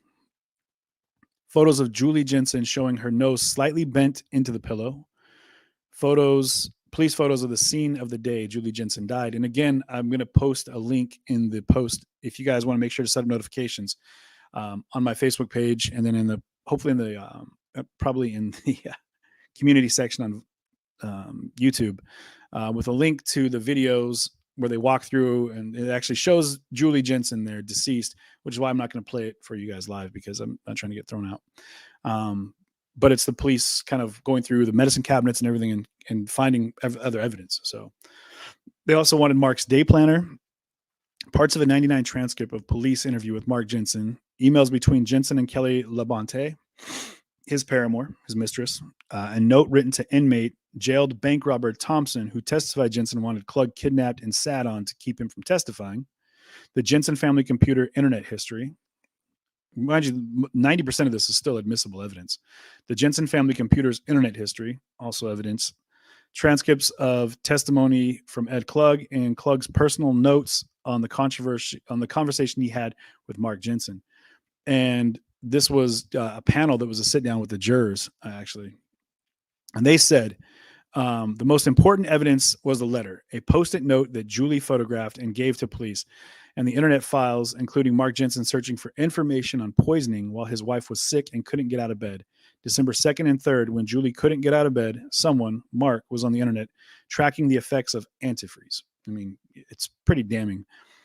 Caroline Stromick says, and these are quotes from all of the jurors, which is really interesting as well, what they had to say about it originally. We're not psychologists. Some of us have a little medical experience, but we couldn't determine the level of depression and whether or not she could commit suicide, whether she had enough depression in her to take her own life. The Post-it note had items Julie found suspicious, like nicotine, booze, syringes, and the phrase bag hands. It helped me understand the letter in which Julie indicates she didn't drink or smoke. We felt we hit a breakthrough, and we understood Julie's letter and where her convictions were coming from. Sandra Schott says, the letter as extremely important. At first, the letter wasn't making any sense to me. I was one of the people having doubts, but I turned around as we delved deeper into Julie Jensen's words and the evidence supporting the prosecution's claim. So it wasn't just the letter, it was what they're saying, which is interesting from the original jury, is that it wasn't just that letter that they found to be the damning evidence. It was all this other evidence that led up to making sense of the letter. Some jurors believe Julie died of ethylene glycol, not suffocation. So, and then the jury convicts Mark, at the time 48 years old, of first-degree intentional homicide, which is a Class A felony in Wisconsin. And the defense attorney, victim's impact statement. Yeah, so that's all in here as well. So we'll go through all that later. But it's interesting to hear, and I'll show you guys the video. Or I'll put a link in there for the jurors. And you guys can go through this all on your own. So you can, peruse at your leisure. I don't want you to feel like you're stuck here with me having to nothing worse than when someone puts a project, like when you're in training for work or anything stupid, and they're like, oh, here's overhead projection of what I'm about to read you. I'm like, why are you reading me what I could read on my own? Show me something important. Either way, so stay tuned for tomorrow. Cross-examination of Kelly is going to be interesting because now we have the defense is getting a chance to do the cross-exam of Mark Jensen's now ex-wife, the mother of one of his children, apparently, which I was unaware of, and an 18-year-old, which is fucking terrible. They're having to go through this right now. And also the woman he was, while he was killing his wife, planning to kill his wife, was sleeping with, who was also sleeping on her, around on her husband. It just nonstop stuff. But I'll tell you, one of the takeaways from today that we really need to remember is this. For some reason, I don't know why, just kind of sit around all day and draw pictures of dicks. What? Draw pictures of dicks. Dicks? Like a man dick? Yeah, like a man dick. Some might call them Boy Scout. Some might call him Mr. Ed.